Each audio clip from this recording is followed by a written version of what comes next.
in DEI is the neurodivergence. People that have that may be on the spectrum, and how to address them. You also learn about different cultures, like Indian customs, Asian customs, because a lot of us work globally. And then there is about people of different income levels and backgrounds, and how to go through those things. And so it's about learning about all sorts of different things, and even sometimes regional conflicts. Do I know what he's talking about, TC or Anthony? Yes, and he knows what he's talking about. He has to. Maybe it's too advanced for you. Maybe it's too advanced. He believes in aliens. We're talking to the man that believes in aliens. Don't bring up illegal aliens no more. You said illegal. It's so odd. I don't think Trent even knows what he's talking about. I think Trent just has to interject himself because he wants to feel important. Guess what? That's how I feel about y'all when y'all be talking. But I actually have a point. Like, Anthony actually makes a point. Amari makes a point. You took your time to have the conversation with CEO, maybe because he's a man and I'm a woman, and you think I'm CEO called me out, Patty. Stop it. There's a disability when it comes to us women, right? Patty, I called you out. CEO called me out. It's a difference.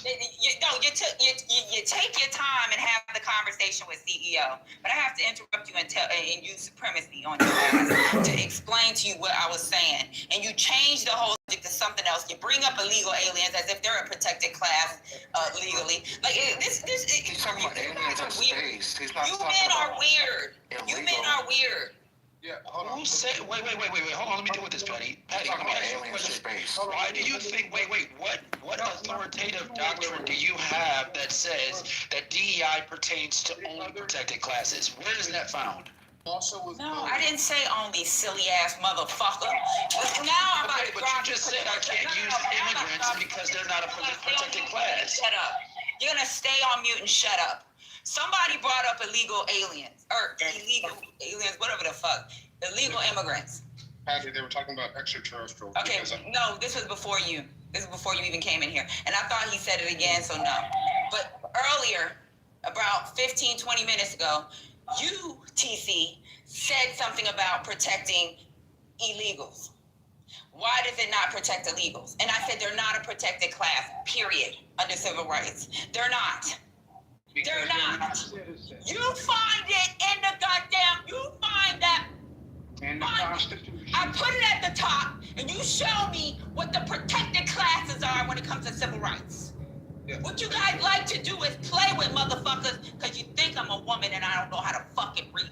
Dude, we love the shit out of you. What are you talking You about? guys want to have a nice conversation. But then I got to act like a fool and pull my dick out so I can act like a man. You think I like being masculine with you motherfuckers? You guys don't hear shit unless I fucking raise my voice. That's a fact. That's a fact for sure. You too royal. And wrong is wrong. You know that is right. And you don't want to respect. See, now you about to get dropped, Jamal. I don't know who brought him back. She's playing with me, Jamal. If I could just finish. No, you too, Trent. You men, when we speak, you're gonna listen. You're gonna fucking go with the program. We're practicing supremacy in this room. You're not gonna change the subject until we're ready. You understand? Because when men come in here and have a conversation, y'all want to have a conversation. But when a woman says something, you come up with all kinds of other fucking situations or scenarios. They ain't got shit to do with the subject, and then want to change the subject. I'm not changing. I'm talking about the. Stay on mute, Trent. So that when we have these, just lady had to tell you earlier. We are not going to go there. Guess what? You kept going back, fucking TC. So either you don't respect women, number one, or you just think we're just stupid and disabled and don't know how to do a motherfucking thing. And you want to put us in a certain area where we're able to fucking navigate. And is that area to just sit up here and stay on mute? So you can fucking say a bunch of bullshit and lies because you don't know shit at this point. And you got the nerve to fucking come after Trent? Bro, you are the dumbest articulate motherfucker in this room. The only reason why these fucking MAGAs follow you around is because you learned a couple words out of the fucking dictionary. You're dumb. I listen to you. You're stupid. Did you get it out? Do you feel better now? I talked with her on this one. Like, have you purified yourself of? Hold on, Jamal, hold on one second. That's not gonna Hold on one help second, you, Jamal. see. I agree with her. You are Jamal, it sounds like you're talking in one of those tires. I can't hear you. I'm talking to you directly. I think you're a dumb motherfucker on this one. How many people think I'm dumb? Raise your hand if you think TC is dumb. Great. Guess how much TC cares about what you think about me. So hey, TC, It doesn't change the fact. It doesn't change the definition of DEI. It doesn't change the fact that DEI is inherently unfair in practice. I actually pulled the Immigration Reform and Control Act, which actually prohibits employers from discriminating based on citizenship or immigration status. That's a fact. Okay, You don't have to take my word for it. You can literally pull it up. Immigration Reform and Control Act prohibits employers from discriminating based on citizenship or immigration status. Now, I can be dumb, but I'm certainly not illiterate, okay, and I can read, and this is right here in front of my face. Okay. So what I'm asking you is in practice, one second, sir, there's a difference between a prohibition and an affirmative action. A prohibition is what you have in the Civil Rights Act of 1964. Okay? That's a prohibition. You cannot discriminate. We went to college for An this. affirmative action, Jane, clutch your pearls and hold on for a second, okay? No pearls, bitch. I got no pearls. And I said bitch on purpose. Hold that Don't trigger do down. the That's pearl fine. thing. That's You clutch your constitutional. pearls. You clutch your pearls, girl. That's You constitutional, clutch, Patty. Like, your pearls and tighten your panties. I 100% can get with prohibition. We're not having a problem with prohibitions on discrimination. I agree with you on that. Where we have a problem is when a policy that's not centralized, coded, or any otherwise have a definitive definition for application purposes says you now take affirmative actions to ensure that X, Y, and Z is executed in your organization. Oh, and by the way, those affirmative actions are not tethered to any type of federal law, statutory, or otherwise. That's where the problem, that's where the inherent unfairness comes in, Patty. I'm not over here caping for white people. So let me ask you a question. So they make up a handbook they make up a handbook and just break the law. That's what you're saying? Because I'm kind of. No, what I'm saying is, we have the Civil Rights Act. I was mentally, I'm not even there. You know, like right now, my ADHD is acting up, so I'm just hearing a lot of fucking Charlie Brown noise in the background. You can't blame your ADHD for your intellectual captivity, Patty. You're not gonna get away with that. And I just dropped you to the gun. That was my ADHD acting up again. That's me clapping. Man, that was fun. You got the nerve to talk about it. And he's held captive by white supremacists. That's a fucking nerve. You know, so to answer your You know what? I'm the biracial here. And you a black man from Detroit. What's going on? Hey, if I could be That's honest, crazy. I'm sure I can speak for a lot of men, but when a woman goes ham and just start cussing and stuff like that, I think it turned, like, not in a sexual way, but I think most men be like, damn, that shit is kind of sexy. Anthony, Jay. Don't do that. Daryl, man, don't do that, Daryl. Thank you. I implore you, Daryl. Please don't do that. Nah, yo, Daryl, come on. Unbecoming of you, Daryl. That's beneath you. That's beneath you, bro. I'm better than that, Daryl. You ain't gotta pander like that, Daryl. You don't have to pander. You ain't have to be in here pandering like that, Daryl. You're better than that, man. Come on, Daryl. Daryl, don't do that, man. Don't do that. All right. First of all, that man is not pandering. He's a married man. That's number one. And number two, we're just going to keep on moving. Pandering doesn't mean kicking the first lady. I never accused him of kicking it. I said he's pandering. Completely different concept. I don't get it. Okay, you know what? I think I need to get my dictionary synced up with you all a little later, because some of your definitions of how y'all you know, He's booty think of clapping. things is different.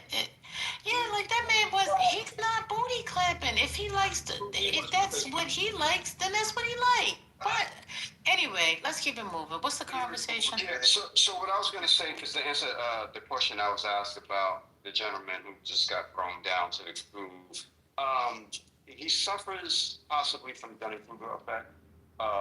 This is a situation where you think you know shit, you think you know you're an expert at a topic, you don't know really shit about it. And that's what I see constantly. I try personally not to do that, and I know a lot of people do try not to do that. Try not to suffer from this effect. It's fucking hard. Trust me, it's hard. But then there's some people who just don't give a fuck, and they just ramble out the mouth. Which is why when he tried to describe what diversity, equity, and inclusion is, and I was saying no, no, no, because from the first 3 words that came out of his mouth, he was already wrong. Okay. Which is why when CEO brought up the whole thing about people who are, let's say, handicapped, for instance, like, how does that work? Okay, because these people, they might need special help, to be able to do their job. They might need a ramp. They might need a special desk. That's all a part of DEI initiatives. You're gonna say that's not warranted neither? This is the bullshit that continues. And it's like, bruh, just fucking learn. Fucking learn a little bit better, because you don't know what the fuck you're saying. And if I can tell from the first 3 words coming out of your mouth that you don't understand what the fuck you're saying, and I'm not a genius, then I'm pretty sure the people who are actually intelligent in this room, they're looking at you like an asshole. So Royal, when you say that like ramps and stuff has to do with DEI, you become a victim of the very same thing you accuse TC of doing. All right, that's literally the ADA. That has jack doobie squat to do with DEI. And for you to say that in the midst of how you were trying to assail TC, it's embarrassing. It's embarrassing. It's embarrassing to say that things like ramps and how they might adjust to desks, might have special chairs for people of certain sizes, various things like that. So you don't gonna have double anything down to do on with that? DEI. You gonna double down? There's a minute. Royal, may I just say something to you real quick? I'm trying to be helpful. So you mixed things together. The ramp part is not a part of DEI, that's ADA, but the desk part would be. So you're mostly right, but the ramp specifically would be ADA, would not be DEA. I responded to the ramp. I mean, nothing about chess. I responded to the ramp as he's ripping DC to shreds, and he's talking about ramps being a part of DEI. These are just examples. You can't say I was wrong. You can't say my bad. Of course. These are just To examples. CEO's point, I think Royal was trying to say that if you hire folks who need those accommodations, if you don't hire them, then you don't have to make the ADA accommodation. But if you do, then it's cart before the horse. But yeah, essentially they're separate. But if there's companies that are not hiring anybody in wheelchairs, then they don't have to worry about being federally compliant with ADA. But what if you don't hire a black on the stage? We got to live with contortionists. Now you got a black woman that's in a wheelchair. Jamal, what the fuck? Jamal, stop. That's your girl. Stop it. No, let him talk. He's on your side. Jamal. All right. He's on your side. This is y'all's Go ahead, man. Jamal. Go ahead, Jamal. Go ahead, make your stupid ass submission. He's in the Matrix.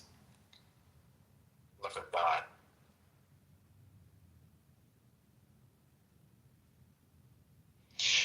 Do we accept as a fundamental right in America that everybody should be able to apply for a job and they not be disqualified on the basis of their race?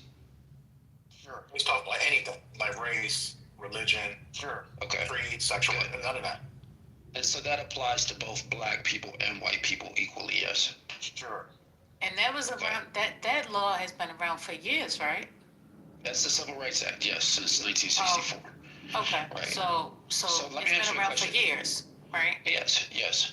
So by creating an arbitrary requirement for employers to make sure a certain percentage of their workforce are of a specific race, let's just use the example black. Wait. And There's a what requirement?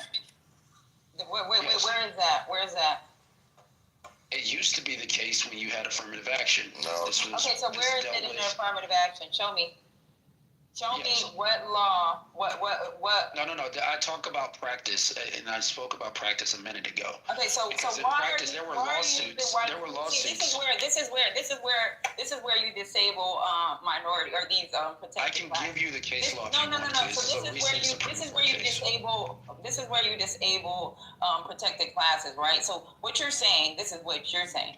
You're saying that they hire certain people to meet. You're not saying quota. What did you say? This is second time. Requirements, like Meet a certain requirement. certain A requirement, right? The government So calls they're it not hiring them utilization, based off Patty, of. as you know. Utilization. So they're not hiring them. So you're saying that some of us that are in our positions are only hired based off of a requirement, right? an internal requirement that's arbitrary and not tethered to any type of law. And that's why I mentioned affirmative action, because what affirmative action allowed colleges to do in practice is to disqualify admissions from students on the basis of their race because they haven't met those requirements for other students. It doesn't? That wasn't what the whole Supreme Court case was about. It's proportional, sir. And just because something is presented as a case doesn't mean that it's factual. You are really stupid. You really, really are. Like, you come up here and embarrass yourself daily, bro. You got to stop. This name I don't give a fuck about. I don't give a fuck. So, and DEI does not work. You don't make the rules for me. I get it. I make my own rules. He literally came on the stage. That's me. That's how I give it up. Yeah. So yeah, because you're wrong. So that's not how DEI. That's not how DEI works. Intellectual conversation. You're not intellectual. So how can I do that? I'm not talking to you culturally. Okay. I'm talking to Patty. So you're not gonna talk over me. Yeah. You talked a lot. You talked a lot, and it's my turn. So now with my obnoxious ass, that's what I'm about to do. DEI is not what you're saying. There's no arbitrary requirements that people should be hired. That DEI just requires people to have the job available to them. So in places that the job would not be sent out or things like or advertised, that's what DEI. And it's about inclusion. Do you understand what including means? Representation. That's what DEI is.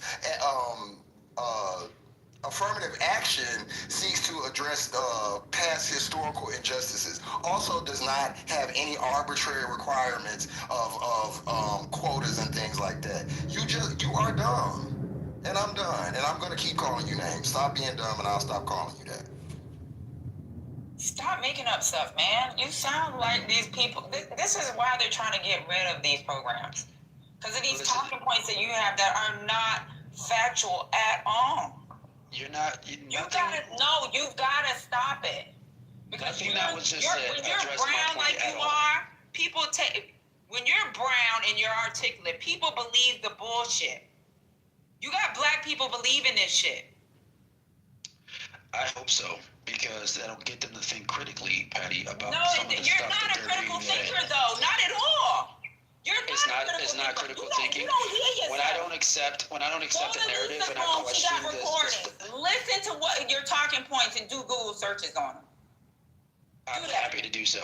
I'm happy to do so. But what I'm not going to do is I'm not going to accept white supremacy shit. Because you be on some other supremacy. shit. And guess what, bro? Nobody's taking you with them. Nobody. And if anybody that's black that's around you and you talk like that, they're not taking you with them either. I don't know what you're talking about, Patty. I'm talking about if there was a time, if there ever becomes a time that people have to separate, you would not be taken with the community. And you definitely, and white folks definitely ain't taking you. Here's the problem with that, though. I'm not going to be the one looking for being the taking. Yeah, no, I'm going to be you the don't one have to be doing the looking. taking.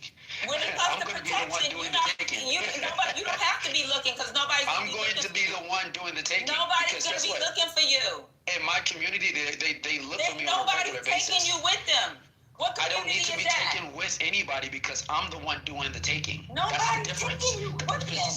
What are you I'm taking? the one doing the Your taking. fishing You understand what I'm saying?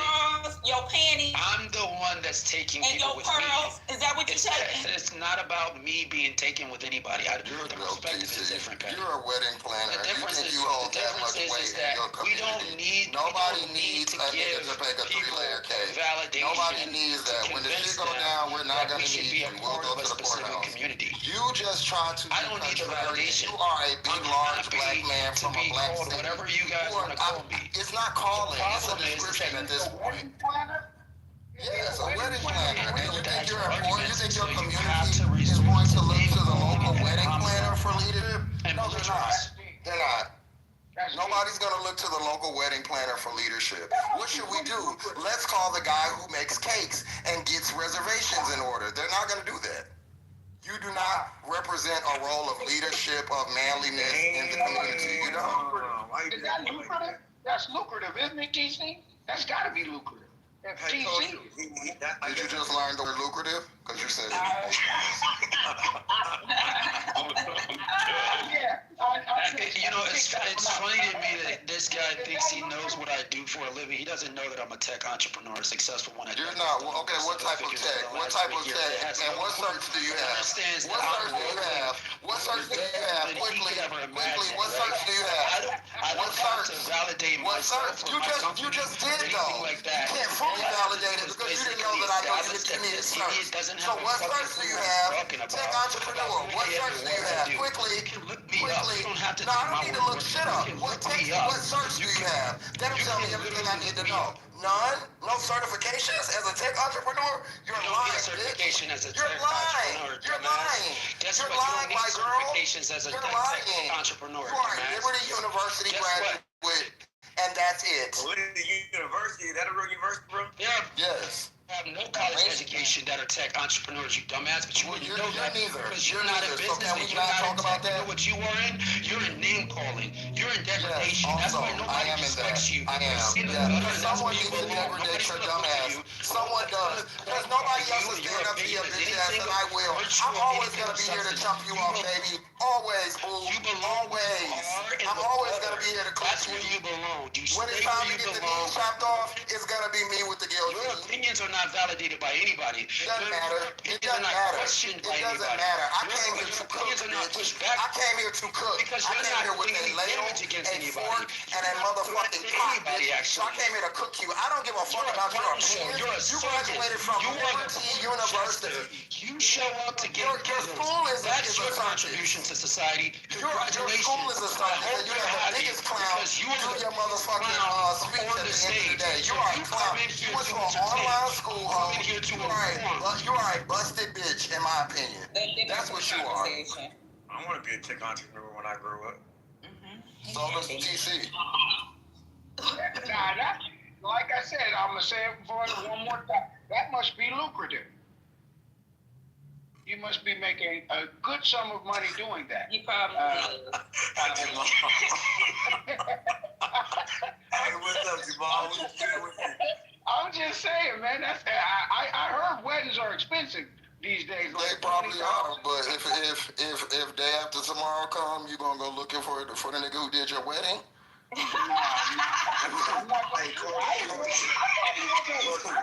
I don't We think might be so. looking for CEO though, because you got Jamal, one sec, Jamal, one I thought he sec. was a lawyer.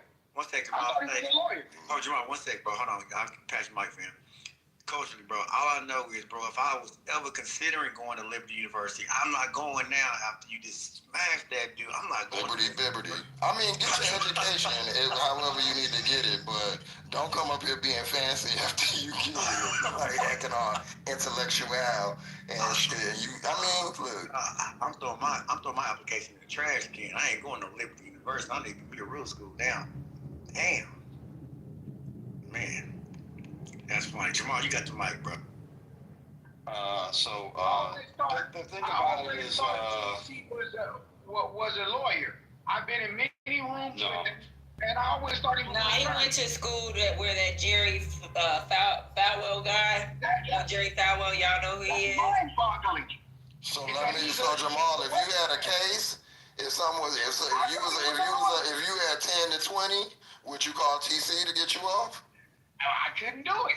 All right. That's all my right. problem. So y'all don't even trust each other. You know he talked like that though to you culturally, like that because he went to Liberty University. That's wasn't that the school that got sued, or they've been by the LGBTQ students because they felt like I don't know. Yeah, that is. I thought it was an online school. I know Trump did the eulogy. Why you guys send me down to the goo and then turn the hand raising off to run away from the fade? No, I dropped you. Let's have a conversation. Let's not do this funny Talk stuff. over everybody, TC. You We can't gotta do move that. on, okay? Let's establish some facts. I did go to Liberty. Let's let it calm down, TC. If you're gonna stay up here, you're gonna stay on mute. Well, We're gonna let somebody else speak, and we're gonna. Patty, you literally allowed everybody to malign my name on the stage while I was in the audience, and I couldn't come up, and that's fairness. Nigga, who cares? Like, Shut up. I did go to Liberty University. I graduated from Liberty University. I'm not a wedding planner. I've never been a wedding planner. We don't care, TC. I have wedding planners. Nobody's trying to date you here. But I'm not a wedding planner. Okay, I am a venue owner, multiple venues, Right. and I'm a tech entrepreneur. Anybody can look me up. What did you create? What technical did you create? I donate regularly to we don't care. Why did you tell your philanthropic and activities? You should just do I've them. hosted governors This I in know my you venues. don't do it. I've hosted governors in my. As a matter of fact, one of my venues was Oh actually my God. You hosted Big Rich. Stop! Come on! Can we have a stage without you? But when you guys were maligning my name, though, I had to be quiet. We're done. And now We're I'm not coming gonna back to malign defend you. my name, and now I gotta We're beat gonna up. talk about the subject, okay? What were we just talking about until?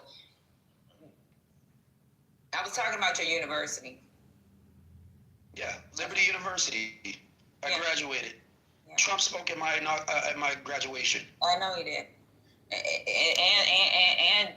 And they've been like, they've had some, didn't they had some shit. Cake for that one?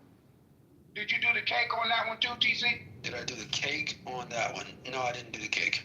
Do you guys think this is? You guys think this like gets the man up? It's funny.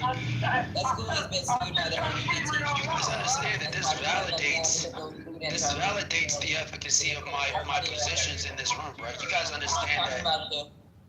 Okay, so obviously I was talking about your university. I wasn't talking about you. You talking about my school? I don't give a damn. But your school created a culture of fear for LGBTQ students. They had to sue. Y'all got rid of some darn. Found out the guy was gay. Got rid of him. Yeah, they sued. Oh, God damn. Then y'all had Jerry Falwell. Everybody know what happened with Jerry Falwell and that photo on that damn boat. He outside. Sounds like a prestigious university. Yeah, the discrimination runs a marathon there. Rampant. You wanna go to that school? I just went to. That's probably why he panders. He's been taught well. He's been taught well. Now I'm talking about you, bro. Was an attorney. I always thought he was an attorney. Now that I know that he is just a wedding planner, that adjusts the level of respect that I have. I have a lot of respect for TC as an attorney at law. I thought he was in that law. So I joke about the wedding planning thing. He has done well for himself. So, but the thing is, he's not gonna sit up here as a wedding planner trying to fucking change, like make laws that don't exist. Or make up shit. I don't know what he be doing. Sometimes he be talking, I just listen, and I be like, what the fuck is going on with this dude? He's got a hell of a gift to gab for a wedding planner. Yes, he does. He could be a scammer. So he's probably He's got a hell of a gift to gab. I don't know. I hear him coming. TC sounds scammy. Like when he this is in effect like this is just. I mean, you sound like a used car salesman.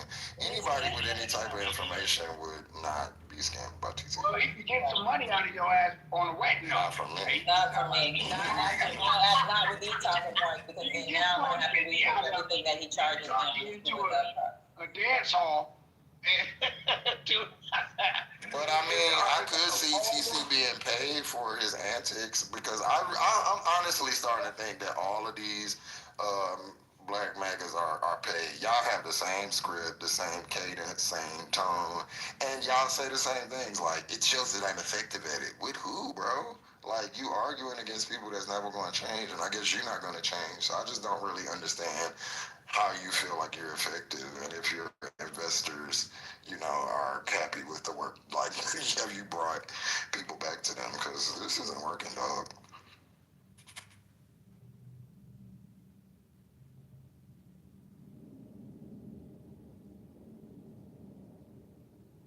Omari, why you ain't help your friend? I can hold my head a little higher now that I know he's a wedding planner. I can thrust my shoulders back a little more. I think. Well, Jane, did you want to go back to what you were trying to say earlier, babe, about DEI? No, I'm good. It's just so many mistakes, so you got them. And I know, as a white person, it bothers people that I know a lot about it. It doesn't mean I think I know what it's like to be a minority. For Matt, cool. So I'm good, Betty.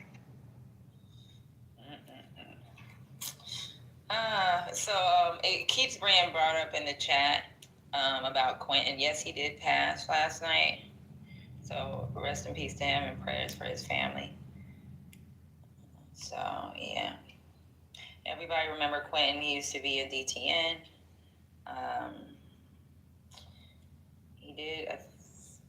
He was battling sickle cell for a while, but I don't know if that's the cause of it, but someone did bring up it had something to do with kidney failure. So I guess they'll find out later on. Somebody's supposed to be doing something on the app for him, and we'll let y'all know when they do decide to do it. So,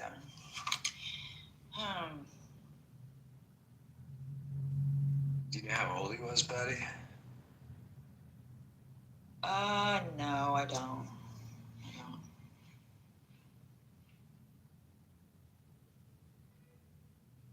TC had a space last night for him.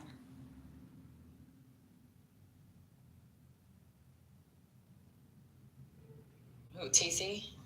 Mm-hmm. Oh, that's nice. I know last night DTN did prayer for him. Right. On Chatter, yeah. Alex came in and at least announced that. Mm-hmm. But TC came in here last night and told us that he had passed on around about 9 something.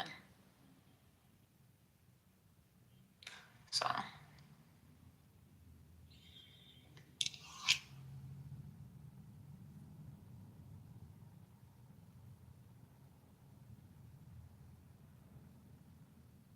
Yeah, maybe I shouldn't have brought that up because everybody went on mute. But yeah, I just seen it going on in the chat. Like, did he? Yeah, but I just wanted to address it.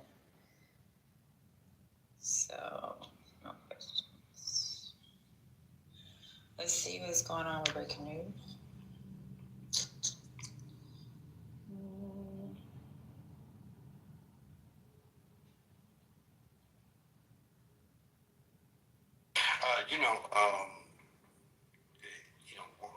Working in the field, unfortunately, you see a lot, right? You see, people who are stricken with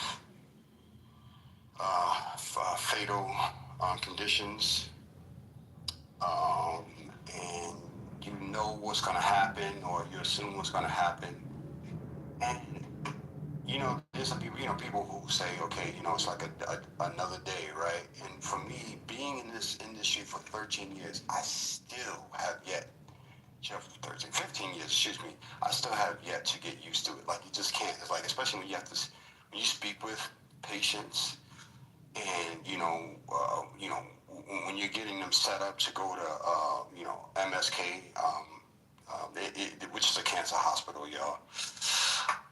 And it's like, damn, hopefully, most people, they get past it, but the ones who don't, it's like, you know how far they are, and when they go to MSK, it's one of those shake your head moments, like, damn, bro. You just, it's so hard to fucking get used to, I'm telling you, because speaking with people, again, you don't know everything about them, you haven't seen them most of your life, I might have seen them like 1 or 2 days, or spoke with them for 1 or 2 days, but that 1 or 2 days is like everything, because you know that this person might be next. It's just a fucked up feeling to always feel. So when I hear people who pass away from conditions like Quentin, it's like, goddamn, bruh.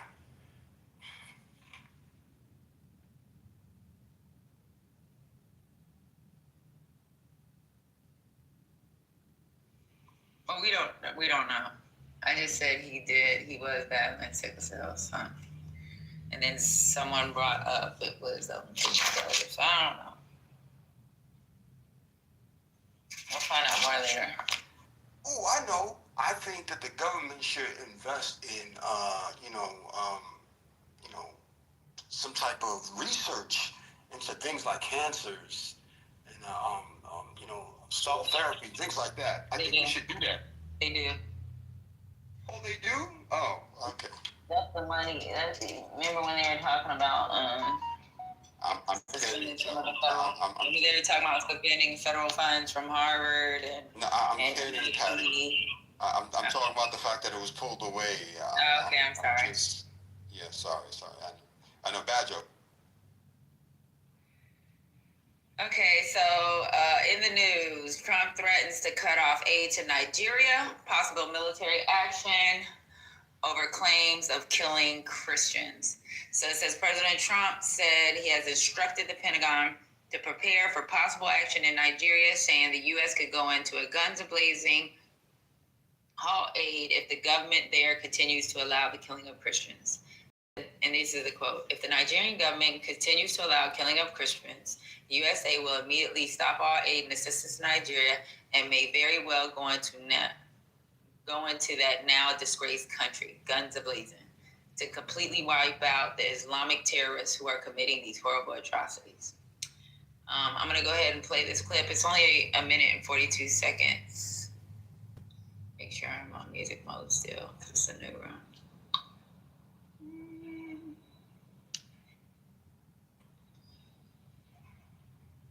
1 second, they're a neighbor you like. The next, they're a neighbor you trust. 1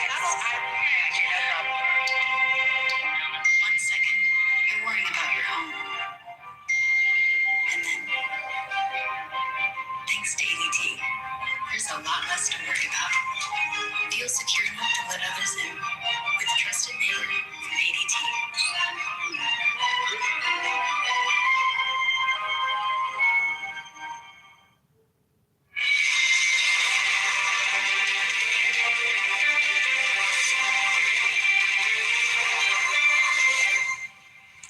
Welcome in. Thank you so much for streaming with us this weekend. I'm Morgan Norwood, and welcome to ABC News Live Weekend. Let's take a look at your top headlines. Authorities in Pennsylvania say they've identified the killer of a 9-year-old girl after more than 60 years. The Bucks County District Attorney says Carol Ann Doherty was on her way to the library when she was raped and murdered in the church. A grand jury investigation has now identified Carol Ann's killer as William Schrader. Schrader died in 2002, but he is now definitively linked to the murder through the combination of decades-old evidence and recent investigative developments, that's according to authorities. Scientists have found dozens of new species at the bottom of the Southern Ocean. The Nippon Foundation Connected Ocean Census says a team of marine biologists collected nearly 2,000 species across 14 animal groups, discovering 30 new species. Among the never-before-seen marine life they found is a carnivorous death ball sponge and a new species of armored and iridescent scale worms. And they wrote the letter more than 100 years ago. Now we can read the message in a bottle from 2 Australian soldiers during World War I. The men were a few days into their voyage to France when they dropped the bottle off a ship on August 15th, 1916. A family says they found it this month while they were cleaning up their local beach in Australia. They say it reads in part, "May the finder be as well as we are at present." The granddaughter of one of the soldiers says it feels like her grandfather is reaching out from the grave. Yeah, that was not the Trump. The healthcare wreckage that the Republicans caused, and then deal with the honor vote by Congress and the White House. Okay, sorry, y'all. Yeah, but yeah, he's talking about going into Nigeria and cutting off aid and then going into Nigeria. Did he talk about going into China when they were killing Muslims? No. I asked the question last night, and you're the best person to answer this. How much support are we going to get from other foreign nations for this military action? In Nigeria? Nigeria.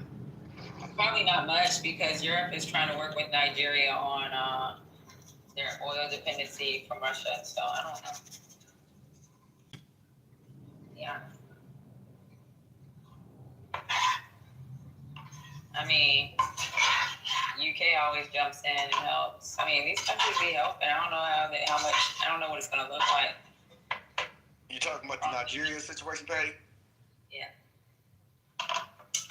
They're trying to get that oil. And what he said they killing Christians. Oh man, come on. Since when do we give a damn about anything that didn't actually financially enrich us? Yeah. They killing Christians all over the damn world. But he chose Nigeria of all places. Come on now. I mean, it's an African shithole country, according to Trump. He's going out to places who do not have any nuclear weapons. And apparently, like the Wagner Group not owns, but they be pillaging off of Nigeria themselves, like the mercenary group. So yeah. I mean, I don't know the Wagner Group. Are they based out of Russia? I don't know where they come from. I just know they're from Russia. It's Wagner, but Wagner's dead, so they're just a terrorist group now. That's the guy that got killed by Putin. Had the guy shot, his plane shot down, right? That dude. He went into hiding, yeah. Went into hiding with a group. Okay, we're talking about the same group. Yeah. So I know. I think he goes out. I mean, like even with Venezuela, I mean, people who can't really defend themselves. I mean, that's where he's going to go after, right? I mean, it makes sense. What can Venezuela do but appeal to the international community? That ain't going to do shit. Huh? Venezuela can defend themselves. Come on, Patty. Yeah, they're going to get their ass mopped. Check this out. People be talking about how small Iraq is, Afghanistan is. We can never stabilize that country. We may have won the war, but we couldn't stabilize it. I mean, I think maybe it's so small. I'm not disagreeing with you. I guess all those people in Russia. I'm for the fact that on how Maduro is just trying to appeal to the American people, telling them, "Hey, please, this is fake. This is not what's going on." And then the Colombian president tried to jump in and say this is about the 36, however many billions of oil reserves that Venezuela has. And so it was really more on those lines. I don't think Venezuela really want that smoke. I hope they don't. With their million-plus militia, with a bunch of old people with pitchforks. No. Yeah, but you know what? There was an old man that shot a famous pilot in Russia out of the sky. An old farmer.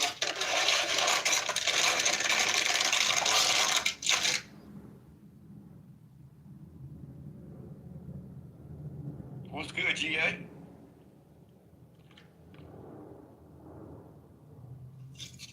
So y'all want to talk about the title Project 2025 White Identity? What's good, Daryl?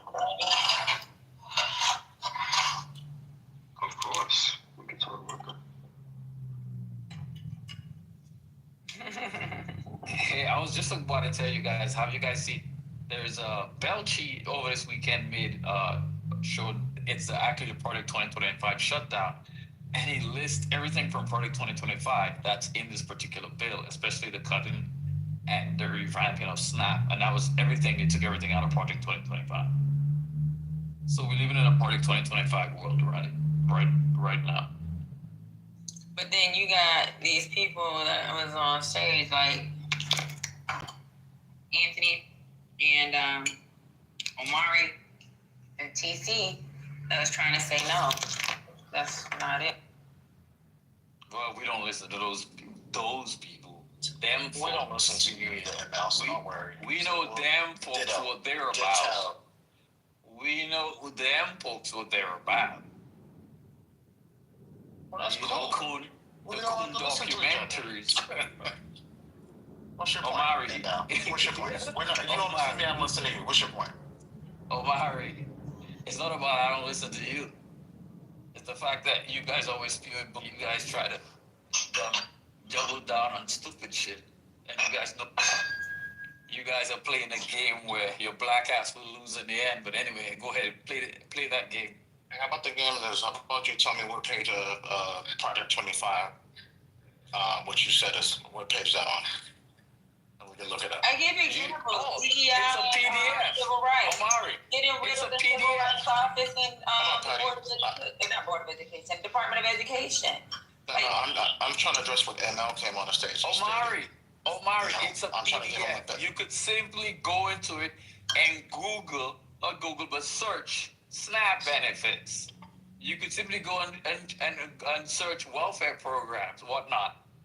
Okay, let me do that real quick. I'll be right back, okay? You don't even have to do that. So if you go to the actual website, right? There is something over there that has a PDF where you can actually click that PDF. That PDF is actually broken down into each specific area. Like it has transportation. It has you can actually go into that PDF. You never read it a party. That's how you know these people really. There's the mandates are there. You don't know anything about it. And it actually on the right hand side if it's been achieved or if they put it on. Shit, what's going on here? I don't think he's ever read it, man. You can't talk 2025 if you don't know the simple basics. Just because I can say I can understand where you didn't read it, right? Or didn't even listen to it on YouTube because they got it on YouTube, and all you gotta do is play it in your car every now and then. That's what I did the whole time. It took me about 40 days, about 2 months to listen to it. But to it when I was in my car, I listened to it when I was taking a shower. There's a whole readout on YouTube of Project 2025. I know a lot of people got tired of the original. But so when it first came out, Project 2025. That was the original version. I don't know what version y'all talking about, so I just want to take a look at what Krishanda, because I know ML, I don't know if you remember Krishanda Torres. She had sent the Project 20 a long time ago last year, so let me just take a look at it. Y'all finish our conversation. So what changes have been made to Project? So Matt Cool, can you tell me what page that on? With the SNAP benefits that they were going to shut the government down? Purposely and then take away snaps. Can you tell me what page that on, Matt Cool? It didn't say they were going to shut it down purposely. It said they were taking away SNAP benefits. You said Matt Cool. You talking about MC Cool? Amari? Yeah, so... Why are you asking Matt Cool? Because he a man?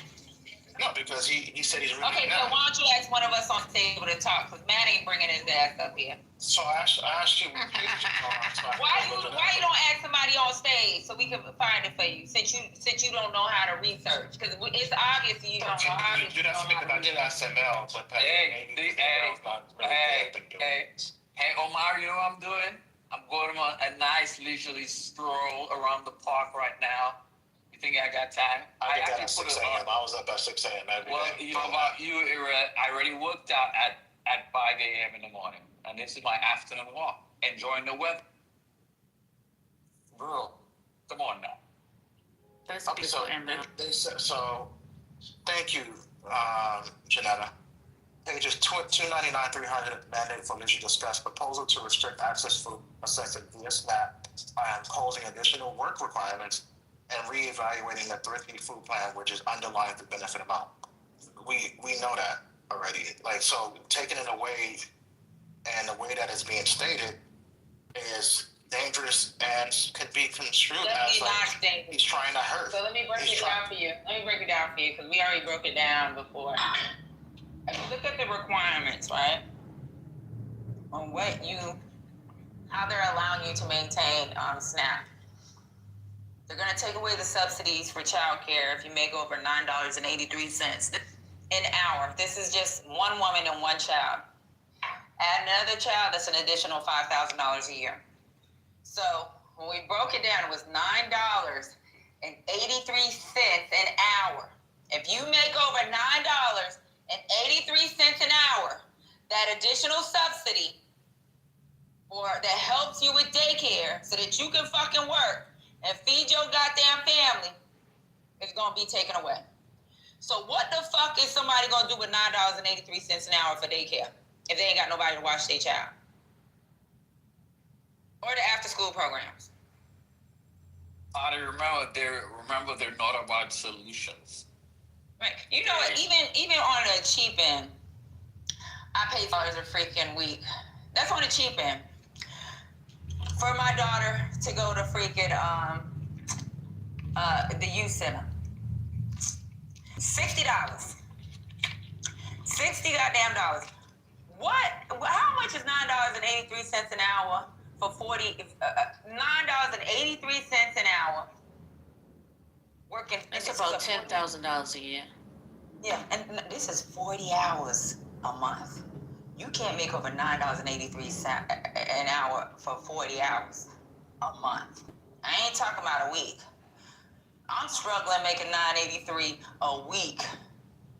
Imagine you only can make $9.83 an hour for 40 hours a month.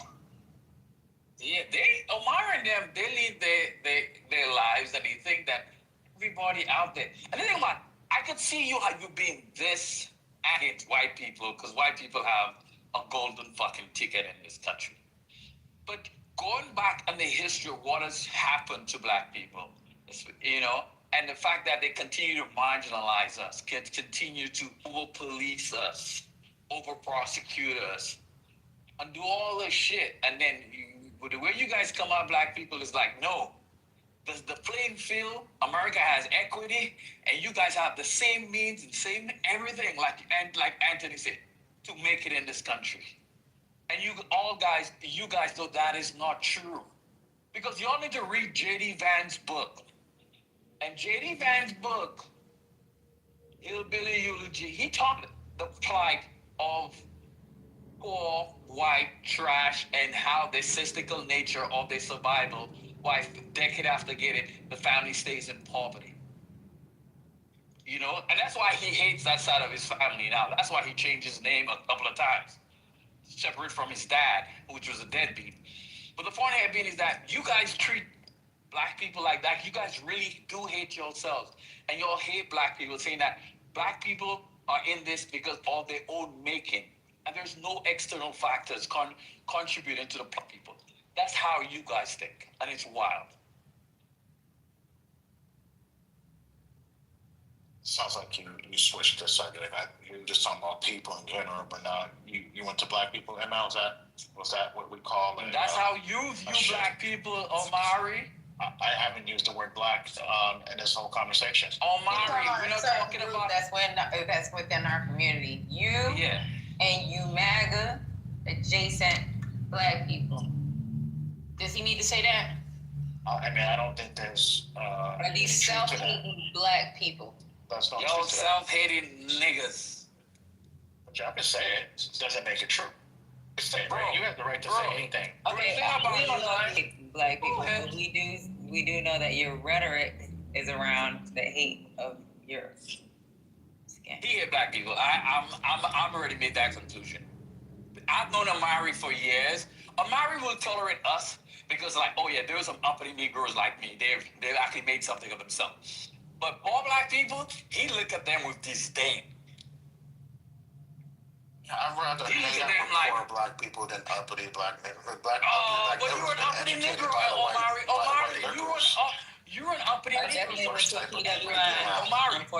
Omari, every picture you posted on the site is with you with a bunch of white people. I've never seen you post a picture of you and another black person.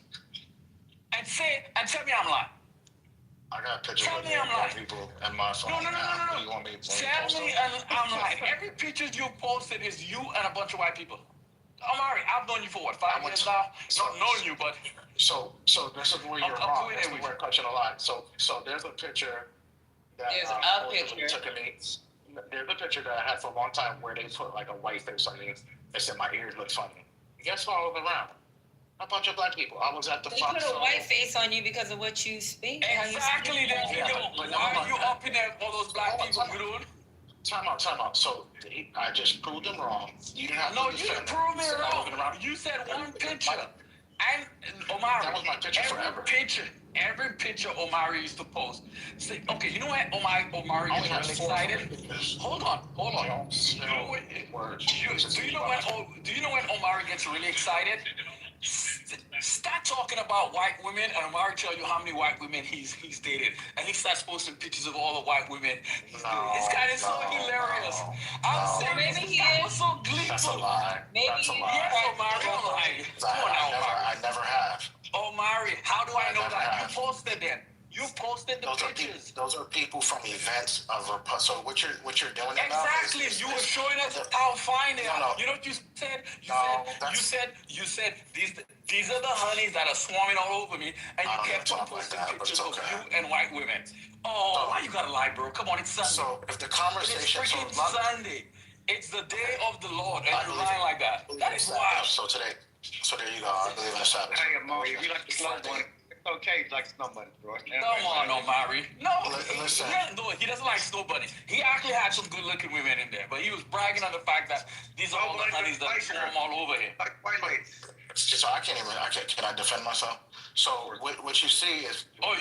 Can you lie? Yes, go ahead. What you have is you have a situation. Can you lie? Yes, go ahead. People will say, oh, you know what? All white people that are Republican backers don't rock with you. They hate you. They discuss you. And then I will show like, hey, I can show where we're just having a bunch of black people chilling. Like I'm with, all kind of black people. We're chilling with white people who are Trump supporters. They're not even caring about our race. What we're talking about is mainly, regular topics about how you think Trump is doing. Can he do better? How can we support the administration better? Like, do they have enough people who are America first in their cabinet? You guys are doing this, not us. And I try to prove that. Like I told you, there was a time where they said, "Hey, if you're gonna come into town, you can stay on my couch. You don't have. You can stay in my extra bedroom." Like they treat us with respect and kindness. So why do you sit, Omari? Why do you sit in Lisa's room or in this room? Because the Trump era is over now. We did what we had to do. So why do you sit in our? So why don't you fill their room up? Because their room usually has like 20 people. I don't think Clubhouse has any more rooms. All of them should. Yeah, they do have rooms. I mean, every time Matt Cool can speak to that. I mean, I go in the club. They're not talking about politics. It seems to just be talking. And Wallace is in the stage. I don't hear conversations about really politics anymore. They still have rooms. So why don't you go to their room? Because this is the only he goes over there. He literally goes over there and kumbaya with them. And then he comes over here and then he talks. So even Matt Cole's like, what y'all talking about? Because listen, literally he, TC, and Anthony literally have room so they could strategize. Literally. No, we don't. I have not met with you guys were in a room there a couple of weeks ago, and you guys were in a room together. And your room was private. Why you gotta lie like that, bro? God dang. Bro, I put it on my life. I've never been in a room along with TC and Anthony, Mike P, or Notorious. We don't have. No, don't add Mike P and I was very specific. UTC and Anthony. So don't ask other people to justify your lie. I don't know where they're at right now. You don't have to say anything, but someone could just. But you guys will not. All them gonna neither confirm or deny. They're gonna be like, no, we're never in a room together, strategizing. We were never in a private room together, and you guys have reason to lie. Yeah. I have. You lie all the time, Omari. What are you talking about? I got an idea for you, Omari, and we'll make the space for you. Why don't you open your room and you give us the time that you open your room, and we'll close our room so you can have your room. That's fair. And that way you and your homeboys can freaking have a conversation. Yeah, I mean, I like that. I mean, we like I said, I haven't yet had a chance. To ML's point, we did this for the Black Men's Wellness.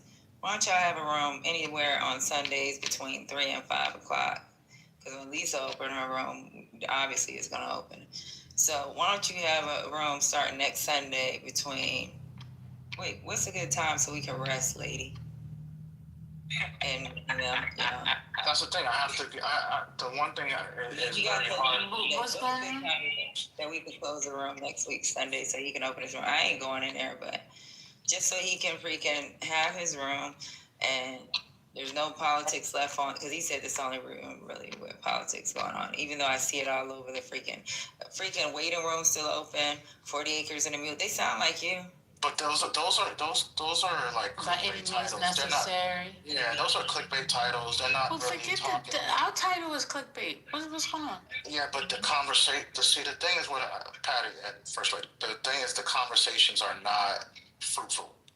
And so, why would I go in a room where if I go in there, sitting in there, and listen, and the conversations I don't like hanging around with those. Okay, well then that's why I said create a fruitful conversation, a room that's full of fruitful conversation with you and your MAGA buddies, and have it led by Black MAGA. You, freaking TC, and Anthony. You three have your room. We're getting Manfinity. Yeah, Manfinity. Mike called me a lame broad in my back channel. Oh yeah, Mike too. All of those MAGAs that's supposed to be so intelligent, and what we'll do is you give us that time that you got. What's a good time that we can rest and we can go like take care of business without having to be on mute and depending on other mods? What do you think, lady? You just said you're not gonna go in there, but so why would I do that if you don't plan to participate? Because I'm trying to rest when y'all do that. Because we be lady, we sleeping half the time in this room, or we be outside. She be at the mall. She be doing shit at work. I be freaking with my friends, and they be laughing at y'all. I be freaking working half the time. Have to come off mute, come on mute. Like, why don't you go ahead and do that so we can rest on Sunday? You think 3 o'clock's a good time? That's what time the men had their room that just fell apart. I'll see what I can do. Damn, you throwing out. Girl, you is carrying the palm tree around the day. The shade is real. I'm loving it. Yeah, you know. That's not good. I understand. I understand where Patty's coming from. But they won't be able to do that until after football season, Patty. So, because Sundays is men football day. So. Yeah, but if they serious about their politics. They are. They serious about it enough to come in, argue with us, go on mute for a couple hours, come back, fight again, go eat, come back, fight again. Where's the lie? Where's the lie? Gemini, where's the lie? They even have shifts. Yeah, y'all can have shifts. That's what we do. Well, we don't really have shifts. We just wait, and then sometimes we might hear y'all yelling when we're doing something, and then we'll come off mic. So, go ahead. Plan that room. Y'all can have shifts. Y'all can talk about football if all I care. 3 to 5. Have your MAGA, Black MAGA. Make a whole house called Black MAGA and see how and get Matt Cool and all them to support y'all. Cause they damn sure come up in here to be trying to support. Phone a friend and the go. And I ask you a question, Patty. Is it annoying that do you feel like we're annoying? I mean, is there something that we can do better? I just want to see. I want to see y'all do something successful. Well, for me, I would say I don't think it's productive if you're constantly coming in to argue a point. You've already determined that what you believe is facts. So whatever I say, you're going to see it as alternative facts. Just like when you speak, I hear alternative facts. I hear you taking the truth and finding a way to twist it. So you won't allow for the piercing to pierce. I have planted enough seeds, and it doesn't seem to be growing. Well, I won't say that. I won't say that because I've definitely seen changes, and I appreciate it. I've seen changes from you as well as from Anthony. And sometimes Lynn, TC, but not all the time. TC gotta be right. DC gotta be what? He gotta be right. Just like when we were talking about white supremacy, not white supremacy, white nationalism versus black nationalism. Mm. And then him and freaking Omari turned it into black supremacy, which has that was Anthony. That was Anthony turned it into See, y'all can put me in everything. See?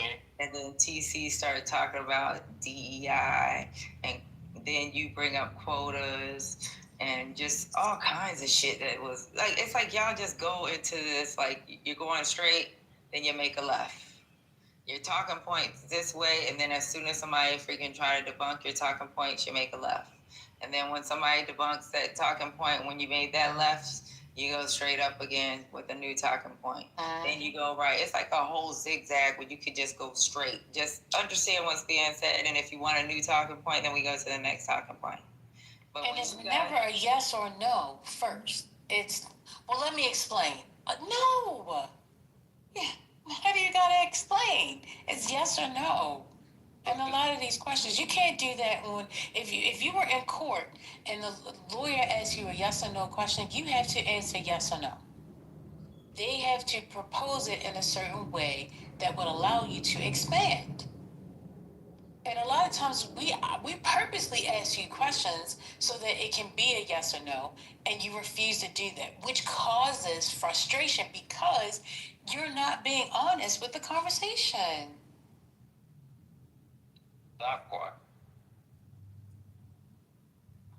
Because if you can't say yes to it when you know it's a yes, but you just want to explain, it's because of the fact that you've done some kind of crazy math to get your answer. I would just love to see this segregation. I would love to see it. Black MAGA rooms. I would love to see that because it gives me the autonomy to only hear them when I choose to, like television stations. When I want to watch football, I turn on. When I want to watch college football, I turn on the College Football Network. On soccer, I turn on soccer. I would love to see desegregation. They would have their own space. So when I want to hear them, I could go to their space, hear them, and turn them off. But it's almost like a cancer. They've infected every space. It's like we need a vaccine to put them in one segment so they could stay there. I really would love that. A vaccine. I'm here a professional, but Omari, the reason why I have a problem with black talk about MAGA, segregation. I have more of a problem with black MAGA than I do with white MAGA. And you know why? Because I don't understand, but I know with white folks, I know, and this is just, like I keep telling y'all, read Psychology Today, read these psychology magazines. When it comes to white people, a lot of them feel like they may have lost their place in America, right? So I kind of get it where they're like, shit, bring back. They're snowflakes. They're crying. Right, it's like there's 3 black people that work with me now in a sea of 50. This ain't right. Ain't nobody hosing them. Ain't nobody sicking dogs on them. They can get jobs now. Why are they still mad? Why are they still so mad? Right. You know, there's no more DEI. There's no more DEI. There's no more affirmative action. You know, why are they still so mad? I don't get it. It's not like the percentage had increased so much. Like you said, Patty, my whole career, my whole life working in a predominantly white world, it was always like, man, how can we bring in more black people? Because if I could get in there, why can't more black people get in here? And you realize they have a quota system. They don't tell you about it, but they could only so few many Negroes they could let in. So they always had a quota system. And that is what they're going to reinstitute, a more severe quota system. No, you know the white folks have a quota system. He's not talking in positivity. He's talking in negativity. What he's saying is, it's like we could only afford one black person work here because there's too many Negroes that's actually educated. Too many Negroes that's educated. There's too many that know how to read books outside of the fucking Bible. There's too many of y'all that know how to comment. There's too many of y'all off the plantation and freaking getting your children are educated. Not only the parent, the child is educated. It's just too many of y'all Negroes. That's what he's with quotas, Omari. I get that. Hold on, hey man, you were officer in the military, right? Yeah, I was in the Air Force. Okay. You did I did, yeah. Okay. All right. Yeah. Yeah. I won't brag every time. Man, like every time. But he earned that. He earned that. He did. I love it. You heard the bragging rights that he does every time. No, he has it. All respect. No. I mean it like that. I know what he's talking about. I've been listening to y'all for a while. Like even when I'm not in the room, I'll pull a burner up sometime and just listen to whatever the fuck I'm doing. And I think what I'm hearing is MAGA fatigue, right? Like when you're on the stage, you don't hear it the same way as when you're just listening to the overall conversation because you're involved, so you can't be objective, right? Right. I do think that they come in. There's a self-imposed coon quota that they're fulfilling on their own behalf because MAGA don't give a fuck about them, right? And while they're doing that, they like to come in here and try to spread the rhetoric. But what I think is what I know honestly is they don't come here to have a legitimate conversation and build on any level, right? They come in here to devalue whatever movement that you're pushing or whatever intelligence you're disseminating, right? So when you see that happen, right, that's the portion that I have a problem with. Like if they were legitimately coming in and having conversations that were rooted in truth, like, okay, shit, that makes sense, you know? If you ever heard a MAGA say that, give me $1 motherfucking million and I'll be on my way. But they're not doing that, right? They're coming in, even if you corner them with facts, they'll spin, redirect, and then ask a question about Biden or some stupid shit. And then off we go to a whole nother la-la land, down a rabbit hole. So I think that's what the frustration is with y'all, because I know the intelligence of the mods in this room and overall audience that involves themselves in both rooms, honestly, which is why I like to be here. But I think they're playing on your top, to put it simply, and they don't give a fuck, to put it simply. And that's why you can't have a true conversation, and that's why you have the fatigue. Right on, I agree with you. Yep. Derail, deflect, and that's all. Add nuance where they feel like every response they have to add an exception or they have to explain it away. But the manner in which they're explaining it away, all the yes or no answer is to say that, hey, I know this is saying it, but it's not really what it is, because this is that. It's like, and then you're like, you actually making no fucking sense, but you're trying to explain away something that shouldn't be explained away. It should just be a yes or no. And Omari, that's what you guys do, especially TC. TC is the boss of, TC and Anthony is the boss of this. And lately, Omari, I don't know if you guys go to the same school, but you guys, all you guys use the same debate tactics. That doesn't work in a real formalized debate environment, but it's like the debate, you guys on a debate bro stage. And you guys try to put all those fallacies out your asses and thinking that people on the stage are fucking idiots. And that's one thing that really begrudges me all the time, is that you, the guys, really think you guys are the smartest world, and you guys are fucking not, which just blows my fucking mind. I realize all of them like, how could they be that fucking idiotic? Or they think that we're that stupid, trying to play in our face like that. And that's what you guys do all the fucking time. But Mel, my point to that is this. Wouldn't it be conducive if they are convinced that they're the smartest people in the room? Would it make sense that they all go into a room by themselves? See, I believe that if they believe that they have it all right and Democrats have it all wrong, or people that aren't black MAGA have it all wrong across the board, wouldn't you think that they would all go into a think tank and enjoy the spoils of all of their collective mental genius together? But my point, Gemini's laughing, because this is what I think it would prove. And I would love that to be the case, so we can have intelligent conversations about things that we care about without that interruption. But Here's what I believe wholeheartedly, and I'll say this really quietly because I don't want them to hear. I don't think they even like each other. I don't even think they like each other. Truth be told, I don't think black lives exist without liberals, Democrats, centrists, independents. They don't even exist because they would have zero to do because they don't like each other enough to spend time with each other. I think they would have nothing to do. Zero to do. You felt better? But I would love, Amari, I didn't interrupt you the whole time, bro. I just wanted to feel better. I've been on mute. But no one is talking to you, bro. Let me pull out my notebook so you No one is talking to you. Omari, what you're doing now is disrupting. Can you show some impulsive control, bro? Okay, go on mute. Take notes in silent, Omari. Thanks. I really would absolutely love, I would even facilitate them having their own space and room in the house just to prove that theory. I would love it because I would think if I think that me and my people are all right, that's what think tanks are. Think tanks are people that believe that they have an upper hand on everything and they go off to themselves and develop strategies among that thought process. That's what think tanks are.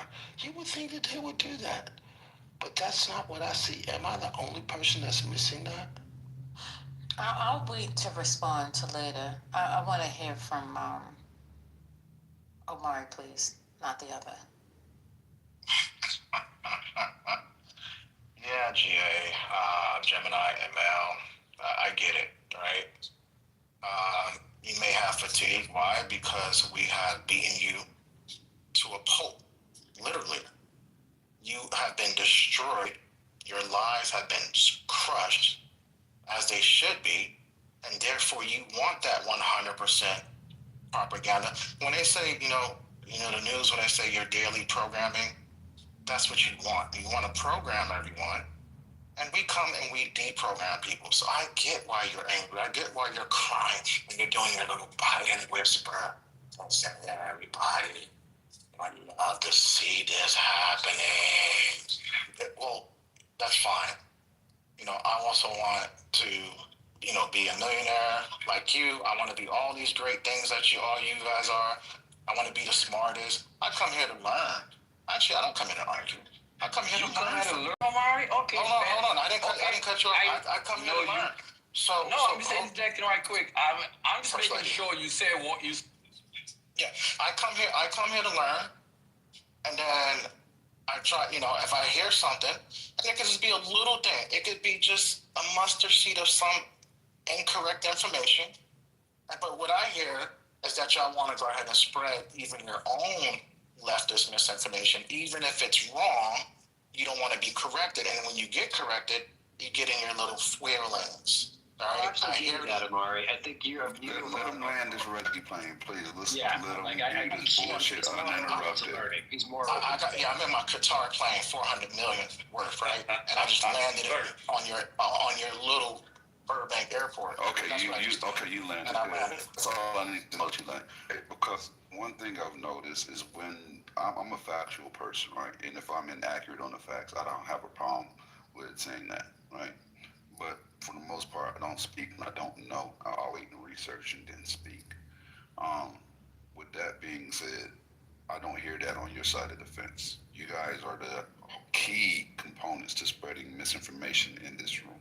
And when that misinformation is highlighted and we give you the facts and we read you the facts, you say they're out of context or whatever, then you spin, but you never ever acknowledge that everything you just said and provided substantial facts that you can easily have found yourself and chose not to because it goes against the rhetoric that you like to spread.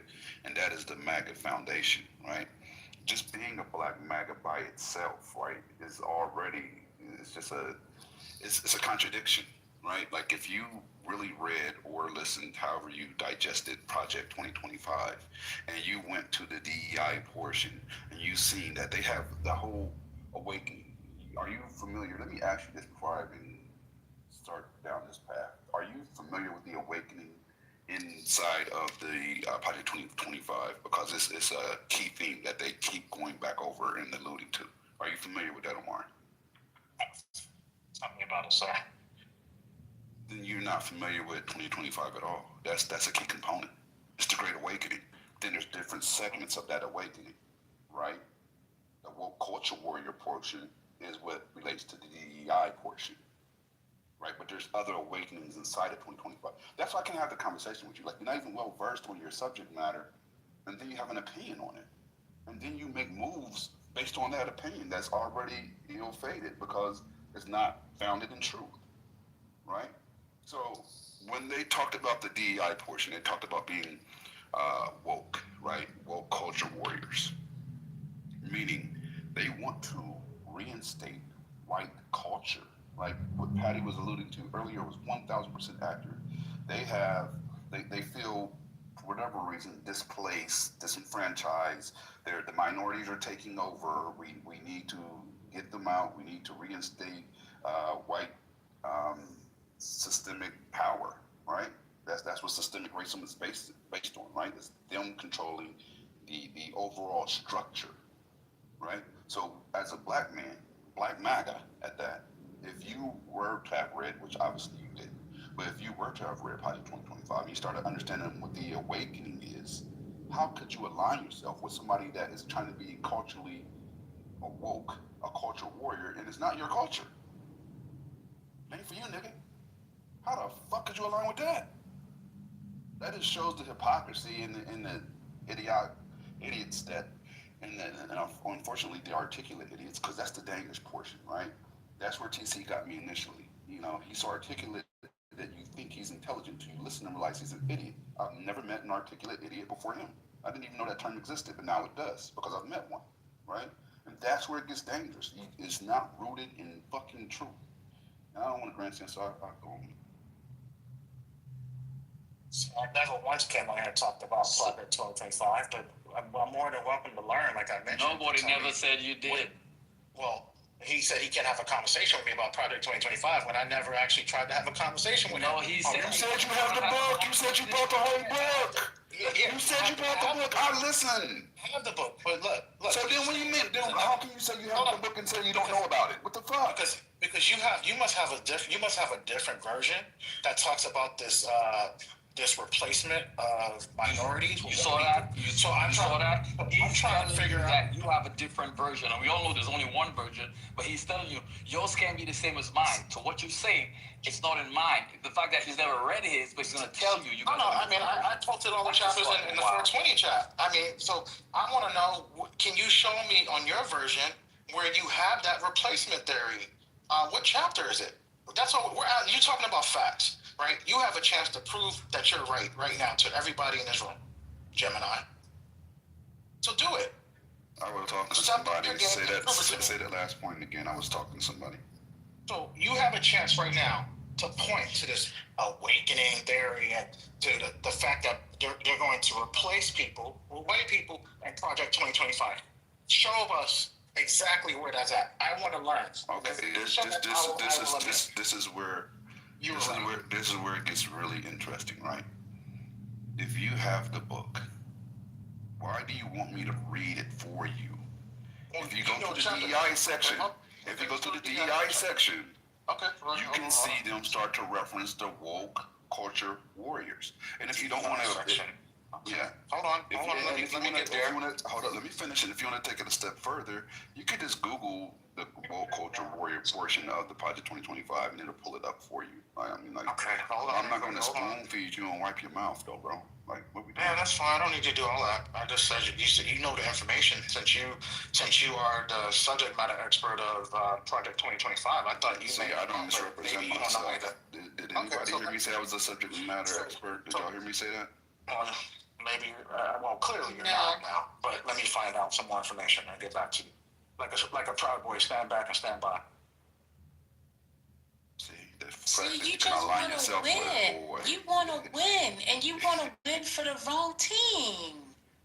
You just want to win an argument. A proud boy A Proud Boy? Keyword boy. My God. If I was to start a space and start a foundation to pay Black MAGA to mod their own room, I wonder could I get them to go? If I was to put money into it. Would y'all do that? If it's about winning, then they'll be there. I'm just saying, just a space for them. Just a space for them. That's what I'm saying. If it's about winning, then they'll be there. They'll be there for about 5 or 10 minutes. They'll go. They might go up to 30, but after 45 minutes to an hour, they done. They talk about everything they need to talk about. It'll just be them. I'm actually considering constructing something where I can pay the Anthonys and the TCs and my good friend Mike P to go, and Matt Cool and some of the others, for your own space to discuss all of your own topics and pay you just to stay there and have that conversation and build out that space. I'm sure there's other people, Clubhouse, that would appreciate that conversation. I wonder would they do it for money? They won't do it. Because it's the bleed over. They feel they could come into our spaces and convince liberals. Now, we don't need your money. Black folks. Hold on, because you get money. Okay, shut up, Omar. And they're trying to convince people that they should vote against their own interests. Get off the Democratic plantation, so you could be as successful as I am. When majority of successful Black people I know, a majority, like 90-something% are freaking Democrats. I don't know, and I live in a place where there's a lot of successful Black people. I live around a lot of successful Black people. And them mofos are all Democrat. It's like an assessment. When we talk, it's all Democrat. Not one of them are conservative. So what you say? But apparently, Omari thinks that the smart, successful Black people are all conservative, and I don't know where they get that talking point from. So what you're saying, Jim and Matt? I never said that. You made another lie. We just caught you on another lie. This is the third lie. That's what you said, baby. You said something about projects that we know everything about Project 2025, and then now you just got caught in a lie saying that Omari said all conservatives are successful. I've never said those things. You said that. So you just got caught in the lie. And this is what you don't want. You said. Then you said me, Anthony. Hold on, Omar. Omar, you said one time. It was you said. No, hold on. Hold on, Omari, you were in a room where you had you, Seg, and I can't remember whoever the Black guy was on stage with y'all. And you guys says that, look at you guys are independent, you guys don't have to reach for a handout, that all successful conservatives on your side are successful people. All conservatives I know in my neighborhood. 2021, 2022? Yes, that's what are you talking about? I remember that shit. 3 years back. I remember exactly. It's still you saying something I don't remember. It's you saying that. Over 3 years. Because why do you think I would forget? You know I'm not going to remember. You know I'm not going to. Why do you think I would forget? You call me propaganda? Because we go back that far, Omari. Omari, we go back that far. Hold on, this is what Roswell talked about. Omari, you like TC. You can bring up a point that no one can ever dispute. Omari, you could go. Omari, you like TC. You go like, if you don't have a tape of me saying it, I never said it.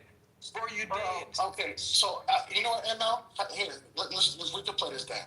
And I remember when you said you were once conservative in a room. And that you would support. And I remember you said you would support more Trump supporters. No, I never said Trump supporters. I said when I was you would support Trump supporters if they weren't as racist. So you would do that. So there you go. You know, Moose used to come in our rooms too. River, all of them, they used to all be. But when we call them out, you see how easy I claim that? You see how easy I claim that? What they say is they're studying us. They're studying us. When we start the difference between me and you, we're just I can acquiesce. Omari, you were trying to be one of us. Who, me? All y'all were trying to be one of us. So stop the game. Y'all were trying to be mad. We didn't accept you. I said I left the Republican Party. Hold on, Omari. I said I left the Republican Party a long time ago. No, and I never voted Republican after. I used to be registered Republican. Booty clap with us, all y'all. Including Moose. And you know that. Yes. And I remember most Aaron was I never booty clapped for drunk in my life. Dark when he was Aaron. All y'all just a booty clap. So now out of the blue, y'all want to because y'all got it because I know it's Sunday. Maybe you want to probably drinking a little too much, Omari, but now you have a space where Omari, who's lying now? Omari, who's lying now? Yeah. So now you guys went to the far you left. used to hang out with Brad, Monica. See, ML wasn't no one never do that. Exactly. We can do the same thing. We did know ML CEO. There's a lot of conservative people in here. The only people that It's a whole bunch of people in here that are conservative. They just don't talk about it because that doesn't matter. Hold on. The only people that stood on 10 was a person that's no longer with us and Thugger, right? They were the only ones that stood on 10. Shit, I remember Gemini went in the room. He got called out because he felt that his taxes were too high and immigration was the situation. And then he got they called him out after the 420 room. So you know what I'm saying? Like when you got called out, then that's what I'm saying. We stand on 10. Y'all buck to the pressure. That's the difference. Oh, like, Myron, you lie so much on this Why are you lying right now, bro? I know. You just been making sure. Buck, if we got a thought, we'll say it. If people don't agree, they don't agree. That's the way that shit roll. Like, ain't nobody here scared to say what they think. We know that's a lie, Gemini. Omari, that's not a you lie. know I've been going at MAGA. I've been going at MAGA let's talk about GA. You used to go to PA. You used to sound conservative too. Now the blow. Now you just far left. The funniest part to me is that you keep talking about how people are flipping. Hold up, GA, don't respond. GA, don't respond yet. GA, don't respond yet. GA, hold up for 1 second. Your chief leader, your chief wedding planner that heads your little section, right? He used to be Democratic. He flipped. How can you talk to anybody about flipping when you're over here sucking him off 24/7? And he completely flipped. That used to be a Democratic dick in your mouth. Like, what are we doing? You're trying to go back to the 1960s. You want white fountains and hold on for a minute. Y'all the definition. Omari, hold on for a minute. Omari. Act like it's still Republican. Omari, I've never once, and I don't remember, and correct me if I'm wrong, I've never come for you, even in this conversation. I've never come for you. So why you feel the need to actually even bring up my stances in your bloviation and in your they fight to win.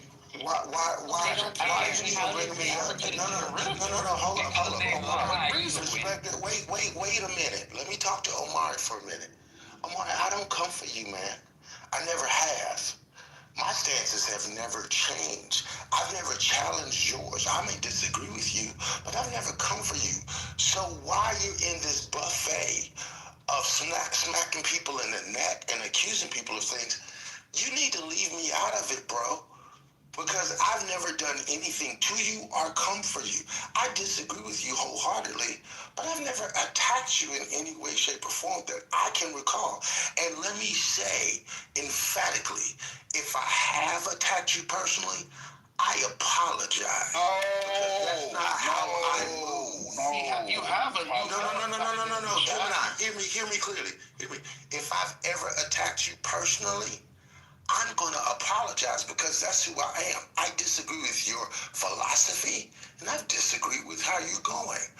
But if I have, I apologize. Now, I would appreciate if you don't come for me the way I haven't come for you.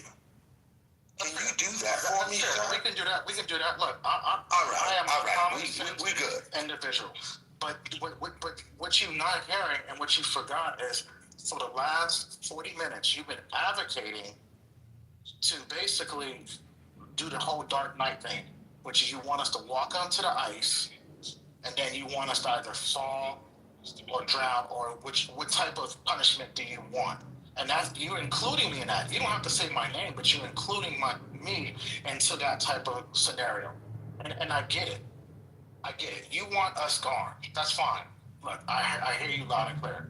I didn't realize we were that much of a problem to them. I thought it was all good, but I clearly understand now that you guys feel like we are disingenuous. That's fine. No, because all we ask is that when we hear something that we disagree with, and I'm not speaking for Anthony, I'm not speaking for TC, I'm gonna speak for Omari. When Omari hears something that I post the facts, I post the articles, I post the things, I'll post them in your chat, and then I'll post them in the 420 chat so that they can actually they can be there, right? So people can see where it's coming from, the publication. That's all. I'm not doing anything that's outside the norm. Omari, that's not true. Hold up, ML, hold up for 1 second. Omari, I have a really good memory, right? I don't forget shit. We were in the 420 line, you and I and others, and we were having a little powwow, and things got a little loose, a little lax. People may have had a sip or two, let their hair down, and y'all started twerking. When y'all started twerking, you started saying some shit that made a lot of sense. And Lisa was clutching her pearls. If she was here, she'd remember. You said, we don't come in here to really have a conversation. We come here to troll y'all. Why do you let us troll y'all? We don't even mean the shit we're saying. You said those words, right? Those were your words. So after you say those words, you cannot retract those words and say, I'm here to learn, right? Because only one of those things can be, let me finish. Only one of those things can be true, right? Nobody's semi-pregnant. She's pregnant or she's not. You're trying to ride both sides of the fence. Oh, I'm here to have a genuine conversation. I'm here to learn. But in the same breath, you're saying, I'm here to troll y'all. I don't understand how you guys let us trigger you. We know what buttons to push to get you guys off the mic. We know how to trigger you guys. We don't mean half the shit we're saying. We just know what to say. That's what you said. So when somebody says that, I think maybe they have some integrity, and I'm going to take that to be factual because I don't say shit that I don't believe to be factual. I say it because I believe it to be a fact. Now, if I'm wrong, I'll concede, but I still have that element of authenticity attached to what I say, right? And I would assume that you do too, right? So since you said those words, you can't retract them, I hear. Let me find a message to Lisa. Omari. Because Omari. man, you gotta give me a I chance to was respond. going. I let Gemini go. So let me go. Right quick. Hold on. I did cut off ML. So, Omari, you know what I find so egregious about you guys that what you just said. Can I read? Hold on. Now you could go after me. You ain't special. You don't get to pick the priority order here. So you know what I find so egregious when you guys, buddy, you said you only care about your opinion and you attribute everything you say to facts and you provide sources, which is bullshit. But every time TC or Anthony do something, no matter how egregious something they say, you booty clap right there. You like the head cheerleading, booty clapping motherfucker, like making them chicks smack. That's what you do, bro, every time. So don't say that you're your own man. No, you literally a part of the cohort. That's your people. That's your ilk. And you booty clap for them. You agree everything they say. And they've never been wrong in your eyes. So don't come here and say now you're an individual. No, bro. You're part of a group. And you that's not true either. But hold on. So again, on September 27th, Gemini, that was the date, because I knew you always bring this up, and I have to correct you again for the 100th time, because I kept that information and I know the date. Actually, after that, because you and your team wouldn't let me complete my sentence, we come in here to have fun, is what I said. We come here to have fun, right? It's fun, not troll. And so y'all didn't let me finish what I had, so I had to send Lisa a fucking whole novella to explain to her, since I can't get what I have to say, I'm just going to tell you, and I'm going to leave it at that. And so I told her, that's not true. We appreciate. You mean you cleaned it up? He tried to do damage control afterwards, so you want to read this as damage control letter after he said it on stage. 15, because you know what? People can't get everything out when you only give them 10 to 15 seconds. You said a full sentence, and we heard you loud and clear. If Lisa was guaranteed they said he we was come here to have fun. At our expense, and we know what buttons to push. I've never, and then you said it over and over in each room. Other people have said it, and I've been consistent in saying I don't come here to troll you. Stop saying it. That's literally what you said that day. You said it that day. Lisa was shocked when she heard it. I wasn't. That was September 20. So today's November 2nd, 2025. Omari is saying with 100%, I do not, NOT, bolded, font 18, all red, highlighted yellow, do not come in here to troll nobody. So you can stop saying it. It's not true. Like your woman saying that she cheated on you and then rejecting it. It don't work, bro. You already said your truth. So you can't take it back. Omari, I was in the room that day also. Omari, I was in the room. I was in the room that day. And you did First lady. come in here to have fun. Saying? Like, this is why we can't and to troll us. Because I'm telling them something from the heart. And so why am I wasting my time genuine conversation? Because then I even told you, I put more emphasis on, I cleared it up with Lisa after the fact. That's because you seen her reaction. Her reaction was, Lisa was clutching her pearls on stage, y'all. So if y'all want to know why he wrote that, Lisa was like, oh my God, really? I thought we were having genuine conversations. I can't believe all this time. She was shocked. If we come here to joke, we're not going to ask Lisa. If y'all don't believe me, ask Lisa. You ain't got to believe me, ask her. So Mari, my issue is that I don't need y'all to attack me. What the fuck is it? You said troll. And then you said Gemini lied on you, but you literally said troll that day. I said have fun. Fun. No, on the cleanup we come here to have fun. On the cleanup, but you said troll. I said we come here to have fun. We come here to have fun. We come here because it's a fun. It's a 420 is a cool spot. What is so hard about that? PC, I mean, political correct is now a cool spot because they cleaned up some things. But like, you know what I'm saying? Like, they let you speak. I mean, when y'all, like I'm saying, like when y'all don't have, when it's not an inclusive, talk about DEI, y'all the definition of what the Trump administration has been doing. But now y'all kind of getting back to what the Biden administration is doing. You're allowing more diversity in the conversation. But you just heard GA say he will pay people, like we Argentina or some shit, to fucking be in our own space. Like we something. We have the right to revoke that privilege at any given time. Thank you. You do, but like if we're talking GA, I'll contribute to your fund. Like I'll match whatever you put up. Diversity. Then that's fine. And I'm dead serious, GA. I'll match whatever you put up. So wait a minute. Either you agree that there is changing on diversity or it isn't. Which one is it? Because I think you're sitting here proving a point that we've been trying to prove to you, and now all of a sudden you're agreeing that is how the administration is working. It just sounds like. Well, I'm saying that you sound like the Trump administration, and Trump administration is getting rid of DEI. We know that. That's something that's happening. Like everybody has eyes. Everybody needs to see the paper. We want. But you're okay with that, right? I'm just saying. But you're okay with it. No, I never said I was okay with it. Gemini, you see what I did? Because you were in the room when we were talking to the blind people, right? So First Lady, you saw the room when we were talking when you had Ramona last night, right? We were saying, no, it's not cool that they're getting rid of programs, especially with the Department of Education. So if you look at the chat, I put in, and you still gonna vote for him again. So, see how he did that, First Lady? That's a DNC shield move. That's what Democrats do. That's what a shield does. I'm a shield. What is a shield? You guys are literally paid. You guys are deflecting now. You just say we're paid. That's the fourth lie you said in this room within an hour. You guys are paid because especially TC. The N for much and the L for lies. You guys say. Because just imagine, Omari, just imagine you guys are not getting paid. First you said me, Anthony, and TC had a secret room. Then you just said we're getting paid. You guys were in a room literally talking about strategy to go back into political correct. And now you guys are on stage literally talking about strategy. Enough. One second. One mic on First Lady. Come on, y'all. So, hey Lisa, happy Sunday. How are you? Good Sunday, everybody. Perfect. Hey, I need to phone a friend. Hey, what's up, Lisa? I need to phone a friend.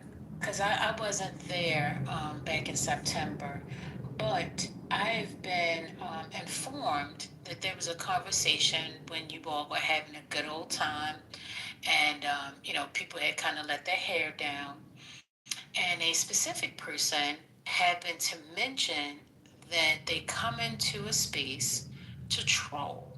That space just so happens to have been 420. And you were taken back because you wait, what? No, start over again. I just got here. What? Damn, I had a chance to take my jacket off. hand me your jacket and have a seat. Hand me your jacket and have a seat. Here, Gemini, can you take this Yeah, for put me? this up Child, for you. and my You good. scarf. Can you take my scarf, I got please? you, I got Gloves. Okay, thank you. All You right, got your gloves on? That's what you it's need. 60, girl. I don't be playing around with the code. It's 60. Okay. All right. Okay, so what happened Gemini, now? you got her stuff? She got I got it. It's put up neatly. Okay. Gemini, take my purse, child. Hide it. Okay. All right. Okay, so what happened in September? September, there was, a little party at 420, so to speak. Not a party, but, it was late night, you guys were talking. And a specific person mentioned that, I don't know about this part because that sounded a little fabricated, but the person did say that. Who is the person? I can't tell you because I want to be honest. No. Don't leave out any part because every part Ross said was accurate. You can leave every part in. Gemini was the person. Why would you sit there and say what's going on? Never mind. Look, you just said don't leave out anything. So I would have been. Come on, Gemini. You just gave yourself up. So what happened? What happened, Gemini? So the person said this. The person said, I'm gonna keep it real with y'all. I really don't even know why y'all let us in here because we just come in here to troll. Read the chat first, Who lady. said that, Gemini? Read the chat first, lady. Now I gotta get my glasses on top of it. This is good. This is real. Miss Angela heard it too. It's not just me. It was people in that room when this was said. The funny things is. That April was there too. Am I supposed to read this? No. Okay, I'll be more direct. And basically, we're referencing the time when Omari said that they come in. I just want to hold on for a second, Gemini. I just wanted to be clear that I'm only listening to you. I'm not reading the chat. I'm only because I trust you, so I'm not reading the chat. So go ahead. Okay, yeah, April and Deborah was there. I forgot that it wasn't just a small room. But anyway, we're talking about when Omari came off mic and he said that they come there to troll and to have fun at our expense and that they don't take us seriously and they know what buttons to push to make us mad and why do we take them seriously at all? Do you remember that? Buttons to push. You see how you you did say something about you know how to trigger us. You absolutely said that. First time. You know what? I'm gonna have this conversation without you, bro. So, Lisa, do you remember that? Yes or no? If you don't, just say no. If you do. No, okay, so I do remember that because I had a conversation with, he's not in the room, but with Haitian, I can say his name clearly. Not trying to, off the app about that particular comment. So yeah, that's why Haitian was there too. I forgot. Right, I do remember that, and I thought this person was just being a butt. I really didn't take it seriously. You took it seriously? When somebody tells you that we're coming here to troll you guys and have fun at your expense, I take it seriously because I don't. Because of who you came from. Right, and it's going to frame the conversation for me later. It's going to get the conversation when I see them respond to certain things and the manner that they respond. It like irrefutable facts. They'll just laugh and or something egregious is said on the MAGA man's side, and they'll just laugh instead of actually looking into it as a true incident or looking for the facts of the matter. That gave me context. Like I already thought that, but just like to hear somebody articulate it, it's like okay, well that's what I already thought. I'm glad it's substantiated and by same your here. Right. Wait a minute. I don't know. I'm getting a back channel. But listen, let me tell you something.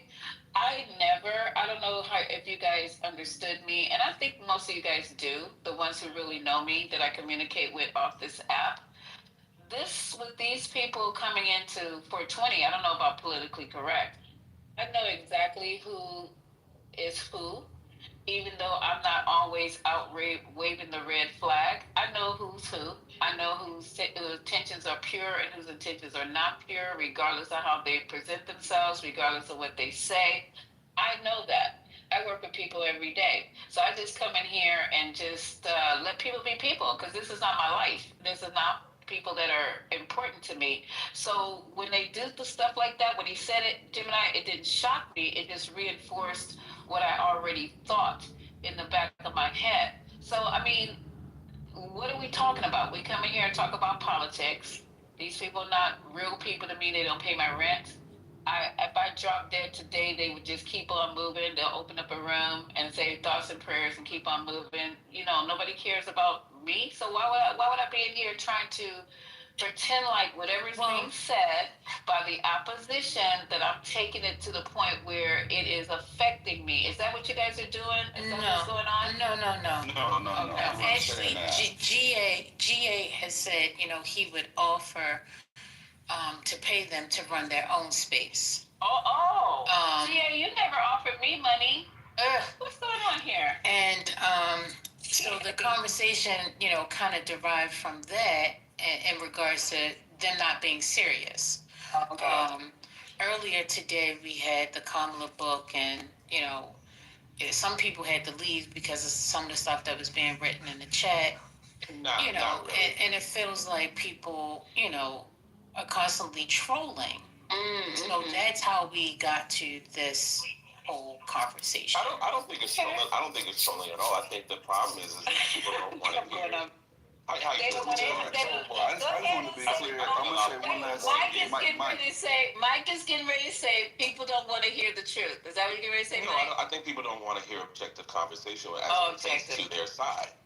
The same way that MAGA or the Republicans are not right about every single thing is the same way that Democrats are not right about every single thing. The difference is that the way that Democrats have been doing themselves here within this last year, your whole tactic is to deny, Trump, or to be disrespectful, or to say that everything he says. I'm not doing it today. What's next? I remember yesterday when I said, in regards to, I'm always right. Sometimes I'm wrong. I can see when I'm wrong. And that was laughed at by the maggots, which is cool. My ego doesn't exist on this. Hey, where's Mike? But with that being said, like, for y'all to say that, when I've seen people in this room concede, me being one of them if we're wrong, but I've very rarely seen the MAGA actually say, you know what, that makes sense. We can't have a real conversation. We can have a superficial conversation. Sure. We can have an animated conversation, but nothing with true substance, because you come in with an agenda and you're not open to hearing any facts from the other side, right? And then we end up spiraling out and banging, or having a debate or personal attack, or whatever the fuck it leads to, instead of having a genuine conversation where somebody can get something to take away from it. Definitely agree. I wanted to chime in real quick, and good afternoon to everyone. Happy Sunday. Hope everybody's doing well. And shout out to QRIP. I know we spoke about it last night, but I'm going to definitely keep his name alive. But I will say this. People come in here and tend to treat us as if we are sitting in the House or the Senate, right? And treat us as if we are actual. You can't just throw a blanket over everyone and call everyone in the room a liberal, call everyone in the stage a Democrat. And I think that's where the disconnect happens. And I definitely resonate with Gemini, because we constantly want to hear what the left may be doing wrong. That does not necessarily that we as individuals are doing something wrong. And so, we have to, one, defend ourselves, and two, defend truth constantly, and deal with people that flip-flop and lie, and say things that are triggering. I say it all the time. People come in and they'll say something to stir up the conversation and go on mute and be laughing like, look what I just did. I sincerely believe that they come in here with ill intentions to get people riled up, get people yelling, divert us from actually having actual discourse about a topic.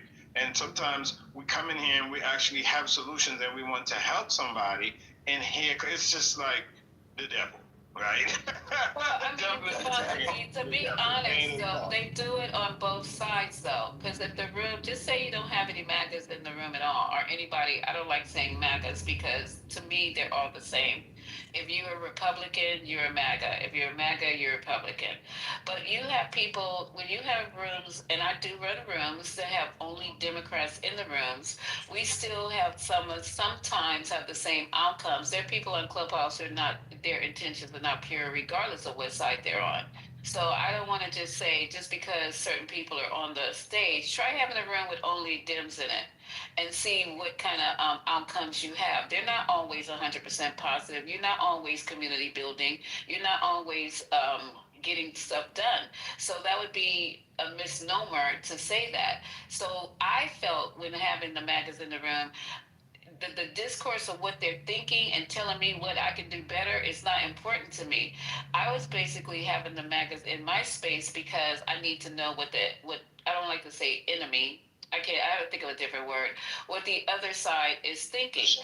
There was you just like with any war, you have to have people on the other side. You have to have people to decode and classify information. You just cannot be behind your wall and not know what's going on the other side of your wall. So that's why I do it. It's not for entertainment. It's not to have the room go, even though it does.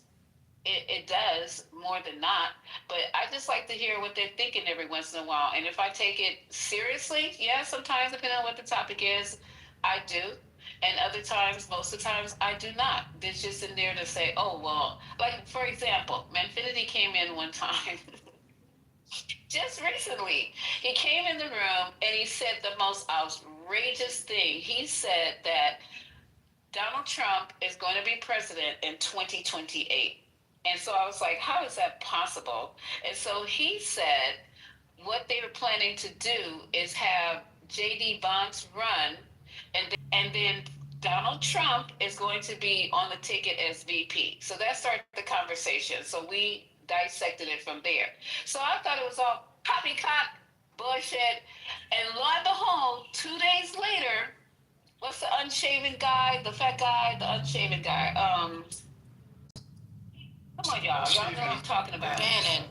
Bannon went on two separate programs. And I didn't know this. We were laughing and calling him all kind of names or whatever. And basically said the exact thing as a plan. Because the unshaven fat guy is funny as hell, though. I ain't gonna lie. But it's true. Because I don't listen to Fox, because I'm not on AON, because I don't run in their circles over there on the other side. I hadn't heard that, but it was actually a thing. So I was like, okay, goddamn. So that's one of the reasons, as an example. I have many, many, many more examples, but that is the most recent one that I can give you guys. So I'll end with that. Take it as you will. Let me ask you this question, and you said something that really struck me.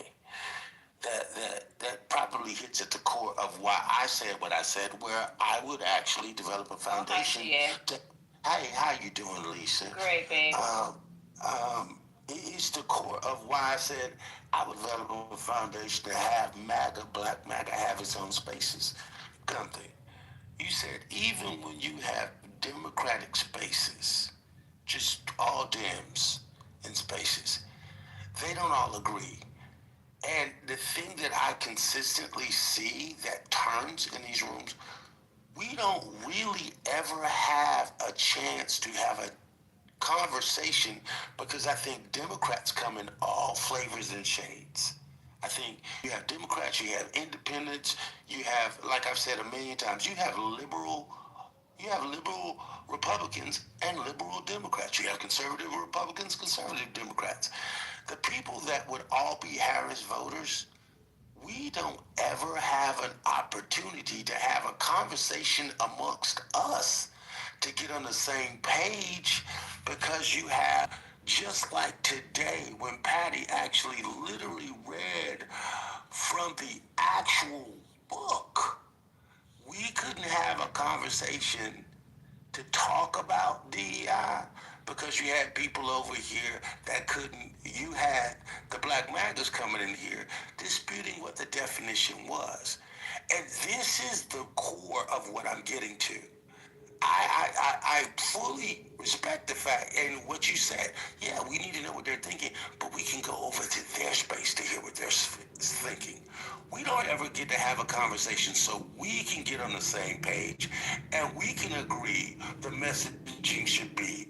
We can't even have a conversation about what we think DEI is and what we think affirmative action, because we don't all agree.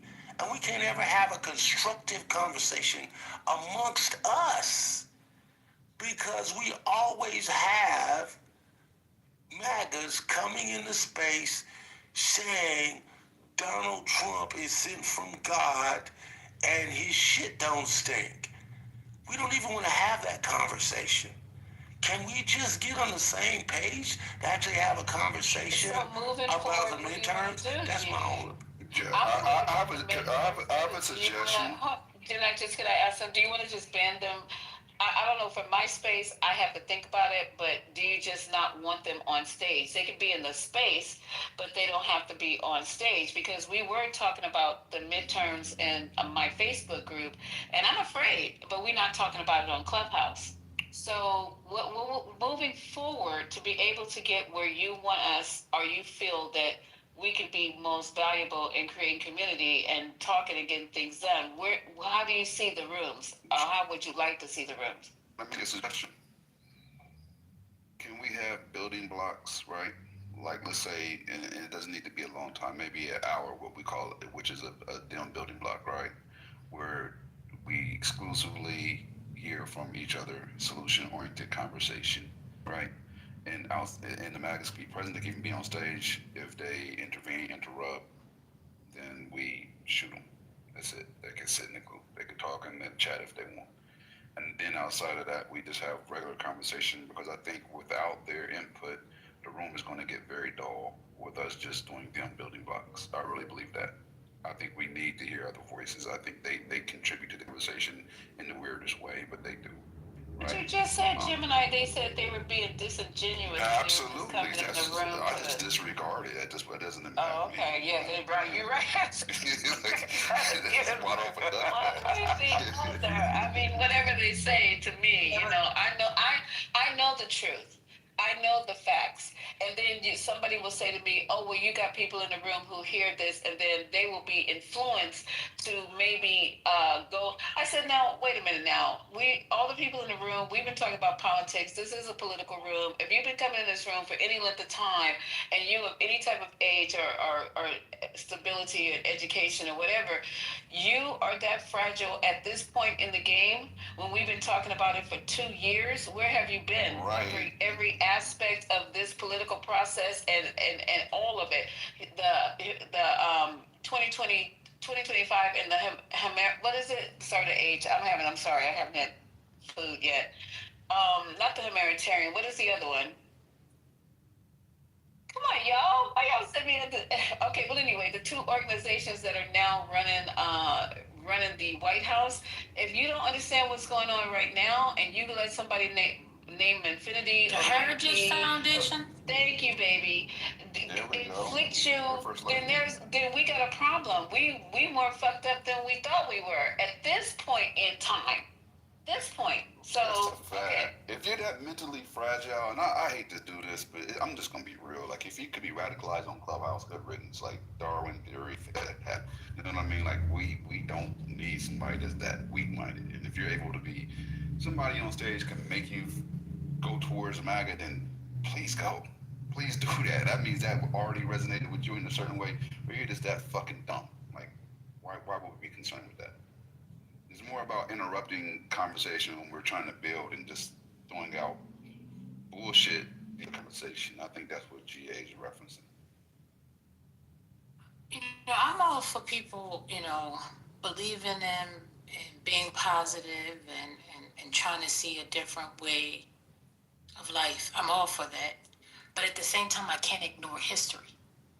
Because I know that the moment that you take your eyes off of history, it repeats itself. We're seeing this right now. There is a regression. There is no progression, but more of regression. And, when we're talking to the opposite side, you guys see progression because there are certain areas that you wanted to see eliminated. But even with looking at it through the vision that you provide, you don't even have the answers to the questions. You know why you don't have the answers to the questions? Because they're not giving you that. They know the answers, but they can't tell you the full answers right now because it has to be unfolded.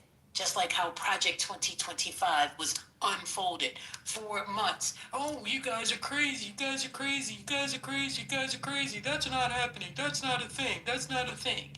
And now that we have a thing, you still want to make alternative facts about the thing. Alternative facts.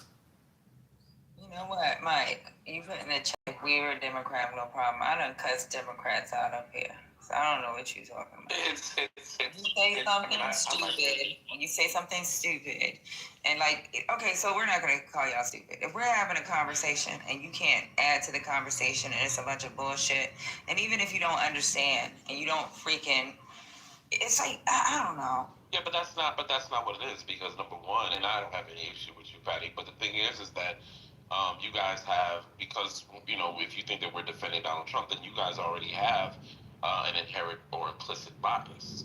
And there are people here, myself and Omari, and many of the other people, that we can actually have an objective conversation. The problem is we never really get to that, because you got people that are muting people that are throwing people down. Then you should go somewhere else and start your own space and get it done. That's what you should do. And so the thing is that, you know, I mean, for the Democrats, it just baffles me, because it doesn't seem as if you guys want to get any sort of understanding of where things are going on. I'm not doing it today. Don't bring the it other back side. up. And so, you know, we're trying, you know, there you go. There you have it.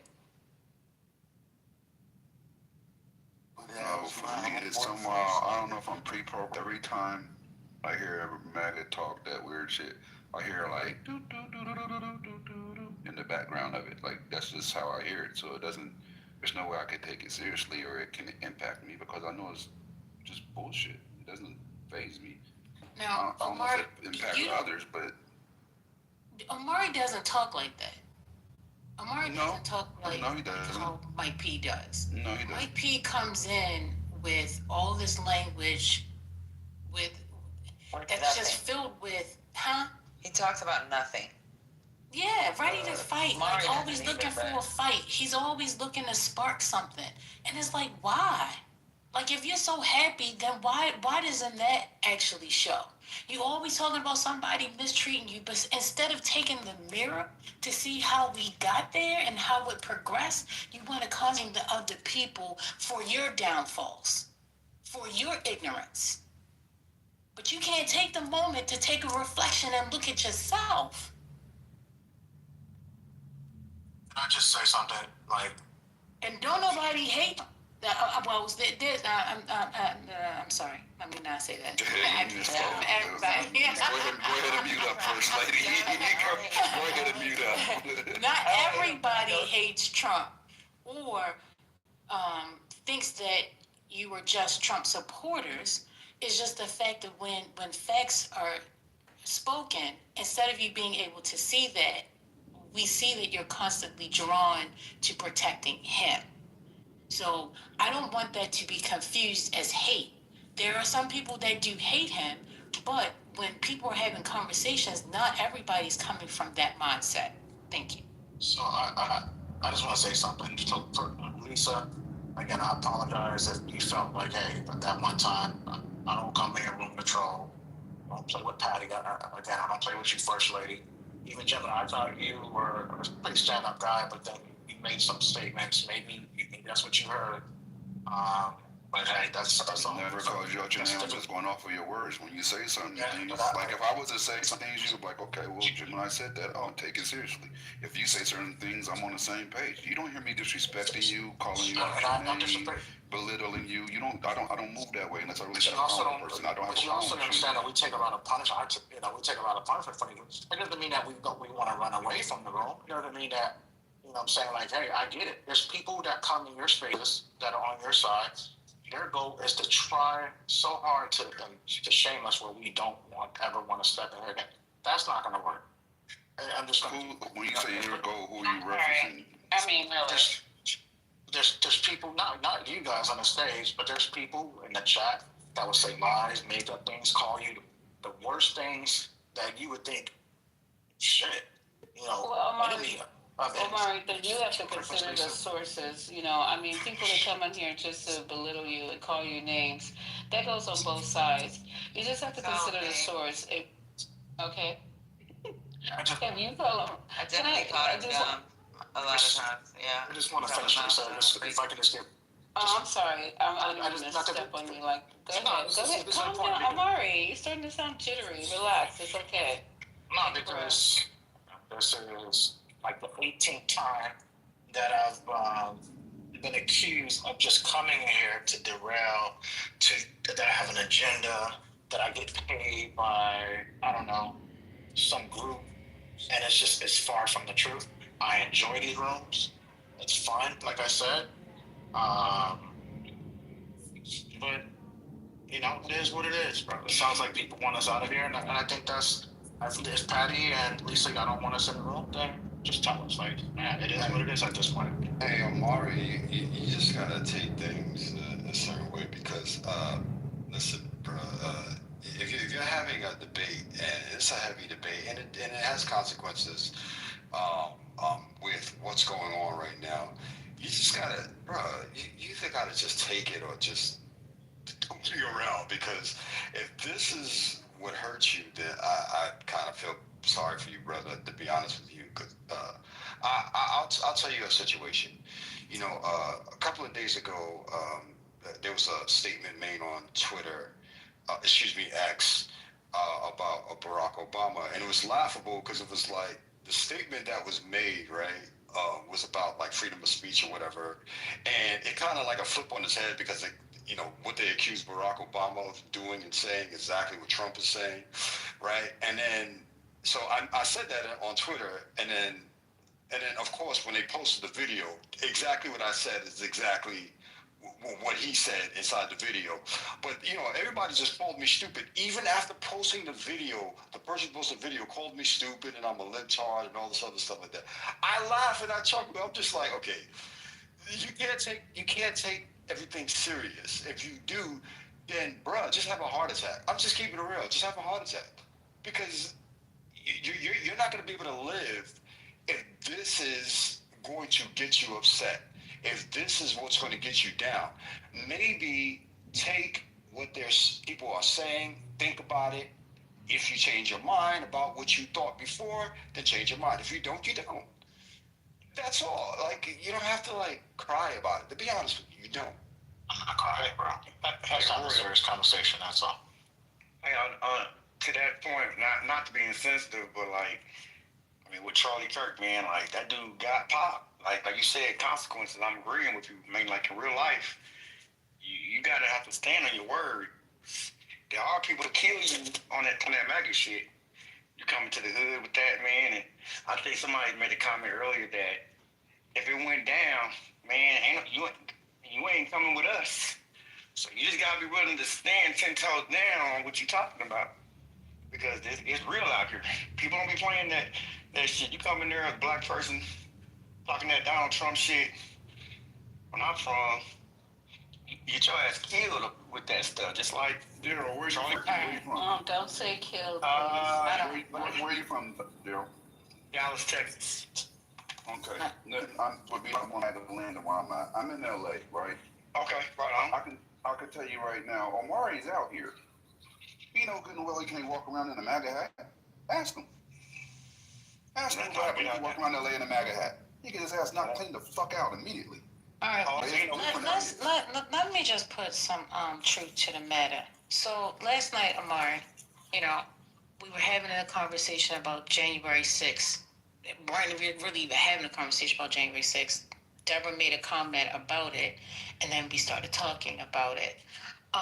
But you tried to compare, you know, one event to the next. Then we had another person that came on stage to try to prove a point.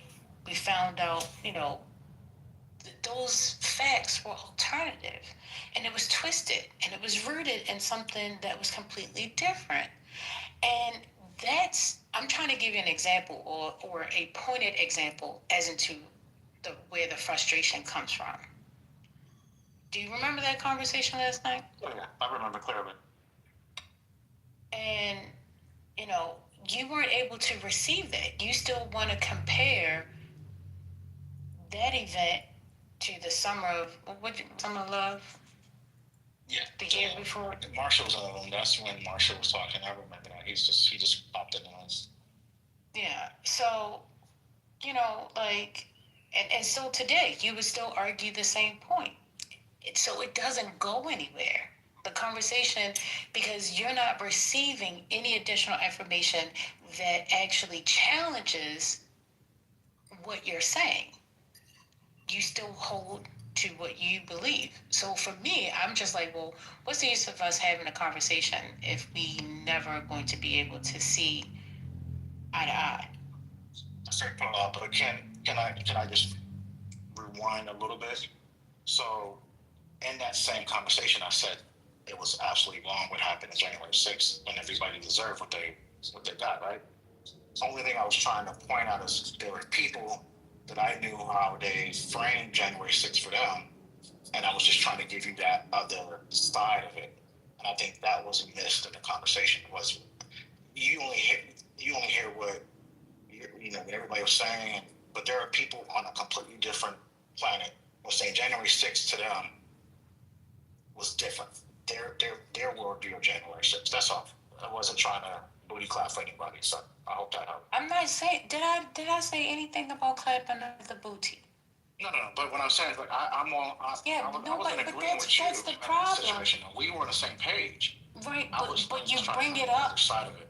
Right, but you brought it up to say, hey, listen, I thought that, or like you were making their argument, right? You said, well, I believe that perhaps because nobody really paid attention to what happened over here, they were going to make sure that they got this done, and they're going to kind of like, look the other way and say it was just a visit to the Capitol. And it's like, huh? Like, well, why would you even compare that? Why would you even make that an argument? If in fact you really understand how, crazy that was on January 6th. That's what I'm talking about. It's like you argue a point and then people go down that rabbit hole when in fact it's just like, why are you comparing the two in the first place? Other than to just, make it about an argument. And then going back to what GA is saying, nothing comes out of that. It's nothing productive. That's fair. Fine, we can go ahead. That's a good call, Lord. I'll say that's fair. And I did take us down that rabbit hole, and maybe that was a point that was not needed to be stated at that time. So fair enough. I'll take that. Do we ever need devil advocates? I just wonder that question. Do we ever? I guess my counter would be, what's wrong with devil? Yeah, what's wrong with a devil advocate when you're in an audio space like Clubhouse? Yeah, I don't think there's a problem with devil's advocate. Okay. It's just a question. Okay. All right, I got you. No, I welcome other opinions. I welcome other perceptions. I mean, I've talked to you all and I've heard some different things, and I'm like, okay. And I can take it. I've agreed. I'm like, okay, you know what? All right, let's say I agree here. And then I come back with another question. But when the other side here is just constant argument. For CEO to get frustrated with TC earlier today when, we were talking about DEI, he's giving him the actual definition. Patty's giving him the definition. And constantly, he's like, well, what about this? And what about this? What about this? And then CEO said, please, listen, I just want to have a conversation with you as if we were sitting at a table and just having lunch. And it still becomes like this whole debate. Not every conversation has to be a debate. And I think that's where people get frustrated because it's just like, oh my God, we just can't have a conversation without having a debate. Does that make sense? Like you can not agree with me, but we put it into like this debate type of situation. We can have a conversation about what we disagree about.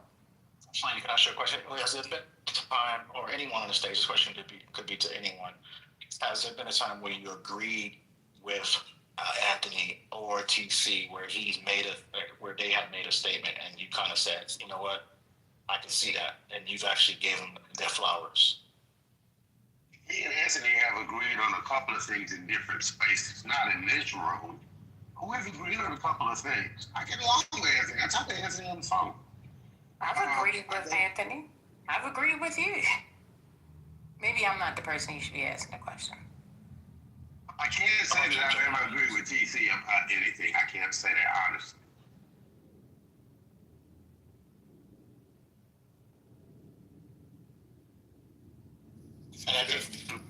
TC says stupid shit though. Come on, we gotta be real. I don't care how much booty clap. He said Erica Kirk is more qualified to be the president than Kamala.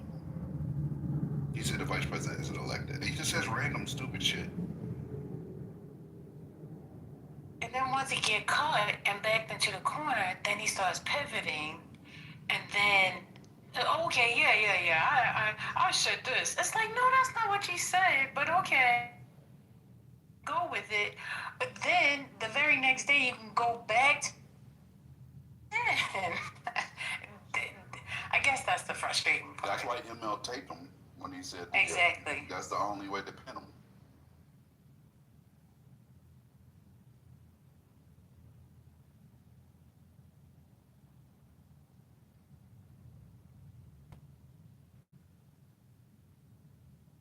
That's the awkward silence for me. I mean, you answered the question. I mean, I would say I've agreed, and I've heard Anthony and TC agree with y'all. But I don't see that as being reciprocal in those situations where maybe not everything they say, not everything they say is dumb. They actually have stats and actually provided facts. But I mean, at the same time, people argue them down, or even myself, and try to back us into a different corner than the corner that we were originally in to try to move it. So we have the same feelings, and it's not, and we're okay with it. It doesn't mean like, hey, we're not going to come in here. It's just like, okay, give us a chance to try to explain this and share our side, maybe take yourself 30,000 feet up and look at it and not have any type of biases. Just be as neutral as you can be. Be Switzerland. And that's all we ask. Who's that nigga on that nag? What? Well, everybody can't be Steve. You wrong for that. But you know what? Omar? Here's the other part to that. When somebody just gave facts, and then somebody comes off a mic and says, now let me tell you where you're wrong at. See, I got you now. This is where you're wrong. And I'm going to tell you where you're wrong, right here. You see, don't nobody got time for all of that. Like, that part is crazy. Attack the point, not the person. And you're listening to the wrong people, and you're ill-informed, and like all that is not necessary. But it is what it is. Conversation going. But I got a bit of breaking news. So I don't know if you guys saw it. TMZ has obtained images of Diddy at, I think it's Fort Dix in New Jersey. So, He went to the Dix of Hard Knocks. Go ahead. Yeah, I can't stand that you said that. He got on his greens, and he got on a gray Scully and a gray sweatsuit with the green jacket they issue you. He's surrounded by some other inmates. He's smiling. So maybe I guess all black. He's with his own. He's with his own. Yeah, he is with his own. Just found it interesting that images leaked of this man actually. Devon, you left out an important part. He was with the all black community, and he was smiling like he looked like he was at ease. He didn't look stressed. He had a big, like you can see all his teeth. He was smiling. Yeah. I feel maybe he might have some protection in there. They may. I don't know. Our community is weird. Some aspects of it. All communities, America in general. This fascination with guys that did time, and I was in the feds, but he was in the feds for all the wrong reasons. So I'll just land with that. Let him have his Fort Dix and be happy. TMZ did that to be that, to show him his current situation. That was the only thing that was posted for. Now he's on the prison yard level to a lot lower status than he was previously.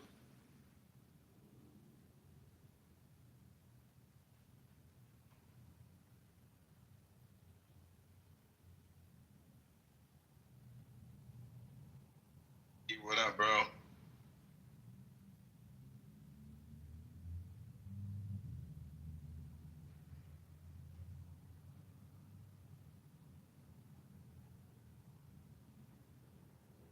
See, that's why we need the disruptors. It gets mad quiet. Ping them in the room. And let's have the discourse. We got Anthony. Anthony, how are you doing, sir? What's going on, brother? Real quick, Anthony, do we have a private room? You, myself, and TC to discuss strategy. Recently. But this shit is crazy. No, we're not gonna let that shit slide. That nigga said recently. He said recently. Hey, the qualifier is they know the qualifier. Look, the second you add the qualifier, it lets us know it was in existence. Now we don't know how current it is, or when the most recent one was. But when you add the recently, like, did I have sex with you recently? Come on, brother. Have we ever had recently? Myself and TC. Come on. Hey, like you see how James got here. Can you repeat the question, Omar? You gotta bring this shit up. Hold on. So ML sat on the stage and said, you, myself, and TC had a private room to come up with strategy. Have we ever done that ever? I couldn't believe it. I couldn't tell. Y'all both are lying now. I don't believe it. I put them on my kids. I put things on my kids. Hey, look. Hey, JD. Hold on, I want to call to JD real quick. JD, come on, Mike, JD. These people, stop it. Check this out. So if your girl told you, I never slept with him, and you're like, okay, call him. And she calls him, and she goes, have I ever had sex with you recently? That's what they do. Recently, are they gonna believe this shit? I guess you guys are cool with mine, I guess. But y'all really think they could strategize? Let's be real. So I believe that. With TC and Omar, that's never happened. It's just y'all gotta. The three of us in a room. It's never happened. Yeah. Maybe it was more matters than you three, but yeah, y'all have private meetings. I mean, look, do y'all not even true? Look. Hey, honestly, it's not true, and I'd be happy to have meetings. I know y'all not gonna keep talking over that king. Hey, Omar, in real life, do you go to somebody's house over and over, and then when you go home, you call them? You know what? I don't like what's going on in your house, and then you go back the next time. You know what? I don't like what's going on in your house. That's what y'all do. You guys literally come back every day and complain about what's happening instead of using some common sense. You're in a room that mostly leans left. Of course, you guys are gonna get jumped on more than everyone else because guess what? Like right now, there's literally two of you on stage. So of course, everyone wants a piece of that, right? Everyone wants to come off mic and go after you. Then you'll say, "Oh, I'm being talked over. I'm being this. I'm being that." It's just common sense. And then I never complain though. I don't complain. No, Anthony. See, you weren't in here. You just got here. Okay. Cool. You just got here. But like Omari and Mike, they'll literally make it a daily thing. Go and chat and come on here and then Omari will get in his feelings. Well, you guys just don't want me here anymore. Just say it. Like, come on, right? Like, you missed the whole point. They're taking okay. Never mind. Go ahead. It's weird, bro. It's weird for men. I'm not complaining about the space. I never complained about the space. I just don't like to be lied about. I gotta, when there are people lie, I gotta make Omari, let me know. Well, I just stated ML tried to make it seem like we had this whole, meet and greet to derail your rooms and shit. Like we over here, like, shit like some meetings. Like that shit ain't true. We're not meeting. I don't even think y'all could, all three of y'all could get together to come up with something to derail this room. Sorry, bro. I just don't see it. You got First Lady and Patty in this room. How could we derail the room? They're gonna shut us down every time. Big facts. I just don't see that. That's what I said in the chat. They have the beings, man. They control. They got the strength. Hey, Anthony, tell you I won't even let him win if I ran up in bottle service. So I'm not even worried.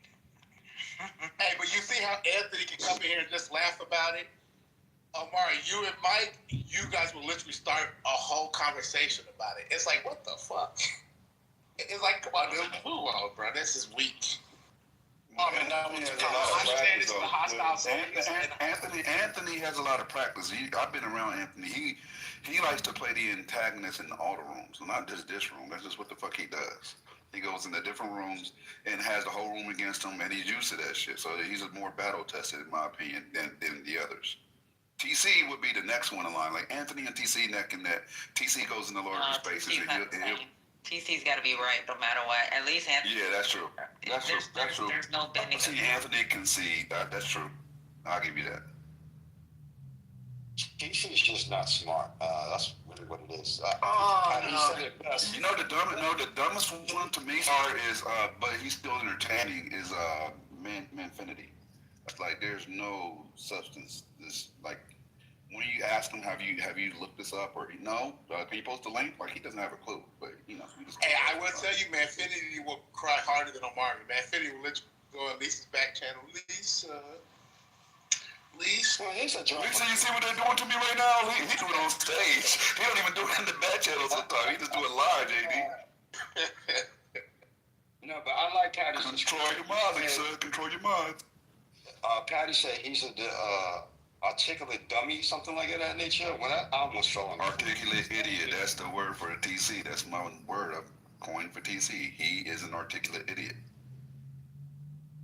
Even rhymes. It's weird.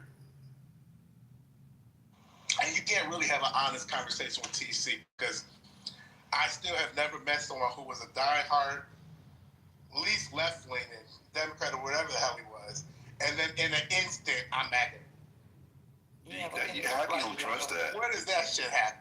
So how you gonna do anything except at face value? I'm about to say, how can you trust it? Once you see that, like you liable to do anything. Like you'll join the next movement in a heartbeat. You just gotta find what it is. You have no substance.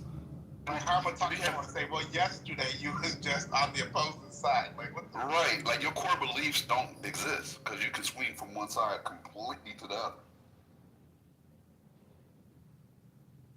That's why I said he's only there to argue the points. You know, I hate to make this analogy, but that's what the devil did. See, the devil knows the Bible. And that's how the devil can get you. Because he knows what is supposed to be right, but he knows how to argue against it. Hello?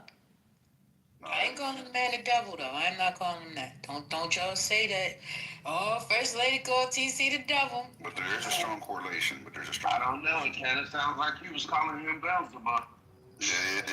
I got Beelzebub by his name. GA, what's going on? Yeah. It just sounded like there was a Beelzebub ring. Beelzebub was there, yeah. And they about to pick. And this is the reason why the Dems lose, because of this right here. Y'all can't stick on my side for nothing. We on your side. We on your side. Well, I heard this. Get the echo chamber together. Y'all be in agreement. We were agreeing. We're like, what's going on? What's going on? Can we at least agree on Metastopheles, can we? Well, Jay, I heard you paying people to make their own room. I need some money so I can make my own room. I told GA, and I say it again, I'm matching GA. Whatever you paying them to do it, I'm matching them. Y'all heard me say it. Y'all can hold me accountable. I'll give you my Venmo. I'll send you my Venmo. Okay. Well, why can I get paid for having them in my room?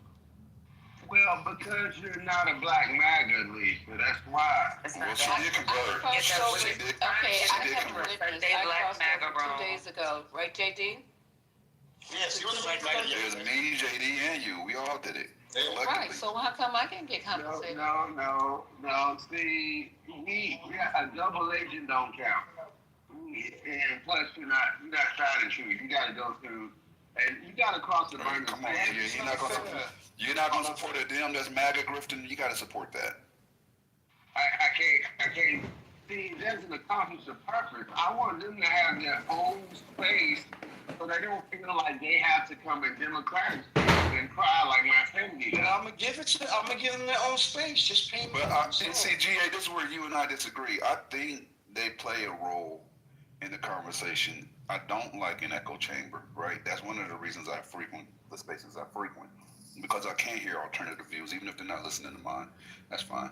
You know what I mean? But just having I agree with you and you agree with me and we agree together collectively, we all agree now what?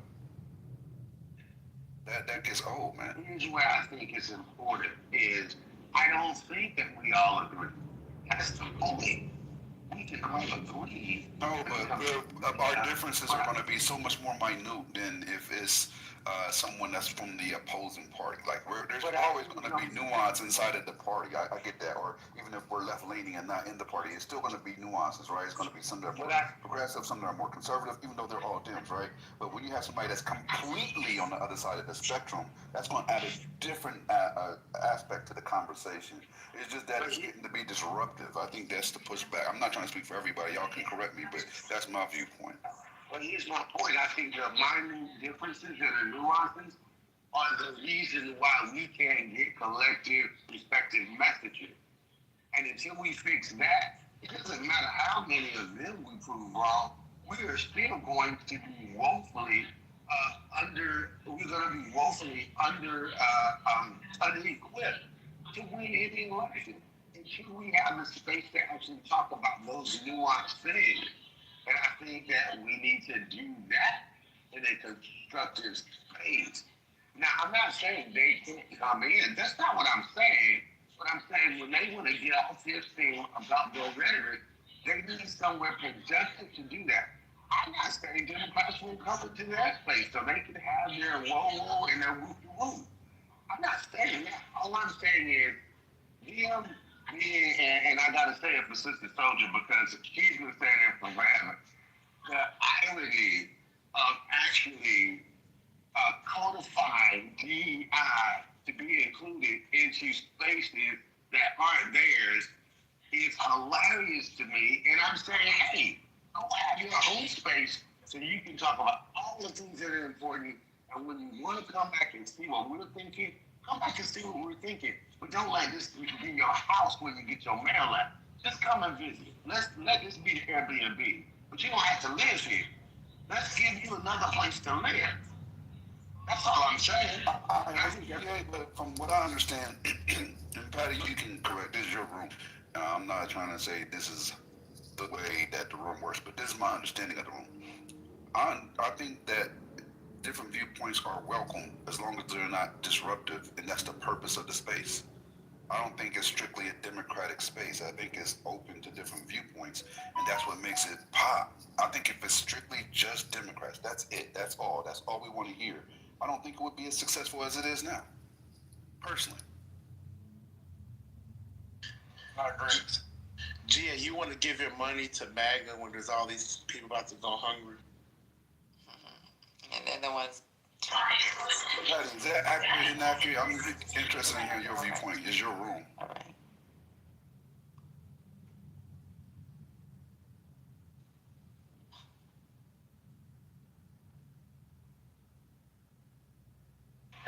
I mean,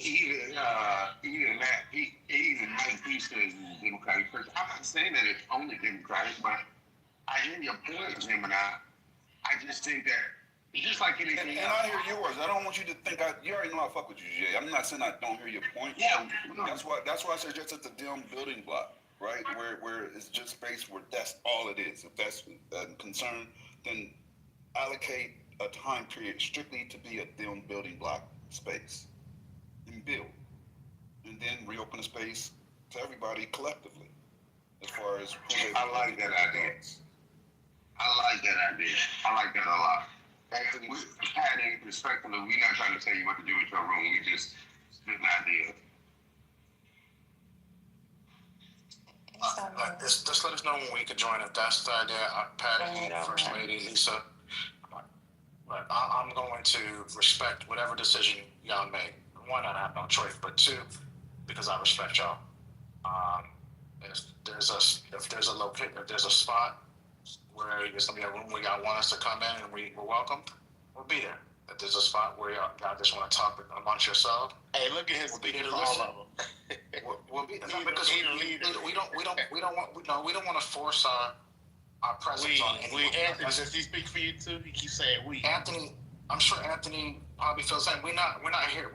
We don't get paid. I'm not here to be disruptive. I'm not here to, I'm not. Yeah. Listen, I'm happy to come in the room and stay in the audience. I'm cool, whatever. I like engaging with you guys. I think you guys, for the most part, are really smart. I don't even mind like the back and forth. Sometimes it goes a little too far. Sometimes it gets real hateful. I'd rather avoid that. But besides that, if you'd rather not hear our voices, I'm good with that too. I mean, because we don't want to force. We ain't trying to force this shit. This is not. It's not a relationship we're trying to force on y'all. Like I said, I know I can speak my. I respect y'all. I just don't like when y'all try to just don't drop lies, man. That's all. That's just a pet peeve of mine. That's all. Weird. Who drops lies? Who dropped that? Doesn't sound weird. I mean, what's weird, Lisa? Who dropped a lie, Omari? No, somebody dropped a lie about his Richard. His Richard. Well, no, not that. I'm talking about like we had secret meetings and that we. See, First Lady. What we've had is like conversations about, and I'm saying we're derailing. I hear that so much. It's like we don't need to come direct. Like if it feels like I'm derailing, I apologize. This is where the derail came in earlier. We were talking about one subject, and then TC decides he wants to be a mod and tell us what the subject's gonna be. Or when we're talking about black nationalism and white nationalism, and you talking about black supremacy. And that's why everybody in the audience kept saying, hey, how do you define it? Because obviously you don't understand the difference. But instead, you guys wanted to keep going down that rabbit hole. That's it. Just stay on topic. And I get it. We veer off topic too, and then somebody has to bring us back to it. But y'all be straight up lying. Y'all just like that shit kind of made me feel some type of way when y'all started talking about federalism. Like y'all don't know what the difference is between an ideology and supremacy. That shit was weird. Or liberation and domination. That's really weird, man. And y'all black.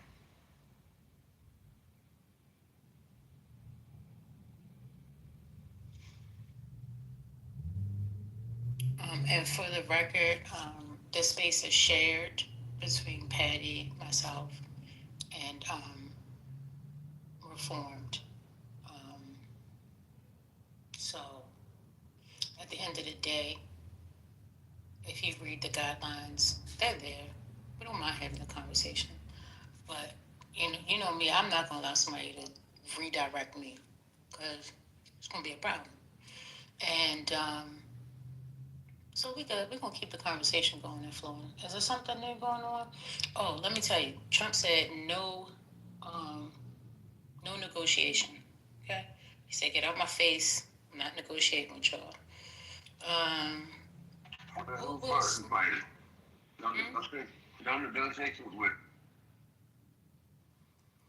Who's asking me a question? That was GA. I was just asking you. Said no negotiations. Trump said no negotiations with who? Damn. Yeah. With the Dems. Oh, okay. All right. It doesn't impact him, so he doesn't care. That's the narcissism, right? It doesn't impact him immediately, so he does not give a damn. So here's some quick percentages. Who will SNAP stoppage hurt the most? Well, 42% adults ages 18 to 59, 28% children ages 5 to 17, 19% adults age 60 and above, and 11% children 5 and younger. This is something else new. I'm not sure if you heard about this, but what is a filibuster? So we know using the Senate to delay or block a vote on a bill. And it requires 60 votes to end the debate and pass legislation. Minority can block a bill with 41 votes. Trump said today, was it today? Was it yesterday? It was November 1st at 5:47 p.m. He says, Republicans, you will rue the day that you didn't terminate the filibuster. Be tough, be smart, and win.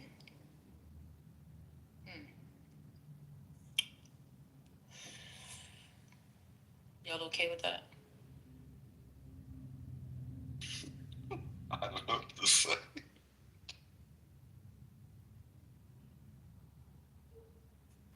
y'all okay with him, saying, hey, listen, destroy that filibuster, get it out here.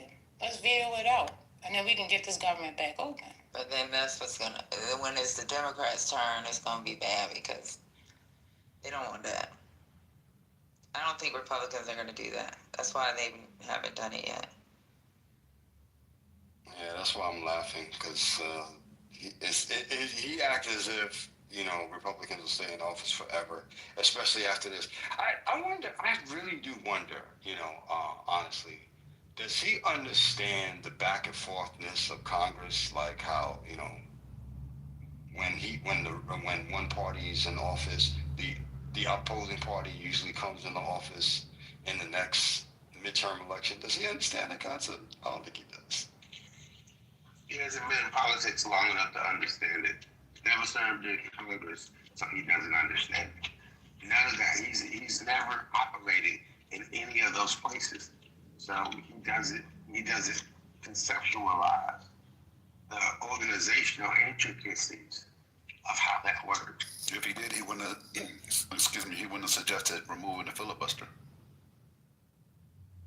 But he's a whole grown-ass man, and I'm like, I don't know, 30 years younger than him, and if I can understand it, and has never been elected in office, and he has been the president, how can he not understand? There's no excuse for this. This is ridiculous. Well, what y'all don't understand is the temperament of this group. It's win by any means necessary. That's the reason why they're always talking about winning. That's why they're always talking about we won. Trump is a winner. It's all about winning. Trump said, listen, go do it, because the Democrats, they're going to do it to you anyway.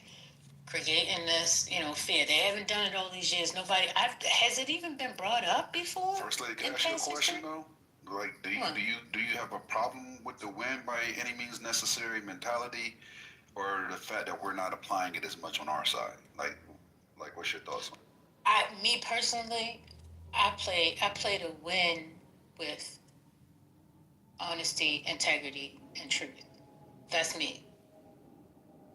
So I respect that, but when you face an opponent that doesn't have the same boundaries that you do, you're fighting with one hand tied behind your back, and you might have a hell of a right, but you still don't get hit with that left. You see what I'm saying? I hear you, but I think that just requires you to fight harder in a different way and smarter, and not even harder. Fight smarter. How do you fight smarter and find it doing it the legal way?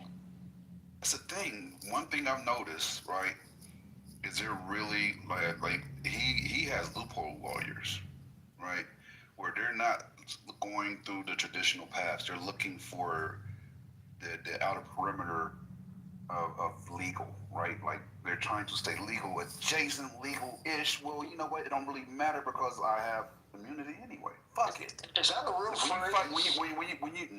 I'm making it up as I go. That's an awesome phrase, though. That's just fucking awesome. I love that. Loop. But if you follow my logic, I really think that if we have somebody, we know that we have somebody that's moving in that manner, but we're still trying to stick to the traditional code. Like, I think you have to adjust for your opponent. You have to adapt at some point. Gemini, there's still only one constitution, though, so they're going to be. I mean, just Bassett, things came with the two federal judges that said they had to pay out the staff benefits, and they're going to have to pay it out because they legally have to. So they can try to do all the rigmarole they want. There's still only one constitution, man. The law is the law. You got to follow the law of the land, and that's what. You don't follow what I'm saying, then. Like, there's only a couple of states that are going to get the money right now for SNAP. Which ones? I gotta look it up. That's because they actually sued. There's the Colombians. Why wouldn't every state sue then if they see it working for others? They're probably waiting for their there are other states that sued. There's more than there's like 19 states that have sued. Okay, I didn't know that. Yeah, let me get it for you. Probably every single state sued if they wait. Yeah, that should be like if a couple win, that should be the precedent, right? Yeah, they filed an emergency State of emergency. Funds are for. That's why it was kind of weird when that woman came up here and said it's illegal. No, it's not illegal. The contingency funds are there for emergency purposes. All they got to do is go to the OMB. Now, when the funding runs out, then they're going to have to go through Congress. So I get it on the Congress piece, but You talking about the 64B? So let me just point out something. Somebody said in the chat.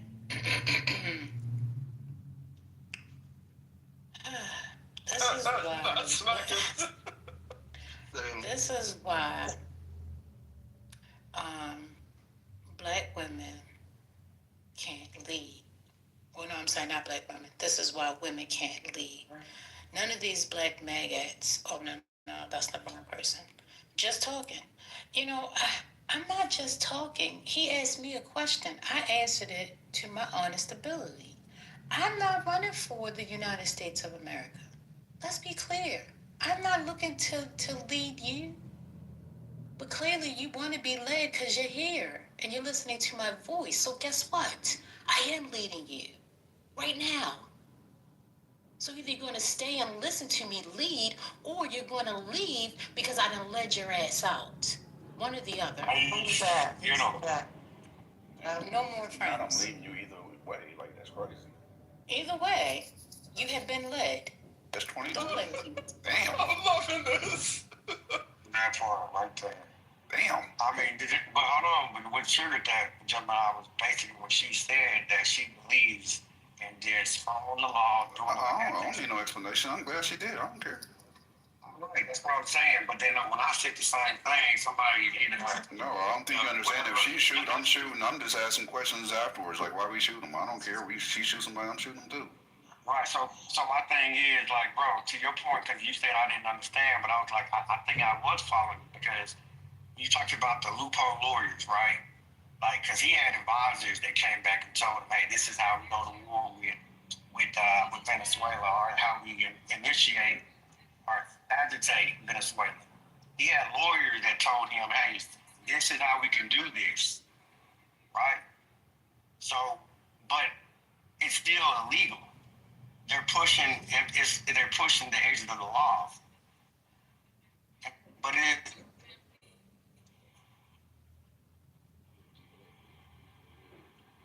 and if your lawyer that does trademarks on speed dial right now, you need to get that motherfucker on. the hell are y'all talking about? We're talking about him trademarking loophole lawyers for that next TV show. I'm not trying to trademark it, but I do like the term though. I just think it fits Trump. If you really watch the way he moves and what he's doing, like from the way he's done with his taxes to TCJ Act of 17, which made it legal for him, and then embedding that portion to the big beautiful bullshit. Like, he's definitely a loophole person. He looks for the loopholes and exploits. Bro, he is throwing egg out the wall and see what sticks, man. Like, that's a fact. Definitely. He's shooting. He like, I'm gonna go hunting for a rabbit with a Uzi. I'm gonna hit something. Like, that's how he's doing it. Yeah, so, I mean, for those that are still on the stage that of MAGA dissent, I'd just like to know, are you okay with this filibuster removal? They call it the nuclear. That's number one. Number two. Not okay with it. I think it's no. Okay. All right, see? I think most people think it's stupid. That nuclear, if you get rid of the nuclear option, it's stupid. They know that's stupid. If they do that, it's going to come right back. I think it would just change things tremendously. But they do it to win. So, Omari, if you're listening, it seems like you're the voice of reasoning. I need you to, even though they might have been joking and maybe you never had one, but I think that it would be good if you had a private meeting with the people so that they don't constantly get upset for getting removed. But they need to check their behavior, because I'm not going to put up with it. That's fair. See, I was watching the game. I was watching the Broncos game. Yeah, no, for sure. We can have a discussion. I think it's important. I think it's important to figure out how do we have discourse in a professional way, as we're all adults. Again, it's a matter of just showing that we can be adults. We don't have to agree with y'all, but it's about having an adult conversation. And it seems like that's where we need to focus on. I think it was a divine who said the point, not the person, right? So we can do that. I like that. Just start your own room so I can come and visit, and you can say everything you want to say. Yeah, we asked them that. We said, hey, since the men couldn't maintain a room on Sundays at 3 to 5. That was nasty work. Hey, Lisa, when Man City started the room, he dropped your ass to the good. I'm just saying that if they have their own room, they can say what they want to say, and then if they allow me to interject, then I can interject, but at least they can get their thoughts out uninterrupted. What do you think about that, Maureen? I mean, when we talked about that, I mean, we... But you can't name it the coon room, because I'm not coming in on that. No, we're not going to call it the coon room. That was Black MAGA.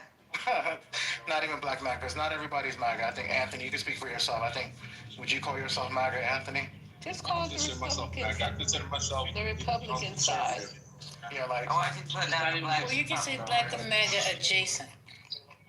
Black Republicans. Patty and First Lady, will y'all support our room? I don't know about all that. I love y'all, man, but I can't be in there with all them people. I'll crash the fuck out. But I'll come for a little while, then when it's 10 of y'all, I gotta go. Hey, Man City already tried it. Shit failed miserably. Oh, he did try it. You know, a little audience. And when Lisa came in there, he dropped her at the good. You know what's crazy? Y'all MAGAs in the audience, y'all white MAGAs in the audience didn't even support them. You know, they have more support from freaking people in this room and in Lisa's room than white MAGA. Y'all wasn't even there. Fucking Manfinity be fucking twerking like a motherfucker. He on the pole up and down. No powder. He go right behind each one of these MAGAs. Don't give a fuck what germs on the pole, and he be jumping up and down for y'all. And guess what? Y'all didn't even show up. He be in there talking to himself sometimes. What's going on? Nobody is crazy. So, listen, y'all. They ain't really gonna support y'all, Anthony. They not. I think you're right, Patty. But I'll be honest. I hope you guys do support us when we take this off of Clubhouse and we form a little situation outside of Clubhouse. And, I think you guys would be surprised to see how well this thing goes outside of Clubhouse. I think we're actually gonna have a really strong alliance off the app that's gonna actually generate some money. All right. So we'll I'll let you guys know once we launch it. But yeah, it's gonna be interesting. So y'all gonna do something off Clubhouse? You're talking about making money. Yeah, I know. I'm saying, launching like a multi-platform pod. Shorts, the whole nine, everything. Gonna just hit it up from a bunch of different angles, but the alliance will have been formed on Clubhouse. This will be, based on relationships that got established on Clubhouse.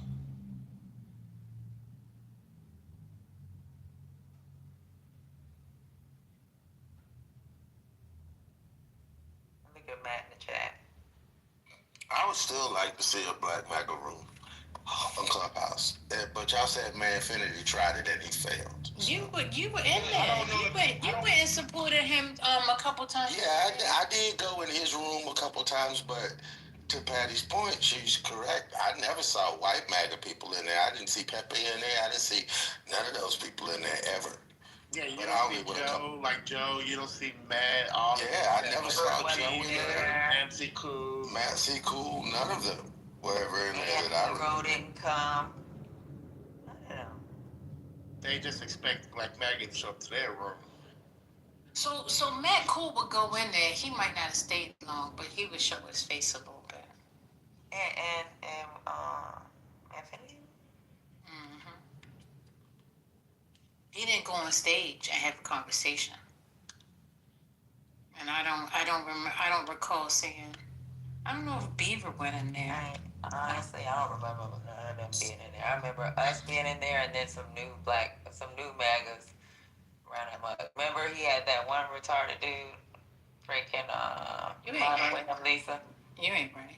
The one that kicked you down to the goo, and then he allowed that motherfucker to. Oh, that crazy mug. That crazy. Yeah, that's the one I was talking about. That's the one I was talking about. That's the one. He is a he was in the service. Dominique. That's his name. Yeah,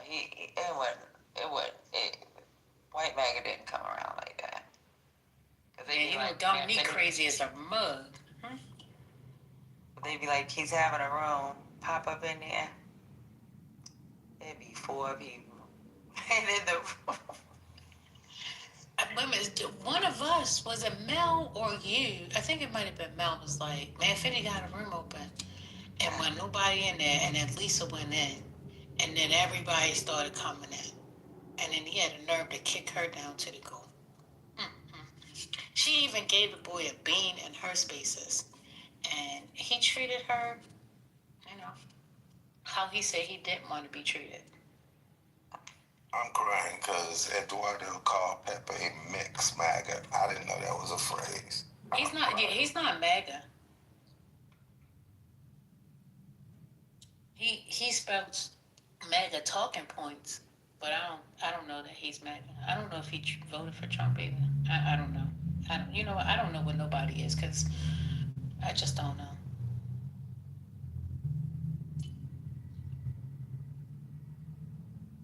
So, if I'm not mistaken, there's a field trip happening at 6 o'clock today.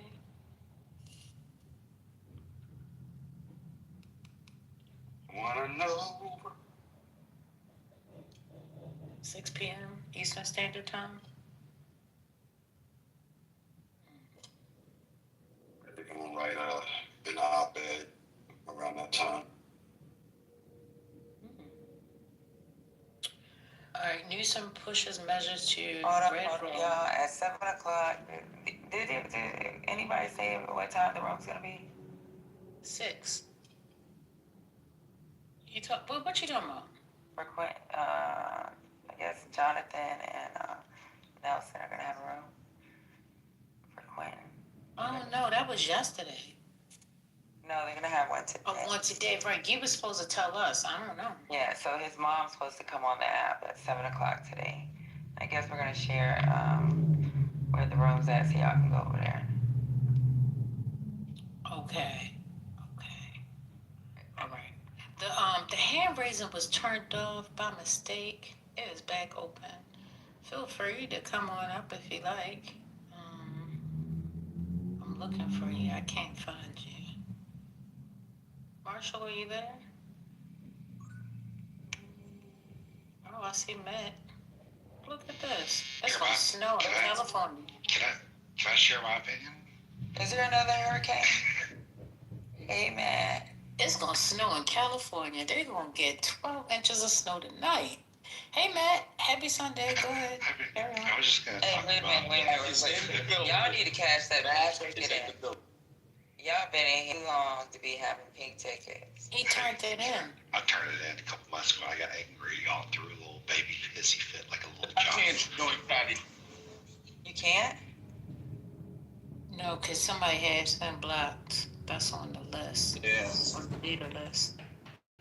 Him and TC. When me and Patty were feuding. I ain't ban nobody. I don't ban nobody. When we was feuding from then I couldn't join the house. I don't know what happened, but you know. Let me unblock so Anthony. What you do about it? Nah, I'm just kidding. I'm just kidding. Gee, I know you my brother. Need to join. But go ahead, Matt. Sorry. I hear no evil. I see no evil. I just pay attention, listen, and tell you have a good Sunday. Matt, say what you was gonna say. I can't. Well, Anthony's here. He's good at taking me back. Anthony can't speak for you. Hey, I got a question. I can't believe I want to ask this question. I'm such an idiot. I thought I learned my lesson 2 months ago. Hey, Anthony, how many votes right now does does the Senate have to open up the government? 55? Is that correct? You need 5 Democrats to cross Yeah, over. so 55 are voting yes and 45 are voting no, correct? About right to me. Okay, got it. Okay, just making sure. All right, there you go.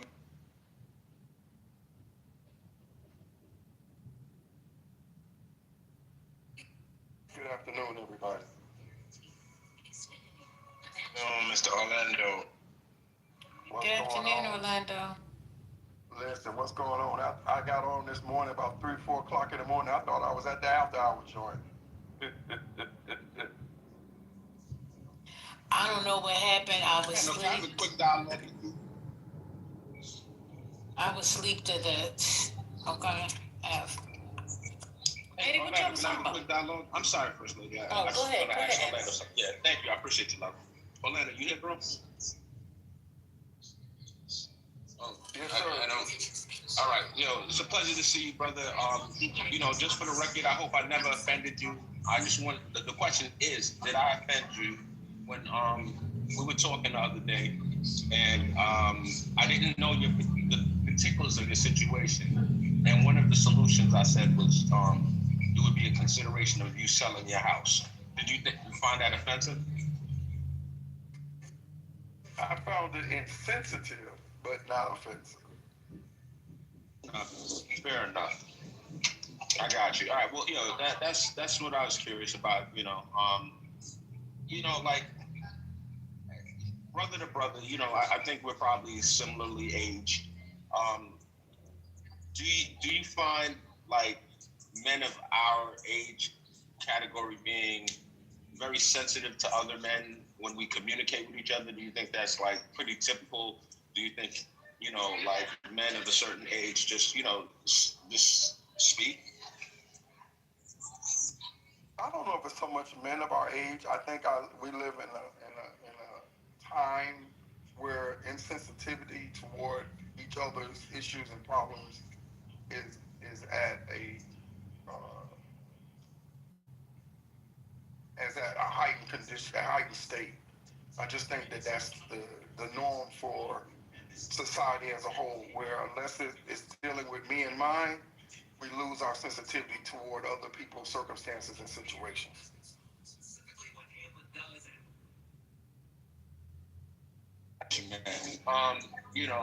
When I heard more about your story, definitely it kind of changed my outlook. That, it's one of those things where my mind is always on solutions rather than problems. I think we focus too much on the problems, bro. Like, incessantly talking about problems doesn't really help anything for my playbook. I like to try to, come up with a way of fixing the issue. And, part of it that came across as crass or insensitive or whatever. But, I wish you nothing but the best this life has to offer. So. I appreciate it, no problem. And, at the end of the day, if we all can learn how to be better people, be better individuals, and learn how to be more sensitive to other people and other people's conditions, that's all we can ask of each other. Maybe we'll end up being in a better place, in a better world. That's fair, man. It's going to sound cynical, but I believe the vast majority of people, they have two emotions towards other people. And one is hate, a lot of haters. And then the second emotion is pity. A lot of times, and that pity doesn't really come from a good place. The pity is really what they're saying, thank God I'm not in that person's shoes. So, I always said if I wrote an autobiography, the title would be I'd rather be hated than pitied. So, for me, I prefer people to giving me, straight up no chaser. Like, that's me. But I'm not pretending that that's everything. I don't mind, like, raw, straight up, just, say what you got to say. That doesn't bother me. But I understand, for some people's point of view, it's insensitive, and they have absolutely a right to feel that way. I'm not saying that my way is the only right way. I'm just saying for me, and that's typically how I communicate, but I get where you're coming from. And I used to be the same way, but life has a way of humbling us. Life has a way of humbling us to the point where we become more sensitive to others because of life circumstances that deal with us. You know, um, I used to. When you're a leader, you tend to be more aggressive in your stances. But when life humbles you, you realize that you're not in this by yourself, and you need others to survive and to make it.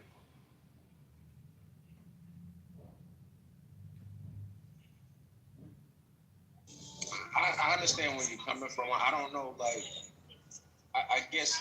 Thank you. I appreciate you. Yeah. I guess what you're saying is that through the humbling process, you kind of change your perspective in the way you communicate ideas, and that's a fair statement. Um, I I don't know. I don't know. Like, I don't want to say anything that's going to get me in trouble, but it's it's a very it's an interesting perspective.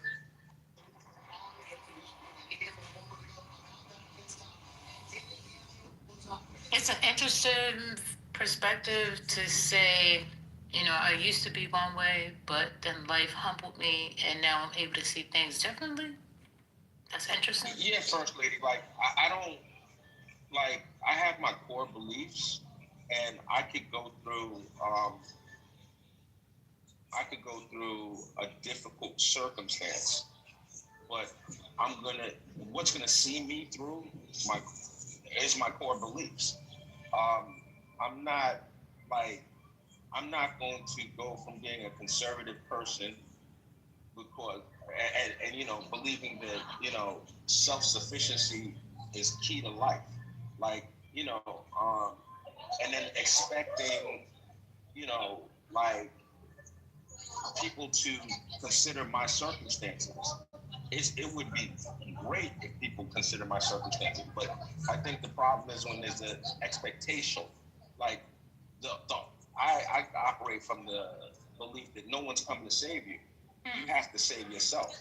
Well, wait. I thought his answer to your question was in regards to what you originally asked him about whether you thought it was disrespectful or not. And his answer to your question was the fact that he used to be like that, and he was humbled, so he's no longer like that. Now, what you're talking about is something completely different that I don't think that he said. Now, I could be wrong. I could have missed something. Yeah, my perception of it was that we were talking about the communication style. When he said he used to be like that, we were referring specifically to the communication style. Exactly. Yeah. Mm-hmm. So what I'm saying is that I would not fundamentally change my communication style because of difficult times, because it's like it goes to the heart of my belief system. The self-sufficiency has to do with my communication style. If I, like for me to be more sensitive, right, in my communication style, it would, like I'm not, I don't, I don't think that my feeling sorry for someone is, helps them. Like, I don't think that improves their circumstances. Right. I think me giving them like, some real like game or like some options on how they can change their circumstance, that improves their life. Not Are you getting a happy ending? What's going on? No, I'm at a bar. Oh, okay. But you know, it's a joke. but you know what happens, First Lady, is, and I understand where you're coming from. What happens is that when you live a life where you are self-sufficient, the humbling comes when you end up in a place in life where you are no longer able to be self-sufficient. Exactly. That's where the humbling comes in, and you have to depend on others Right. and their grace, and you have to depend on others and their ability to see you as an individual and to be willing to help you. You are no longer self-sufficient. That's where the humbling comes in. Right. So, Anthony, before you respond, you know, during the pandemic, I had a lot of time to reflect on who I used to be. And I say 2014, 2015, 2016, I used to be a trainer. And like my classroom started at 8 o'clock. If you didn't make it to my classroom, like I had a strict, guideline. At 8:01, I'm closing my door. If you're here, you're here. If you're not, you're not. No excuses. I don't want to hear it. And, you know, I think I was like that because I was the type of person I had to get my son up, I had to get him ready for school, I had to get my daughter ready for school. I've always had to drop them off to daycare, pick them up from school, and everything had to be on time. I didn't have a chance to make excuses. So if I don't have the excuses, you're not getting the excuses. But during the pandemic, I don't know why God revealed this to me and showed me at this point in time. And I began to start to weep because the grace that God has given me throughout life, for me not to find a way to even be able to find a way to communicate it to the people in regards to just having just some type of kind of grace. You know what I mean? Like, because with my class, if in fact you missed a day, then you had to wait until the next training class started all over again before you could come back to class. So I was really hard ass. I'm like, I don't care. I don't want to hear no excuses. Nope, I don't care. I don't care. I don't care. And that was so mean. That was so nasty. Yeah, it was a rule, but it wasn't a rule that I couldn't find a way to bend, like seriously 1 minute. But because I was so staunch in saying, listen, if I can do it, then everybody else can do it. But not understanding that, there are things that happen in life sometimes. And maybe they couldn't get there. Maybe it really was traffic. Maybe, their gas ran out. I don't know, whatever it is. But I look back at that and I'm just saying, the older I get, the wiser I become. Because I can actually look back at some of my, how I actually interacted with people and say, I want to do better. I want to change. And I don't think that your advice was necessarily the problem. Part of the problem is that he doesn't know you from Adam and Eve. This man don't know you. You don't even know him. You don't know his full background, right, at the time. So to make such a suggestion and not knowing all of those different things that he has going on. And even right now, when you came back and you said, well, I think that's an odd way, blah, blah, blah, blah, blah. But then when he comes back and he says, I'm saying this because I was humbled, because I'm at a point where I can't be self-sufficient. I have to depend on somebody. But in your mind, you couldn't think about it that way. But I hope that hearing him say that also opens your mind to be like, you know what I mean? Just a little bit. First Lady, in light of what you said, right, from Anthony Edwards' perspective, I like the original First Lady. I like the one that held people to a standard. She closed her door at 8:01. You're late, you're out. I think that that's part of your standard for your class.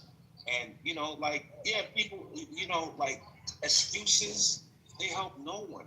You I can't be late to work. I'm never late to work. That's just, I have a standard set for myself. I'm not going to be late. This is unacceptable. I could make it, I could say blame traffic, I could blame whatever. But this is not, this the standard that I hold myself to. And I think that, you have kids and you have responsibilities. And if you can make it there on time, anybody can make it there on time. I don't think just giving grace to people is necessarily the best way to handle situations. And I think it becomes like this slippery slope. Now, in terms of my ultimate overarching advice, you know, to me, if I can't afford something, I'm not going to love a physical item more than I love myself. I'm not going to go down into the muck because I'm trying to hold on to this physical item. I'm going to look at my situation, make an honest assessment, and I'm going to pivot if need be. And I don't think that's unreasonable. As I was suggesting the pivot. If we keep insurance rates keep going up, we keep on having crazy hurricanes in Florida. You know, like honestly, I'm not mad at somebody that says, you know what, I'm gonna sell right now. There's this cat, I believe his YouTube channel is called Reventure. He talks about Florida incessantly. And there's people that have taken hits, hundreds of thousands of dollars selling their house in Florida. And it's like it's heart-wrenching. Do I think they wanted to take the hit? No. But something, you gotta know when to hold them, when to fold them, when to walk away, and when to run. Anthony, can I ask you a question? Well, now, before you ask him a question, I just want to remind him about grace. So the next time that they start talking over you, next time they cut you off, don't ask me for grace. Don't call First Lady. Don't do it. The next time that you come off mic and you overtalk somebody and they shoot you out the space, don't ask for grace. Because a lot of times people ask for grace and don't even recognize they're asking for grace. And they're granted grace without having the gratitude and the being grateful for the grace that has been bestowed upon you. See, that's the difference with me now and versus the person that I used to be. I didn't understand how much grace and mercy I was actually living on until God had to humble me yet again to show me that if it was not for me, you wouldn't be where you are. So because of that, I'm going to treat his people with kindness. I'm going to be kind to them, and I'm going to give them the same grace that God has given me. I'm sorry, Orlando, go ahead. Anthony, I want you to think about something. One of the greatest motivators that I believe, and I could be wrong, that drives you is fear. Fear of losing everything. Fear of not having anything. And because of that fear, it causes you to overcompensate to the point where you have no excuses. You have an attitude of no excuses for yourself and for no one else. And that's not always a great thing. Like I say, I've been there and done that. And because of life has humbled me. It has fine-tuned me to be more compassionate, not just for myself, but for others.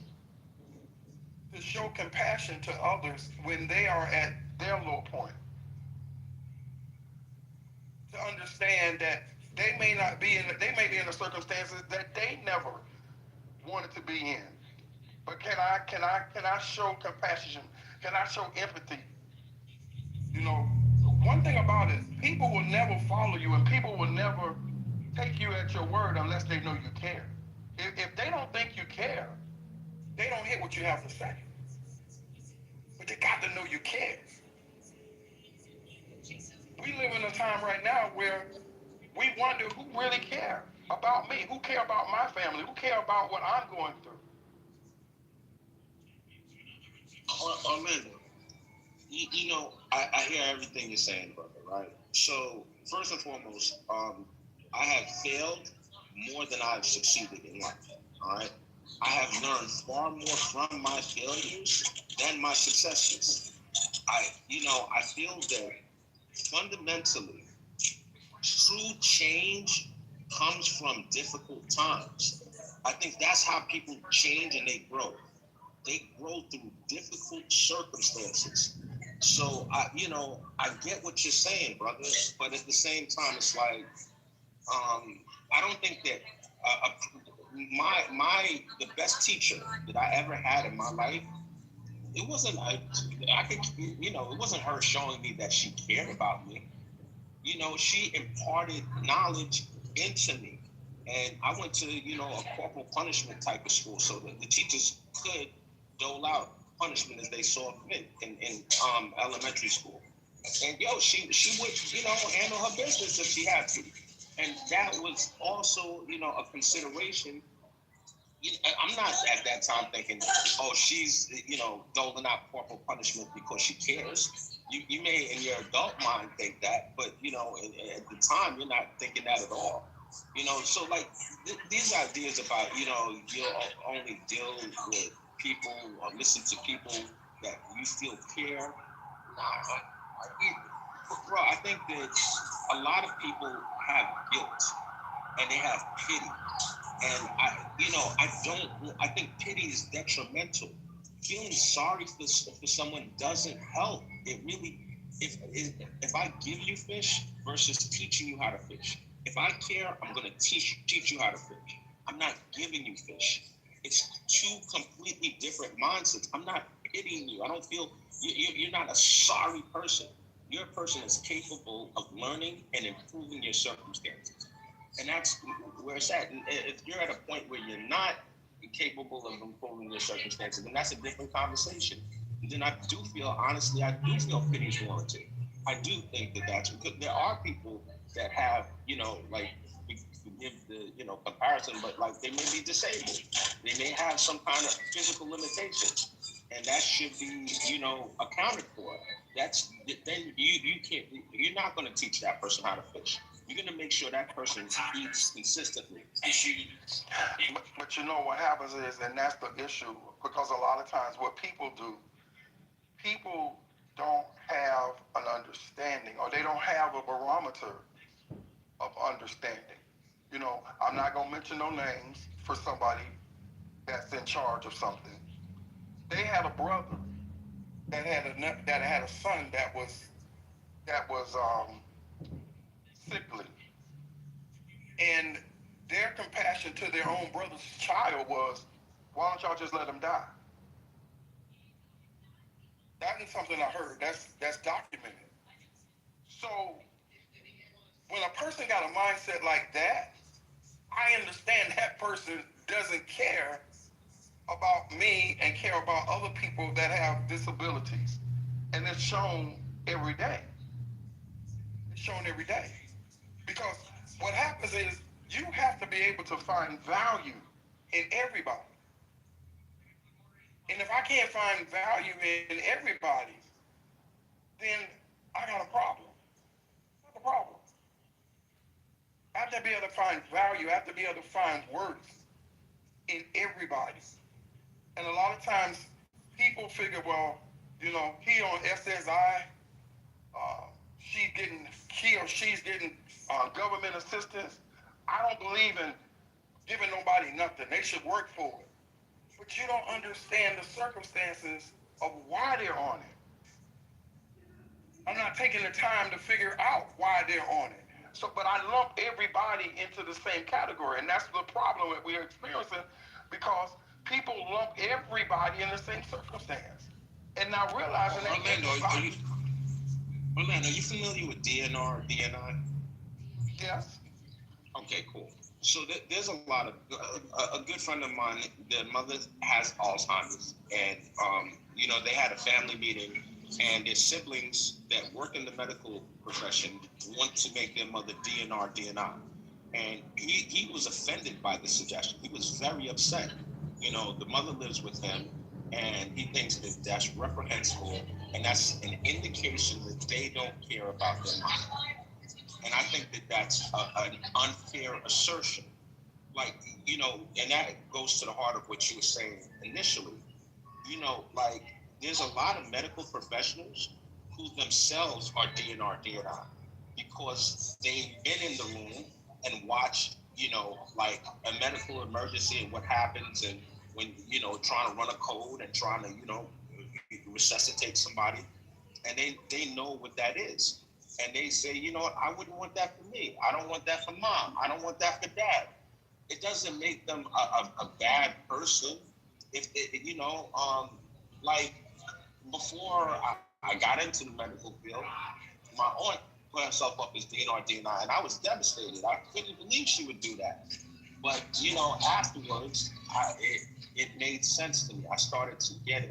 So I don't think it's fair for us to like just make a blanket statement as to whether or not somebody cares about somebody or not, if they're willing to let that person die peacefully. I don't think that that's a qualitative judgment as to their caring. I don't think that's fair.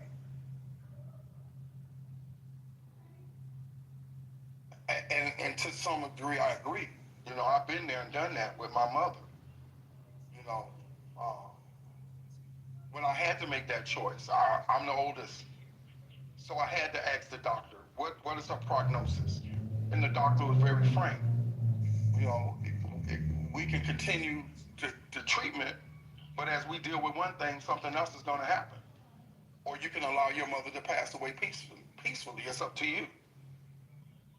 You know, it's not something, and then that wasn't the part of that bothered me. The part that bothered me is that I live in a country that when I needed to put her, because she had Alzheimer's, when I needed to find a place that could adequately help her because I could no longer do it in my home. I'm blind. So I could no longer give her the assistance that she needed. They told me that as long as she got money in the bank, as long as she had property, you have to sell everything she has, pay for it out of your own pocket. When she has nothing, then Medicaid and Medicare will pick up and we'll take it from there. And my exact words to them was, so you're telling me my mother needs to be broke before all the years that she paid into Medicaid and Medicare through her employment, she can't get any assistance until she has been proven to be broke. And they tell me, yeah, that's basically what we're telling you. That's basically what we're telling you. Yeah, who wrote that policy?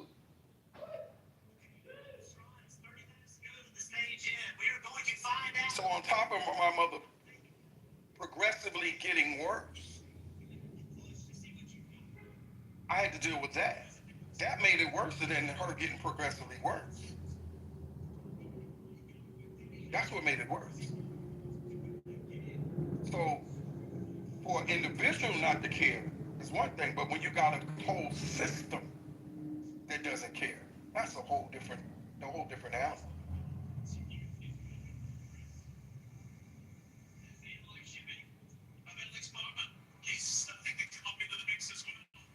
It's a whole different animal. And that's something that each and every person that live in this country eventually gonna have to come to grips with when they have a parent, or even a parent or a wife or a husband. They're gonna have to deal with it. If things stay the way they are, they're gonna have to deal with that. If things stay the way they are.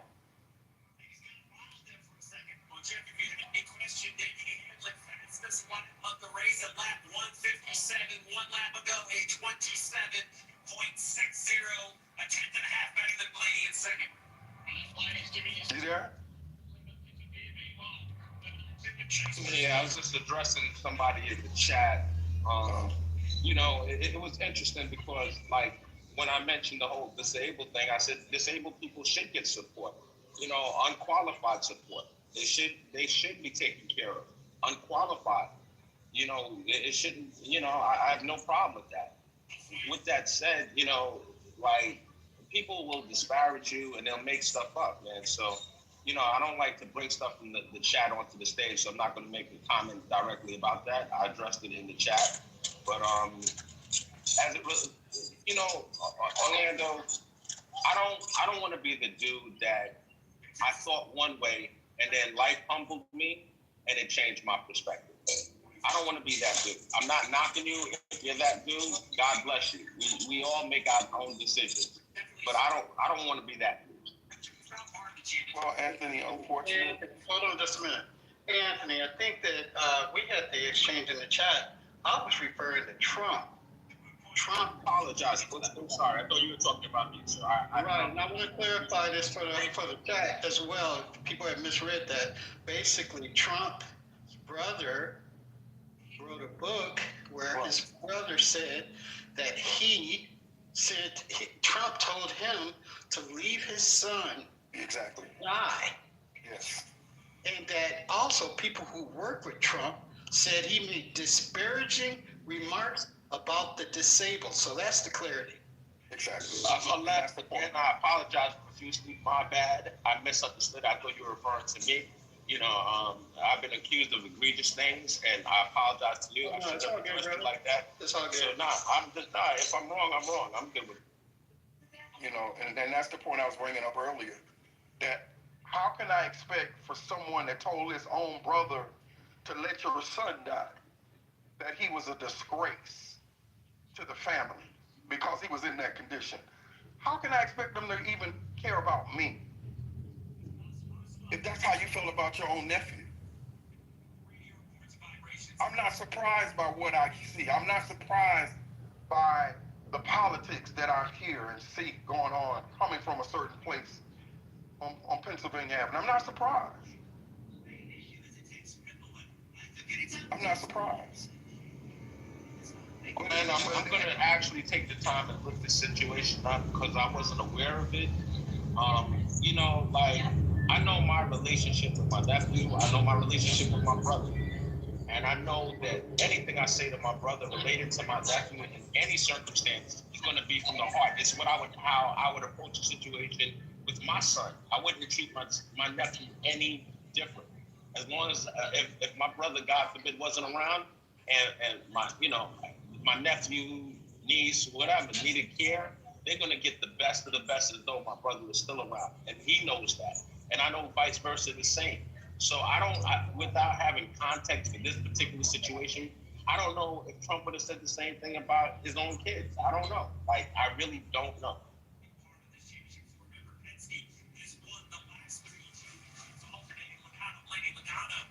Hi everyone. Can anyone hear me? Hey Sabina, I hope all this stuff. Hi Anthony. No, we don't hear you. No, I have to ask because my mic doesn't work. One second. It can be distorted, but thank you so much for joining us this evening. Thank you for the exchange, fellas. Now, this is what I'm talking about, having a conversation. Don't agree on the topics. Anthony was able to articulate, even though it may not have been palatable for others, it was done without cussing and fussing. Okay? So I appreciate that and I acknowledge that. So thank you. But some people might say I'm giving grace. Anyway, no, just kidding. Sabina, how are you, sis? How you feeling? I'm fine. How are you? Always give grace, by the way. Always. Thank you. I appreciate that. You're welcome.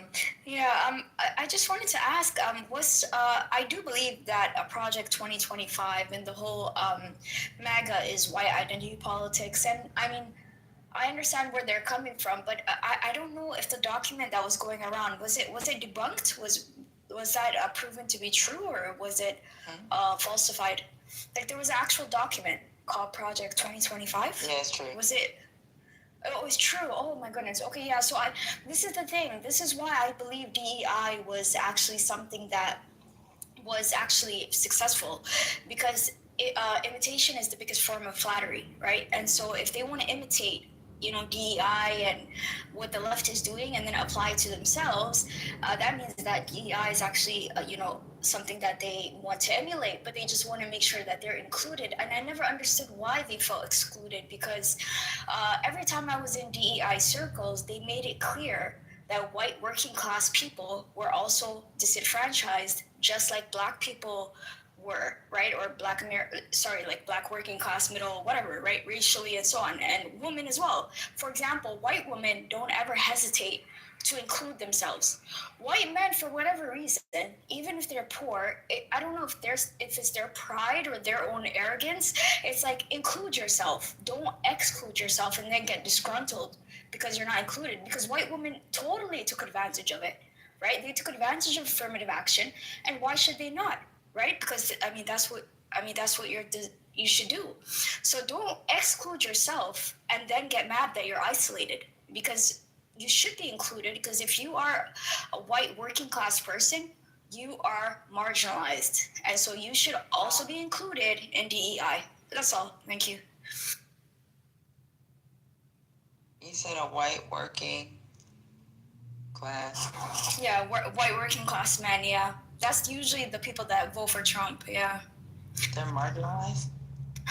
If they're poor, yeah. Yeah. That's what like the DEI idea is. It does include class as part of it. That's what Kimberly Crenshaw, like they always attack critical race theory, but she never excluded white working class people. She never did in any of her works. But for some reason, they're talking about class. They're talking about protected classes. Okay, I see what you're saying. Yeah. Like, yeah, I don't think they're talking about that bit. But white men are protected under DEI if they're a veteran. You know, they have veteran preference. But even in that, the present regime wants to get rid of those preferences because the commander-in-chief, well, not the commander-in-chief, but the one over the fence has suspended the program for disabled veterans and the employment program that they have for disabled veterans qualifying for contracts. So that's been suspended also.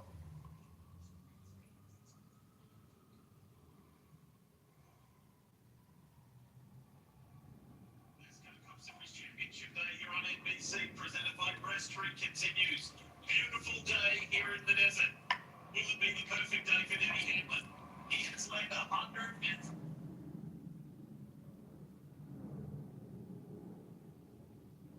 Yeah, I don't know anything about that. Yeah. Oh my God, what's that noise? Happy Sunday, y'all. I'm making a hot mic.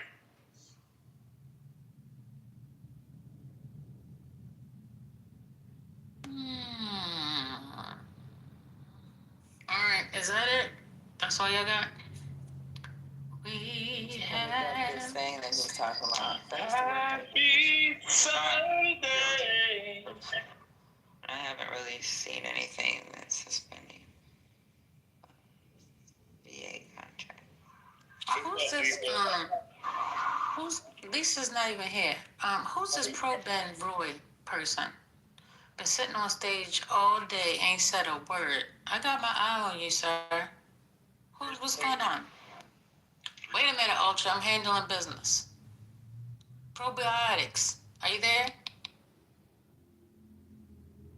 Probiotics. Are you there? I don't think he's there. I think he's trying to listen and learn. It says learning English on one of his pictures. Okay. Proven. Yeah, he just up here. How we know? He could be a spy. Hello. All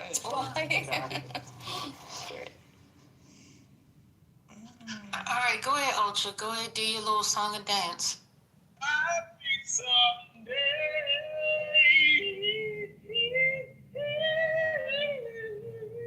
Happy Sunday, y'all. Ain't that about a monkey? Hey, Jamal.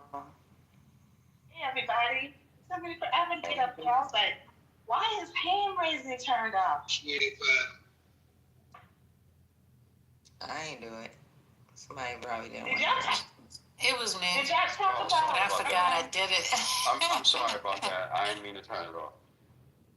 It was definitely me. I forgot that I turned it on, and I didn't see nothing over in the chat. I wasn't even looking at the chat. I was engulfed in the conversation, so I apologize, guys. Thank you. Okay. Did you guys talk about the J.D. Vance, Erica Kirk thing that's blowing up? Oh, I heard he was banging up Erica Kirk. He was banging his podcast, and he took his woman. God. Oh my goodness. It's not even that. You know how it started, Sandra? Joking. No. What happened? I just can't believe he said that. Yeah. Oh my God. Yeah. He said openly that he wished his wife Usha, who's Hindu, was Christian, and then now you see, Charles, who's passed, his wife all hugging up on him. I thought it was crazy. It's insane. The picture was crazy. The picture was crazy. I didn't hear him say that because someone asked It him. was very inappropriate. Someone asked him how does he raise his children. He said his wife does go to church with him, and he said that he hopes that the word would move her. I never heard him say he wished his wife was Christian. I've heard him on the record because I did hear him say that. He was at I a did press hear him conference. say that. Oh, okay. I don't think he meant it to come out that way, but yeah. Yeah, he didn't mean it to come out that way, but he actually did say that. I've seen the videotape like three or four times. He did say that. I've also heard him on the record. I think me and you said the same thing, Divine. I posted. Yeah. When he was talking about raising the kids. I posted it in the chat. Yeah, he didn't mean it in it. Sorry. Yeah, I was still talking. I mean, I hear it.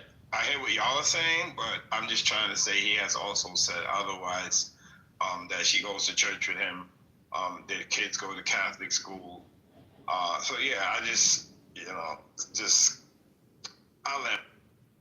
Yeah, I think I know what you're saying. I think he didn't mean it in a malicious way when he was trying to say that he wishes that her heart were to accept Christ. Because I know people in relationships where another person's a different religion, so I know he didn't mean it that way. But it's what he said along with the picture that I think everyone is going crazy about. But yeah, but anyways, yeah, he did say it though.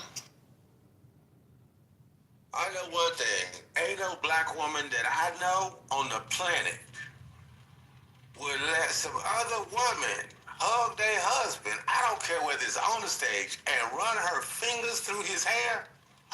It'll be a fight. All the black women I know, it'll be a fight. I don't care how proper and proper. The black women I know, it'll be a straight up fight. First lady would show Am I missing something? First lady ass off that stage. They would snatch her whole wig off. They would snatch her up right there. If I'm wrong, ladies, correct me. You are right.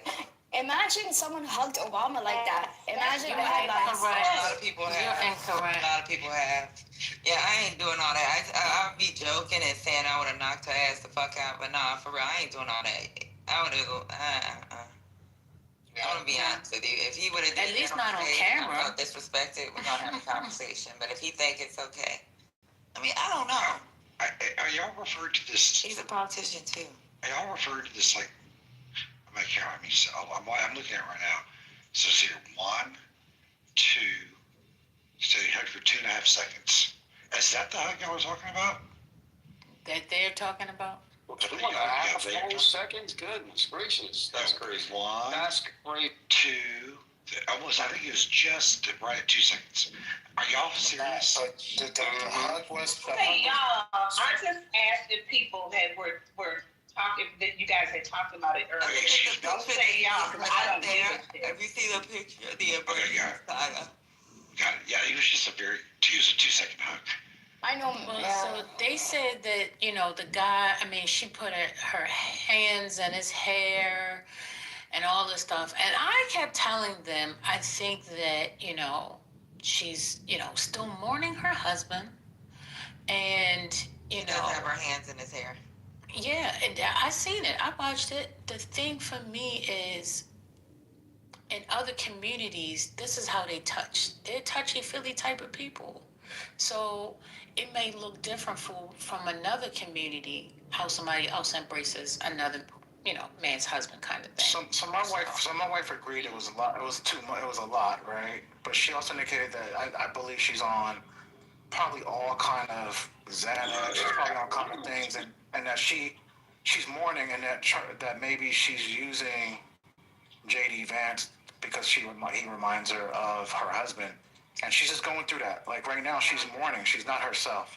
Yeah, I'm not saying that they're gonna get together or anything like that. I've never alluded that, and I know that's the talking point on Twitter and all that stuff. I would never say that because I don't know that lady, and I don't know J.D. Vance, and I don't know his man. All I know is this: the 2 points that I made. I am speaking for myself. If you would stop interrupting me. I literally think 2 things. One, that's the reason why I said the black woman I know that would be not okay with. I didn't say anything else. The black woman I know, they ain't gonna let no other woman run her fingers through no man's hair. And when I say snatch her, hold on for a second, Matt. When I say snatch her up, I didn't mean physically snatch her up. It'll be a whole situation that maybe it'll be a conversation or anything like that. I didn't say that they was gonna throw down and fight, but it'll be a whole other point that I said is this. When he said what he said, I'll say it again. I don't think he meant it to come out that way. I don't think he did. I don't think that man means anything negative about his wife. I don't think he did. But the way he said it, I didn't think it actually passed through his brain because it sounded like I really want her, the word to work on her heart and her leave her religion and come to mine.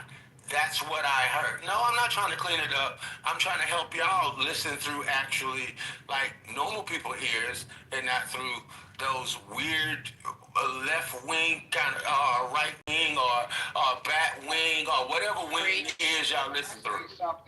Can I say something real quick? I just want to say this real quick. I think that it's a lot being made out of nothing. I think she's probably really appreciative of the money that he helped her get, or whatever the fuck he did. They helped her. They helped her out a lot, and I just think that it was more of an appreciative thing. That didn't look sexual in any way. You can almost freeze frame anything and make somebody look like, these days it's nothing to freeze frame and stop something and create something out of nothing. And I think that was really some bullshit. As far as him being with his wife, I don't think that was a good fit from the beginning. And he was lucky to be getting some Indian pussy. And I think I think he was lucky. And he's not a handsome man. He's an unattractive white motherfucker. And so he was very lucky to get something. But Jamal, your wife gonna let some other woman put her hand in your hair? Jamal. I think that was just Jamal, is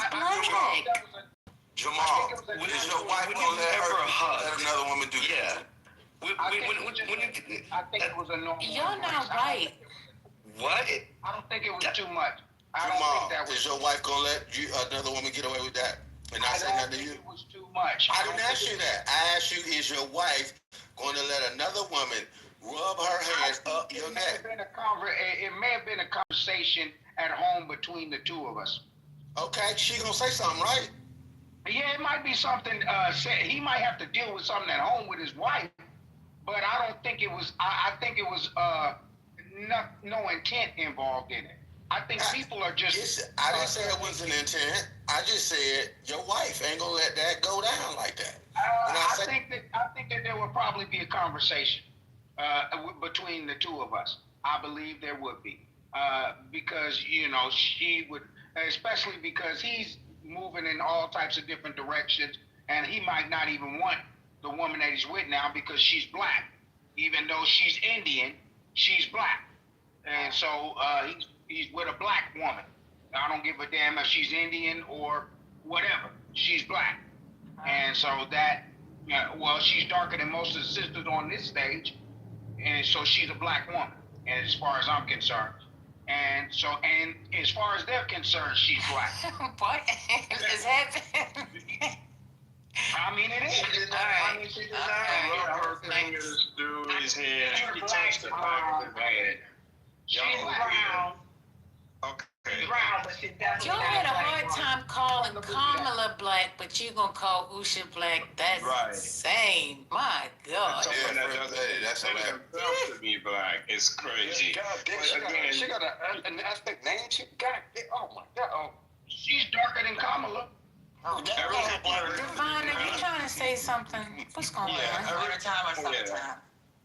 Erica Kirk did not rub her hands through his hair. She touched him. I just looked at it. She touched the back of his head. They hugged, and she walked away. And calling it. Okay. It was nothing. It's a nothing. Where were his hands?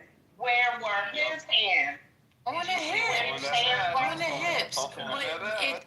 His hands were on her waist. That's close to that. It wasn't. That's not a regular hug. That's not a regular hug. really. To me, it wasn't No, even. I don't give a shit. I don't care. I don't care. I'm just going crazy over Right, all well, the why are you comments. defending it? We're talking about what I'm not defending it. He shouldn't have had his hands No, on you're her saying waist. that you don't care, but you. No, I don't care. I don't I know, care. but we're I just think having it's a funny as hell. conversation. Okay, yeah, well, we're not saying that you care. We're having a conversation. That's all. That's it. Yeah, any blog or media source that's saying it's more than it looks like. His hands were on his sides for like a millisecond. She patted the back of his head. Get your hand off of her man. Divine, I'm gonna ask you the same. Divine, I'm gonna ask you the same question. You married, bro? Yes, I am, sir. You married to a black woman? Sure, I'm a black Panamanian. Okay, a black Pan. That's even better. That's even better. This is my question, Divine. This is my question, Divine. If your woman saw a picture, a still photo of a woman, got her fingers in your hair, like she had her fingers in his hair, not the video, but the still picture, is your woman not gonna have a conversation with you? Okay, first of all, I'm not hugging another woman like that. You get a side hug. Why not? It's nothing burger. Hold on, you ask me a question. They're not gonna have an opportunity. I'm gonna keep it a buck. They're not gonna have an opportunity to get an image of me looking like that hugging a woman. She gets a side hug like she's one of my students, and it's like barely touching, right? Like shoulder to shoulder. You know, I'm gonna push. If she's trying to get up on me, I'm gonna push her hips back because you're not gonna disrespect my wife. Because my wife is not really gonna get mad at her. She's gonna get mad at me. Why are you so comfortable with this lady getting so close to you? See, I know how to move. I know how to. You heard? Okay, so what if That's what I've been waiting to hear. That's my point. That is what I've been waiting to hear. What if you're a politician, though? Right. Like, there's different strokes for different folks. If your husband a politician, you're gonna expect him to hug, kiss babies, all this other extra shit, pat people on their back. That's why I said I was joking. When I said that earlier, I was joking. Like, honestly, I don't know. Patty, not different strokes. So the rules are the word.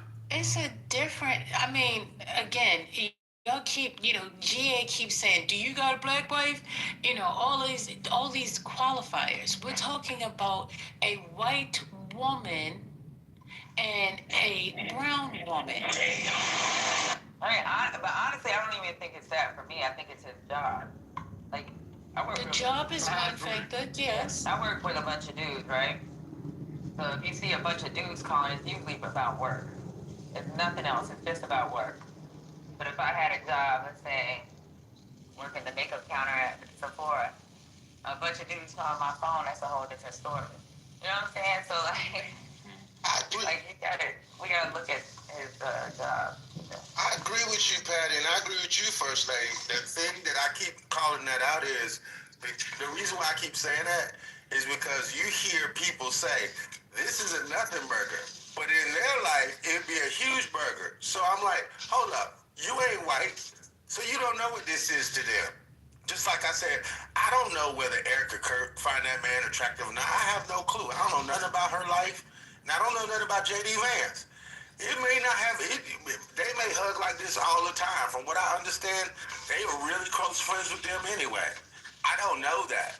But I'm just calling out the hypocrisy when people say, oh, this is a nothing burger. People do that all the time. But I wouldn't do that because my wife would get on my case. That's what I'm calling out. Yeah, for your situation, but if you was a politician, your wife was gonna have to suck it up and drive on. Yeah, I agree. Either that or you're gonna have to find another wife. Time will tell. Time will tell. Yeah, I think Patty's right about that. Knowing a fair number of politicians myself, regardless of party, like, there is that kind of hugging at events. It, like, nobody puts the hand on the back of the head kind of thing, but, people do hug. See how they talk shit about Biden, how he always pats people on the back, shit like that. Yeah, he's grabbing her by the hips. They don't always do that. Biden is damn near filling up somebody's dress in his old ass. God. fondling, here we go. squeezing cheeks. But we do have squeezing cheeks, smelling scalps, and what does that have to do with what's going on today? We do have a good. That was nothing. That was absolutely nothing. Biden ain't doing nothing but being a politician, and he's just a nice guy. We do have an example of a former vice president who never would have let himself get that close to a woman who wasn't his wife. And it was Mike Pence. Mike Pence. Exactly. Yeah, Mike Pence, I think, is the only president, right?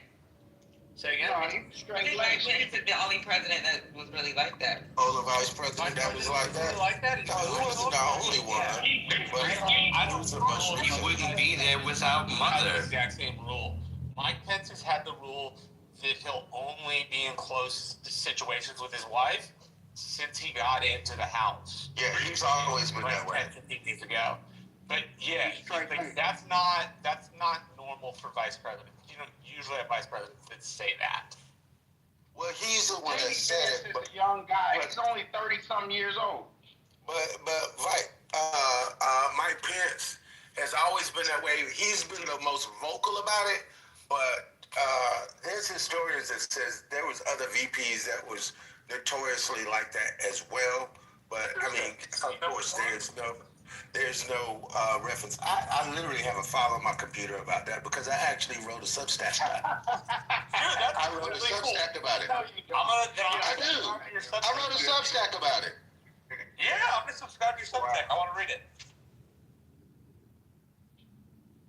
I don't know. You spending your time that way, man. You need to get some fishing. Start fishing or something. Fishing is good. There's a lot of good. Yes, you need to get a fishing rod and head out to the motherfucking ocean. Fishing rod doesn't make me any money. People read my stuff. Substack does. So. All of this I've been on Substack for the last 4 weeks, and that's why I haven't done any roast so much because I've been on Substack. It's all a distraction. They want us to forget about.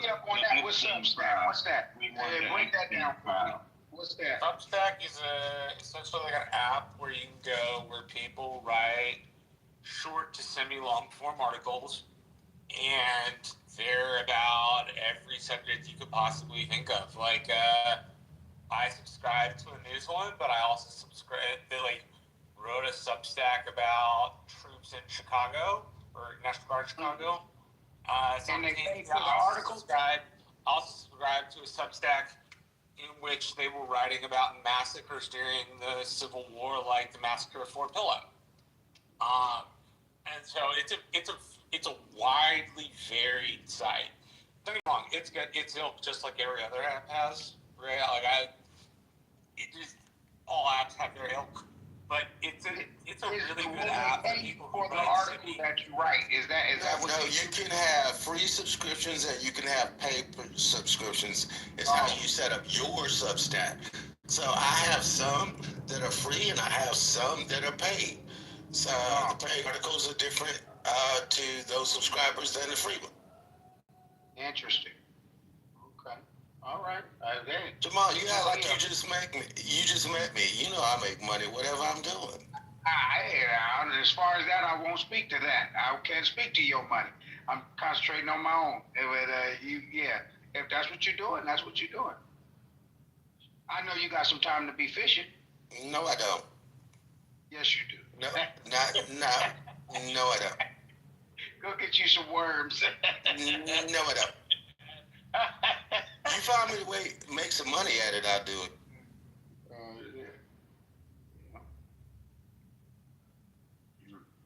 At least crabbing, where you at, you can do some crab thing. Get you some lobster tails, all that. Just don't. No, I'm good on that. Man, look. Never mind, forget it.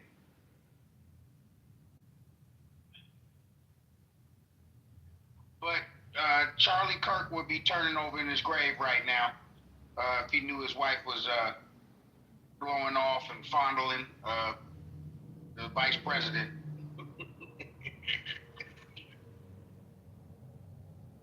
Well, he's looking up and seeing everything that she's doing. Yeah, you've been in the ground too much. Good too much. You know what? I caught that, Royal. That was funny. That was funny. I'm not gonna hold you.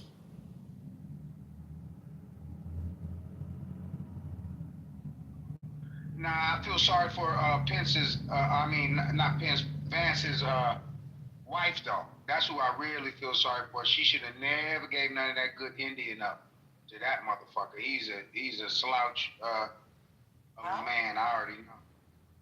I'm just that Indian. I'm just counting the days until they call it Fondlegate.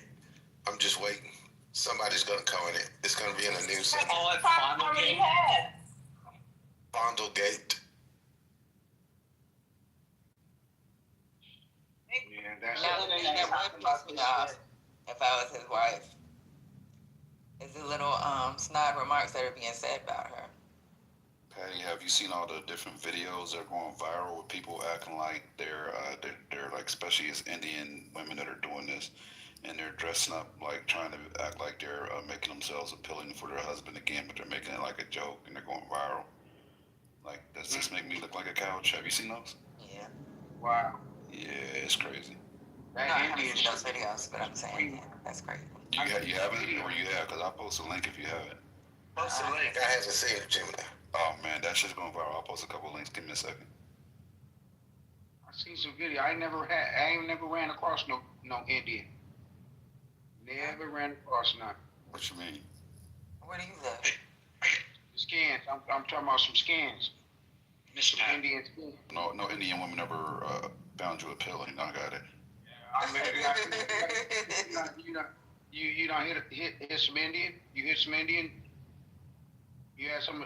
I refuse to get in this conversation. I'm going to say, Jimmy, don't go down that road. That's a weird conversation. God damn. I'm asking, have you had some masala? Have you had any tiki masala? Mercy. Stop. I don't disrespect people's race like that, man. Stop. Please. Okay, so this is when I say, hey everybody, welcome to Politically Correct. One mic please, one mic. Welcome to Politically Correct. Project 2025, Equal White Identity Politics Exposed. Let's bring it back home and try to get back on the train tracks. Let's get our plane navigational system adjusted. So many of us have read many portions of Project 2025, including myself. We spoke about this yesterday. You can look at policy that's being pushed and you can compare it to what's happening in the written documents. Heritage Foundation has been around for ages. They only changed their names. This is a think tank, right-leaning think tank that aims to guide the policies of the Republican Party, and in this case, MAGA. And so here we are today. We can look at the atrocities that have been taking place, case law that is being attempted to be rolled back, attacks on the Civil Rights Act of 1964. People are like, why you always want to go back there? Because that's the foundation right there, you know. There was a time when some of y'all mamas couldn't open a bank account without a husband, right? Of all races. Women could not do this, women could not do that, black people could not do this, could not do that. And so these rights have been afforded and now they're under attack. I believe there are individuals who feel we've come too far too fast, others who argue that we haven't gotten anywhere, but that is not a fact when it comes to education, when it comes to entrepreneurship, when it comes to a lot of things here in these Americas. Some people would think like we got to slow these folks down, not just black folks, but all minorities. You have people coming to this country, opening up businesses. Did you know you cannot open one Dunkin' Donut? You had to open 3. Right, so anybody you see those Dunkin' Donuts popping up and people pooling their money, they didn't open one Dunkin', they opened 3 Dunkin'. So things like that. You hear in New York, the bodegas, you know, that was a Latin term, a Spanish term. The bodegas now are all owned by the Yemenis, right? How did we miss that boat, right? It went from the Spanish hands or the Latin hands, the Puerto Rican hands, straight to the Yemenis hands. And guess what? The Latinos, they are now venturing into supermarkets. If you go to a lot of supermarkets in New York, you'll see they are owned by Latins. So they leveled up, you know, from bodegas to supermarkets and things of that nature. And again, you have, if you look at here in New York, who owns the Dunkin' Donuts, right? Who owns the gas station, right? And so people are threatened by this. The powers that be are threatened by this. We've made some advancements as well here in New York as far as black people. We're opening bodegas. You know, we're owning businesses. My own neighborhood, East Flatbush. Most of the businesses are black owned. Your Jamaican restaurants, your little shishi bar and grills. People are leveling up. So I think someone's threatened by that. It's just like, in my opinion, we got to slow them down. That's what it looks like to me. So with that, I'll pass the mic. Let's keep the conversation going and let's try to stay away from the sexual epithets. This is Dr. Me here. May I ask 2 questions to ladies in this room? Yes, sir. Okay, thank you so much. You were talking about a few minutes back about the hug, right? So for men, it doesn't matter. So it's there is always the big spectrum, but it is always the modesty of a woman is bit more difficult to understand. So is it easy to differentiate between a good hug and a bad hug, or a good touch and a bad touch from a woman's perspective? So this is the question that I have. A good bitch from a bad bitch? What do you say? You talking about if a man was to hug me? If I could tell the difference between a good hug and a bad hug? Yes. I think he means if it's like somebody being genuine or somebody trying to like grow. You know, you can tell if somebody's trying to grope you. I don't know. I don't understand that. Did any of y'all other ladies understand that? Can you repeat it again? Hey, doctor, good to see you again. Yeah, thank you. This is what. See, I have a daughter who is 20 years now, and from the she is of course growing in India. From the beginning, my wife made sure that she is sort of protected. But I was always asking my wife, she must be mingling with everyone. Of course she does, but we have to make sure that she identifies with whom to move closely and with whom she should not. Agreed. So this is always a eternal problem according to me, because it also depends on the persons, the way they look at it. But generally speaking, I want to, because my wife has a different perspective because of her cultural background, being an Indian. I just wanted to ask, because you are already openly discussing about these things, and also about the hug Charlie kids, right? So wife and JD Vance thing that Okay. I saw that. So in that sense, I wanted to ask a question. Is it easy or difficult for you to identify between a good touch and a bad touch, or a good hug and a bad hug? So this is the question that I want. Okay, thank you. Thank you. Appreciate that. Jamal, I think he was talking to the lady. No, he was asking the lady. Would you like to put your genitals to the side and answer? Thank you. I can. Okay, no thanks. No thanks. All right, so, doctor, growing up, my mother was very cautious, telling me, don't sit on a man's lap, don't get close to, all these different things. So I think as I continuously grew up, it was something that became innate, if you will. And I can definitely feel energy. I can feel when a person is being flirtatious, or genuine. So I think I definitely have the perception of those different attributes if someone was to hug me, if it was just like from a genuine space, or if it was something that was more on the sexual side of things. Why do you ask the question? And honestly, I don't let men at work hug me. You're going too far now. It's a professional environment. What are we hugging for? Correct. Right. Yeah. I mean, were you talking about at work? Yeah, Yeah, it was very good. Yeah, you remember he just said something about his wife, the girl that works with him, his receptionist. Also, I don't know what the rules are in India, but in the United States, they have this thing where sexual harassment is a big thing. Yep.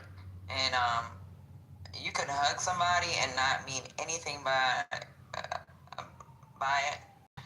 It can just be you being like, "Hey, you okay?" Whatever, yada. And they can actually press charges on you. Miss Patty, I got a question. Do you think And wait a minute, hold up. Yes, ma'am. I apologize. And no worries. As well as, sexual harassment, somebody else can identify it. And you could be offensive to someone else just watching you do it. So, sexual harassment in the United States is definitely something they take very seriously. I didn't get his, if he was saying it's something at work, I don't know that a woman, especially a secretary, should be hugging her boss. Well, I don't know what the rules are in India either. You know what I'm saying? Yeah, so like I'm just saying mentally in my mind. Right. Period. I don't give a darn what state, country, region you're in. Yeah, but in the Middle East, it's like when I go to like certain people's office, it's like a custom that we kiss on the cheek, like. Yeah, side to side kind of. Yeah. So right, the custom. Okay, yeah. I got it. I don't know what the rules are, what y'all customs are. Doctor, did you have anything you want to close out with? Yeah. One small thing is this. See, there are multiple occasions where you, for example, you win a very important match. For example, your coach, for example, hugs you, and then it's actually much tighter because of that moment, right? So you're enjoying that moment. And the same thing, you can always differentiate depending on the situation and things like that, but you can never be able to really see inside a man's mind, right? So in that sense, some of the countries and cultures, they don't even allow women to touch other men, which that is basically taking it to the extreme. And the other extreme is completely allowing and then not really teaching the kids, so that some of the things that I hear from UK is gullible, small teenagers getting trapped. So for me, it looks like an eternal problem. I agree that it's a difficult thing to tell, but if there is some sort of a scale or some way of identifying it, then it could be really useful for the societies, right? So this is one comment. The second comment that I wanted to ask or tell you is that right wing or right side is always thought of as white man, right? Why not the black also part of the right wing, right? I see many people, but usually I don't. The majority are white. I agree, but why is that in U.S.? Right wing means it is always white man. This is something that I want to learn from you. Thank you so much.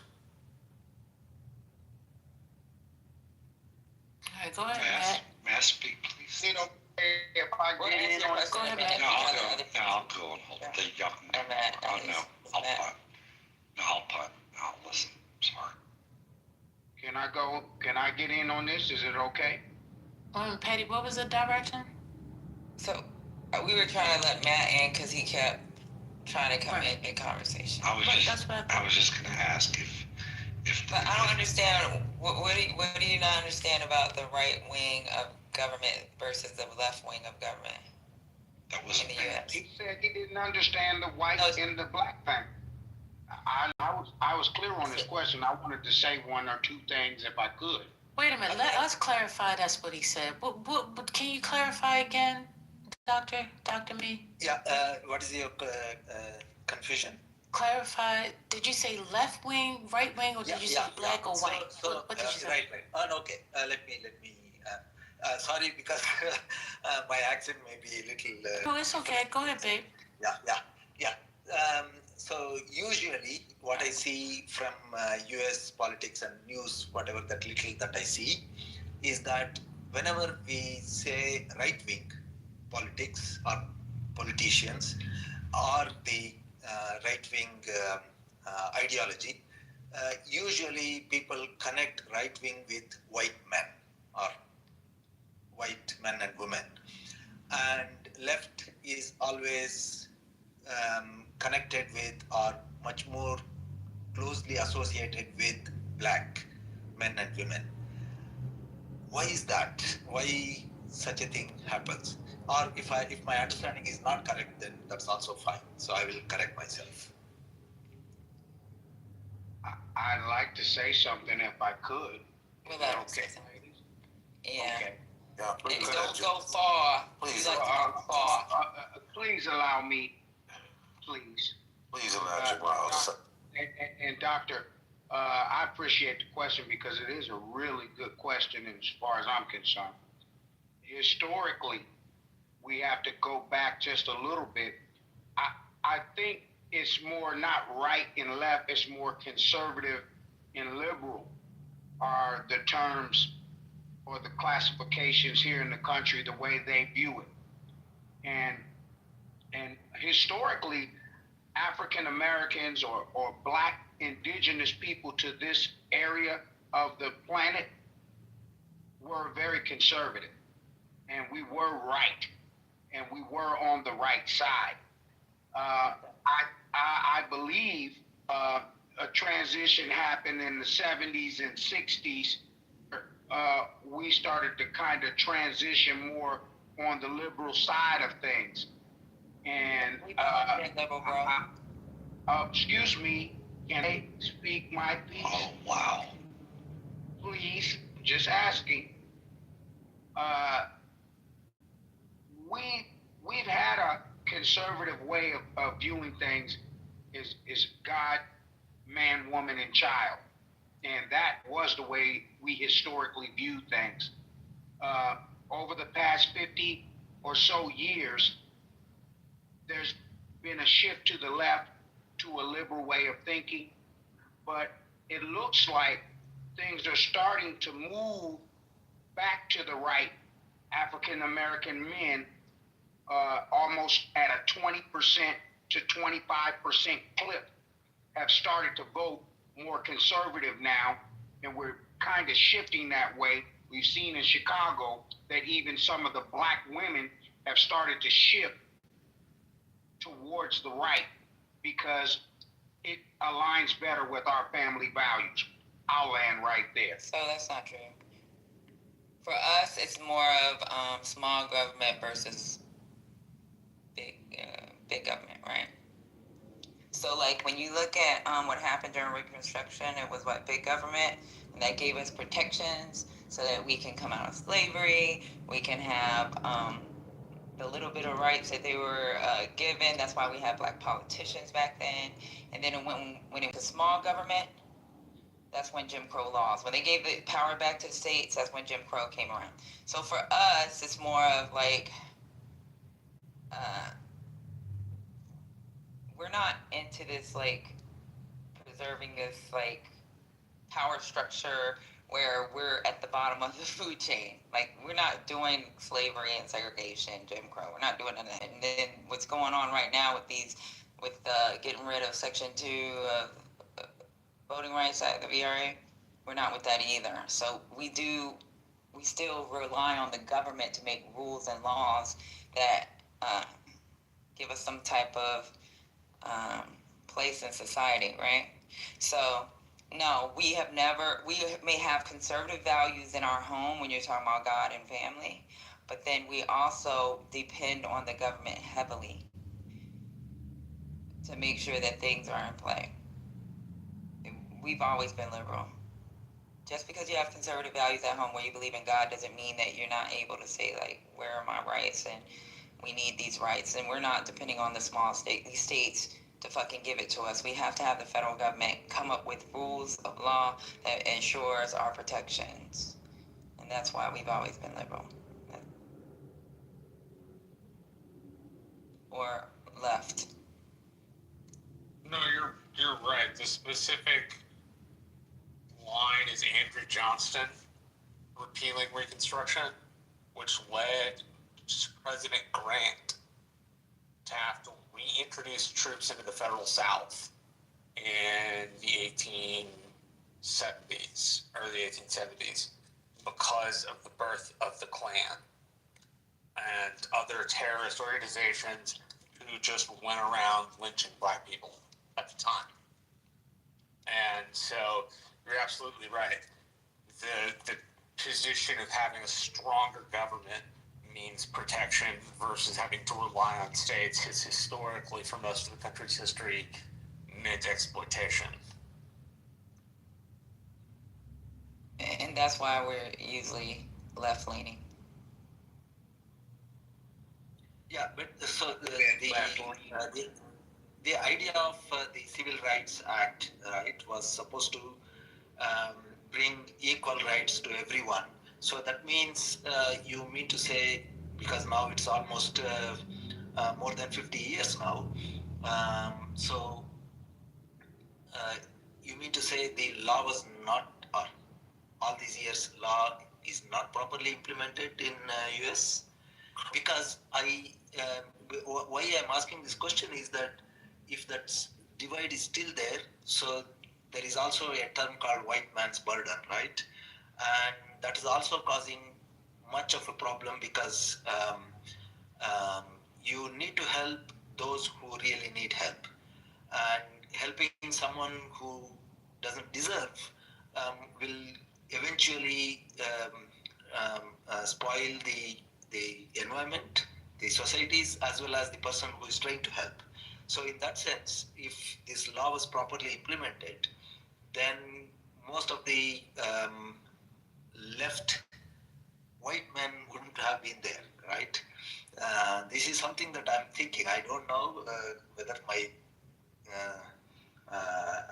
sequence of thoughts are proper, but this is something that I'm always or constantly think about the US.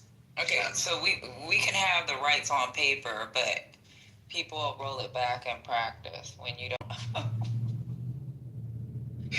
Yeah, I can understand that.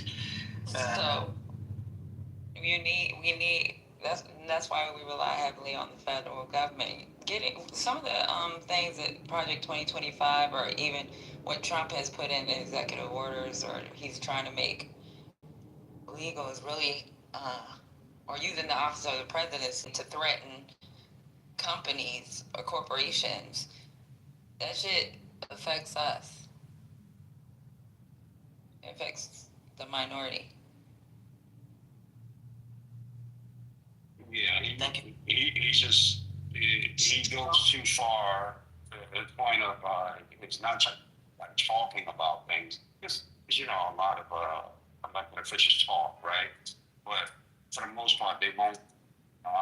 In the federal government, they won't enact policy.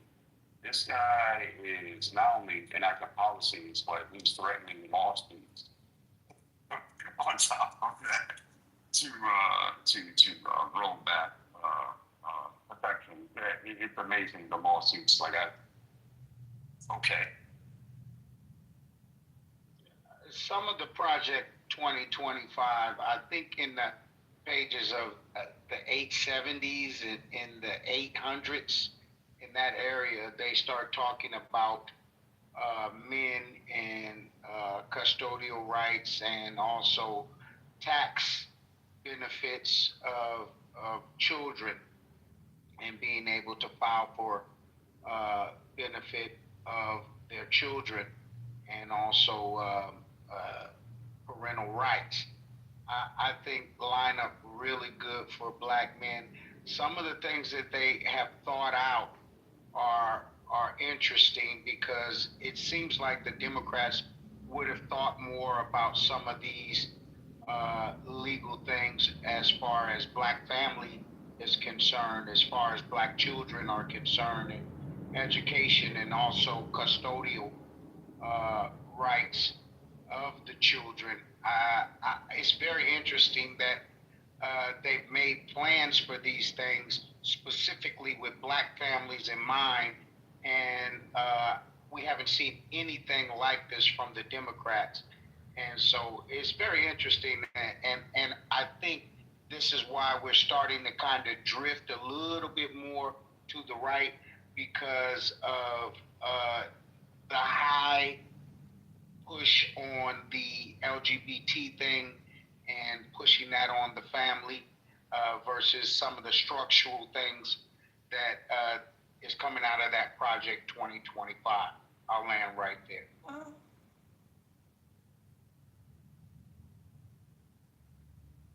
What just happened?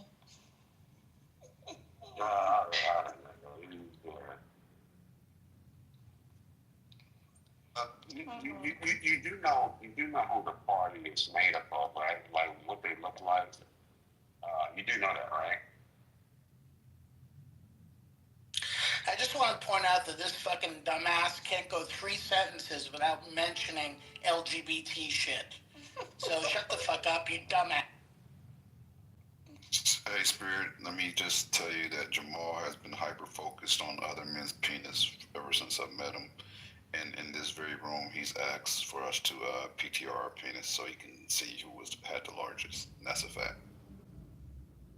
It's a typical dumbass. Doesn't know anything about what the fuck he's talking about.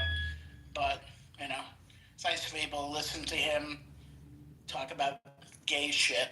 He's so obsessed with it. It's so predictable and sad. In my knowledge, when somebody's hyper-focused on something, yeah, that means it's dominating their mind and they're trying to suppress it. Free your mind, and the rest will follow. We colorblind, don't be so shy. Hey, these things that I'm Hey, speaking that's why you didn't have a problem with that whole man holding his wife's hip thing.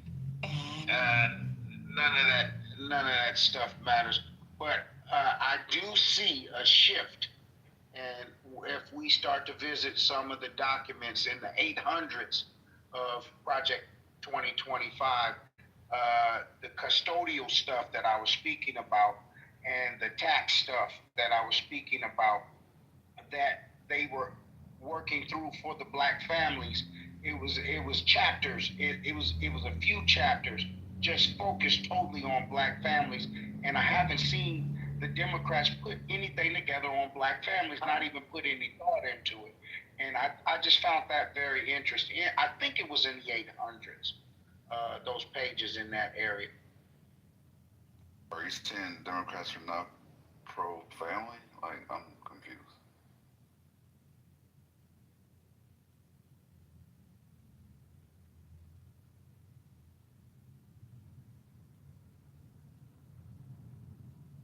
You know, he's just making up shit. So. And did he say the 800s? Yeah. Not the 1800s, but the 800s. Like, He's talking about the pages. He was talking about the page. I think he was He's talking about the pages. But they'll worry about that when they put y'all back in the cabins. Them cabins attached to the plantations. That's when they're going to worry about the little black boys and girls. So since Biden, so you said Democrats. So there's no civil rights, right? No, what I'm saying is that I found it interesting in those particular pages that they had chapters that were focused on the black family and ways of uplifting the black family in the United States. And I was really surprised by that being in Project 25 when they kept saying how terrible of a document it was. In between those documents, they had stuff written about the black man and how he associated with his family and his children and tax laws. And it was very interesting in the 800s. I think those pages in that area, they focused a lot on the black family, almost more than I've ever in my life heard the Democrats focus anything on the black family at all. And I just found that very interesting. And the reason why I brought it up, not from a homosexual perspective, but from the perspective of what the doctor was asking about. And so, you know, I just laid it out. And I think that black people are starting to drift a little more to the right because they're at least prescribing things for the black family. I'll land there. Yeah, but Jamal, to Spirit's point earlier. Pookie and Ray Ray are not coming home. They said fuck them kids. Really? Your main point, Jamal, that why you were saying the black community was shifting more to conservative to the right was because, and I quote, that LGBTQ stuff they're pushing on families. Thus, why it was received as you being homophobic. Does that make sense? Me, as far I said that doesn't fit my jacket. But the reality of what I was saying was, and I'll say it again, in that project, in that whole project again. We heard it 3 times. Yeah, so we heard you on they that. had a prescription of black families that I haven't heard the Democrats prescribe anything for the black family, and we vote for them at a very high clip.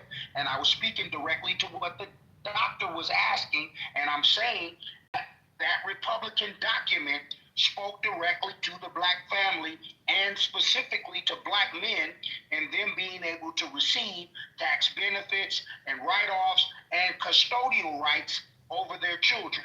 This was stuff that was in that document, and I found it very interesting that the Republicans I think it was in the 800s. Can you give me the page numbers? I'm just coming off the top. Okay, I'm getting ready to pull it up because I still have it on my computer. Just control F and put the word black families in there, safety find something. I think it was in the 800s. I think it's in the 800s, yo. The black part of the family, I think that he's talking about, was it around child support? It was in the 870s. It could have been 820s. I don't remember. Was it about child support? It was about child support. It was about custodial rights. It was about the total black family. And I just was really surprised that they had thought about the black family enough to break down stuff that they wanted to do to make the black family stronger and black men stronger. And I haven't seen anything. I mean, this was in Project 2025, and I haven't seen. So you think eliminating child support is going to help the black family? Got it. That didn't say anything about eliminating child support. It didn't say anything about that, but it did speak to custodial rights. It did speak to black men getting tax credit. It did speak to family structure. It did speak to education. It was very interesting that they had thought about the black family more than the Democrats have ever spoke about the black family. I land right there. That's crazy. Because Biden alone tried to pass certain things that Kamala used in her own 98 pages when she was running, like that $25,000 down payment. Jamal fucking lying. There's not a section in Project 2025 that talks about helping the black family, and I'll bet you on that. I'll bet you on that. I'll bet you on that. I'll bet you on that. There's not a section in there dedicated to helping the black family or promoting black family values at all. No, there's not. You spread. I don't like when people disseminate false information. I'm all for learning, but come on, you got to be accurate. It's not fucking there. It's not there. It's not there. You're lying. Keep saying it's in the 800s. You, sir, are a liar. Can you read anything? Can you read anything instead of just saying it's somebody said that it on page 481 it talks about black fathers. I do remember having a conversation. Now I don't know whether they specified about black men or color, but I do remember that child support conversation. I thought it was the 800s. It might have been the 400s. It's construing it like they're promoting the black family union, and they don't. Exactly. What I'm telling you is they thought about a structure for the black man, black women, and children more than I've ever heard anything that the Democrats have said. I've said that 4 or 5 times. I thought it was, maybe it is the 470. They do promote a family or nuclear unit, meaning the father, mom, child. But that has nothing to do with black. They don't say black. You say they don't say, okay. So, Jeff, now that's where I think the crux of the matter is, and I think Jamal's right, but I can go on. Jamal, if you're sure, I'd bet him. No, shut up. Bet me. He can bet me. I'll take his bet right now. I'll take his bet. The bet is still open. Okay, so he's lying. Not anywhere in the all of the 900 and something pages. It might be 400. Anything about black? Okay. okay? Exactly. Empress and Gemini are right, and I hate to say this. It makes it harder for single parents to be able to get support. That's why it's also in there a lot about encouraging marriage. So I'll read exactly. It talks about advancing American values, which is protecting religious freedom, upholding family values, and defending free speech is crucial to maintaining cultural and moral fabric of the nation. These pillars are also including promoting educational freedom and innovation and empowering parents and reforming higher education. That's all it says. Yeah, exactly. You That's know, a fact. if you want to There's nothing on black. There's a portion that talks about the nuclear family unit. There is, but they're not specifically talking about African Americans. That doesn't And it's a portion that talks about black. Don't have to do it beside All right, well, we can't find it. You find it for us, sir. I mean, hey, like I said, it could be in the 400s, please. I thought It could be. Take the time, since you have the time to flap your gums, go flap your fingers and click on Control F through the document and tell us where you find it at. It's that simple. I'm busy, but I'm just telling you. If you're busy, then stop spreading misinformation on the stage. Miss your mic. Safety. All right, I'm ready to shoot. So something interesting it says in here. It talks about cultural shifts. It doesn't mention the word black. Without disparaging diverse family structures. That sounds kind of racist. I'm just trying to read. I'm not trying to read this whole part. Yeah, that definitely sounds. It's all about, having a nuclear family. And there are parts in there where they discourage the single, having a single parent or custodian. That's true. And it's all about making the, quote unquote nuclear family situation. Exactly. Yeah. That's accurate. Accurate information. Jamal would just be saying a whole bullshit with his chest, and y'all, not y'all. Let me reflect. There might be some people that will accept that. Democrats have never passed laws that have helped. I'm telling you, and the thing that I found so interesting about it was that I was like, why haven't the Democrats done anything like this? Or thought about it? You are just dumb. You're just dumb. You're saying dumb shit. You're lying. You, sir, are a liar. Hey, you can say whatever you want, but it doesn't bother me because I know what I'm saying. I'm saying facts. I'm not trying to bother you. You're lying. It's the truth. Show me the section. Quote the section. Quote the section. I'll concede and bow down right now on stage and say I'm wrong. Show me the section. I don't need you to bow down to anything, brother. It's there. It's not. Never mind. It's there. It's there. I heard it. I didn't read it, but it was read to me. I heard it. I was in a room. They went. We spent hours reading it. It was not just. It was a long. You didn't comprehend. How many days? It was a long room. How many days was in that room? It was hours. It was hours. It was hours. It was a whole night. It was a night of reading it. Oh, then you didn't read the whole damn thing. And that's why I remember that conversation, Jamal. But Jamal, I remember, listen to me, because I remember you coming in here with the same argument. That's why I brought up the child support. And then we went to it and we found it and we found out that it did not. Was that in the 470s? I don't know. I'm 481. Implement a pro-fatherhood messaging campaign with nearly 41% of children born without a married father in the home and nearly 69% among Black Americans. The fatherhood problem is clear. Similar to Florida Governor Ron DeSantis. Shut the hell up, Jamal. Let her read. Let her read, because I don't think you're comprehending what she's saying. Nigga, get off the goddamn pills.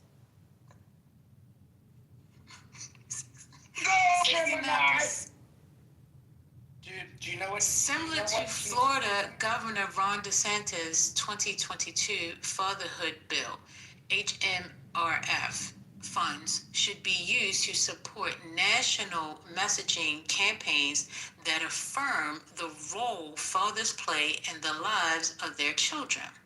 that recognize the financial There hardship you fucking go. the fathers themselves face, Gemini. and that seek. Yo, settle Somebody down, drop him. man. I can't do I that. want him on stage from this. Jamal, don't come off the mic. I want you here. Do not leave, sir. Can you please keep reading, First Lady? Sorry for the interruption. And that seek to provide relationship, education to fathers who were raised without a father in the home. Okay, so let me break this down into. Okay, Jamal, I want you to listen. Jamal, God, what's Jamal, wrong? Why is Jamal, I want you to listen to my voice. I want you to calm down, sir. Right, and I want you to. I'm about to speak to you in your language. I'm gonna speak nigga. Right. What they're saying is, black families are the most fucked up and fatherless. So we need to put out national. Let me finish. Okay, I'm gonna have to drop you. You have to listen from the go. Black families are the most.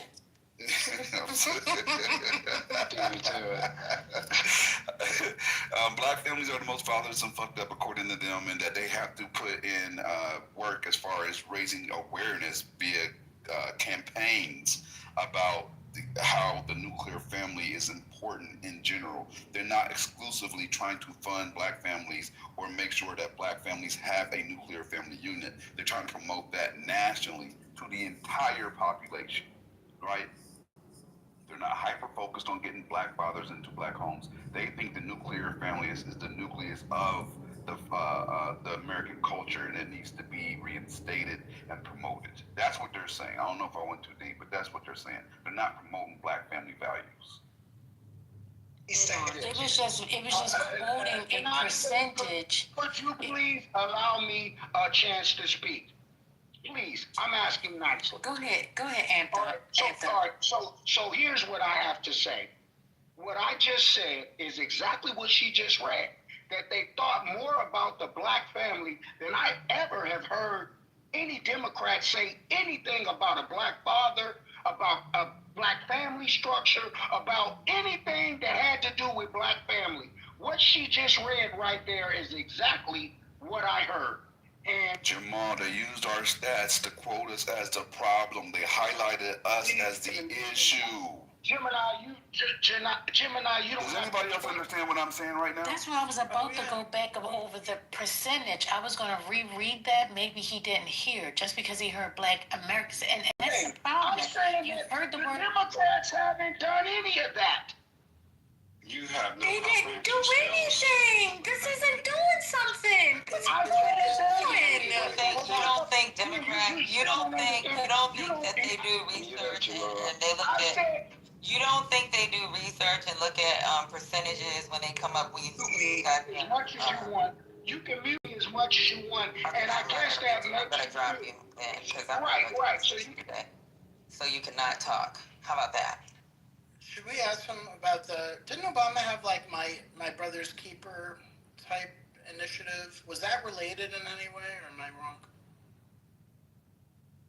You can't speak nothing. Shit, they just made lynching a federal hate crime freaking under Biden. So, I don't know. I think that Jamal actually won this round. If I'm being honest, I think he was right, and it is what it is. I think you're kind of twisting it, but that's up to you, bro. I don't think he's twisting it at all. This was for the masses. It's not for blacks. They use blacks as the example.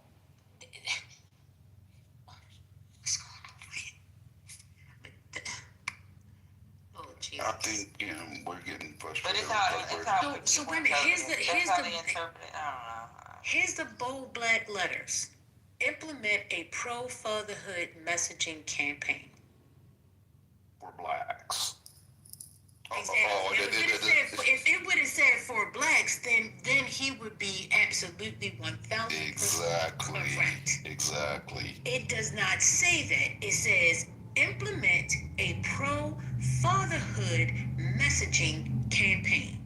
We're going to campaign for pro-fatherhood. Right. Didn't say black, didn't say white, didn't say purple, didn't say green. That's it. That's it.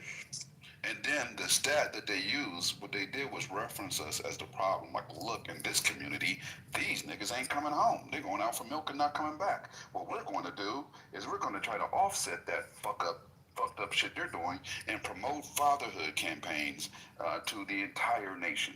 That does not mean that they're pro-black family. Like, what are we doing?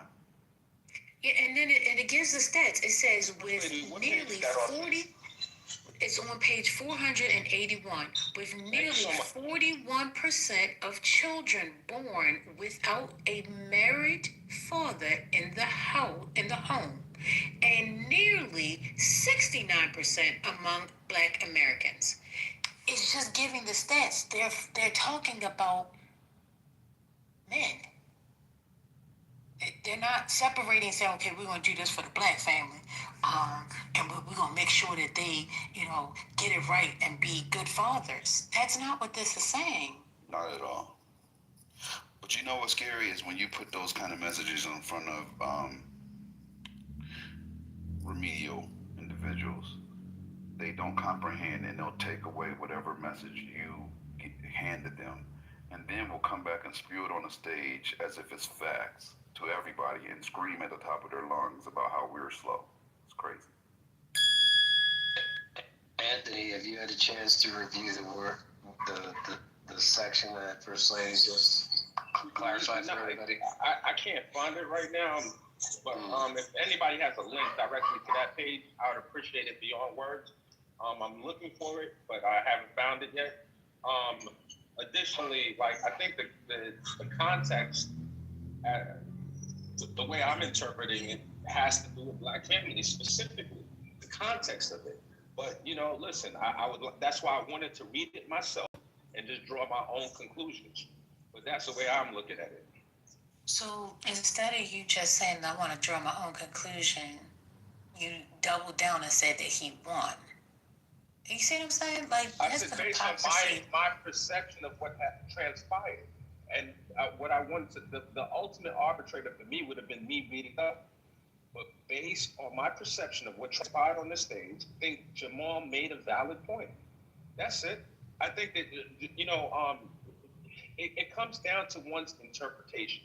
If they're talking about a problem in the Black community and coming up with solutions, I think that was what Jamal's overarching point was. It's not about being right or wrong. I'm cool with being wrong. It's okay.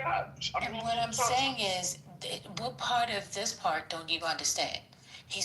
They're talking about fathers on children without fathers in the home as a whole, not separating it from Black to white, but just giving the percentages of how many families are without fathers.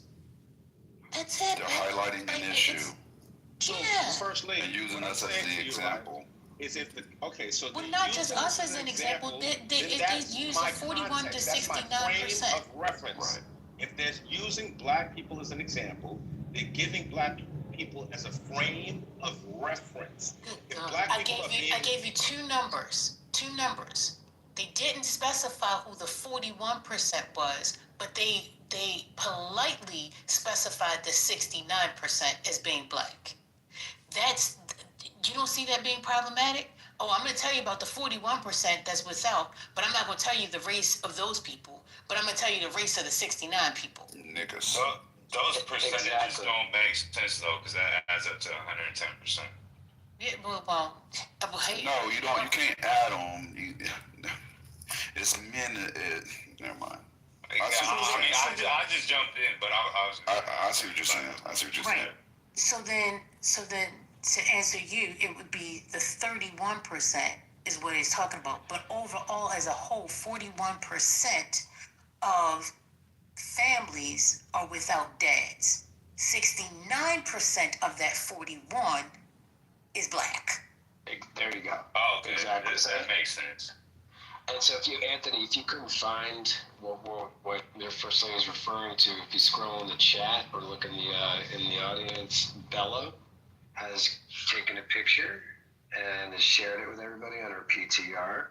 That is it just reiterates what First Lady is saying. So it just 100% refutes It's Jamal's speaking point. to black. Oh, there it is.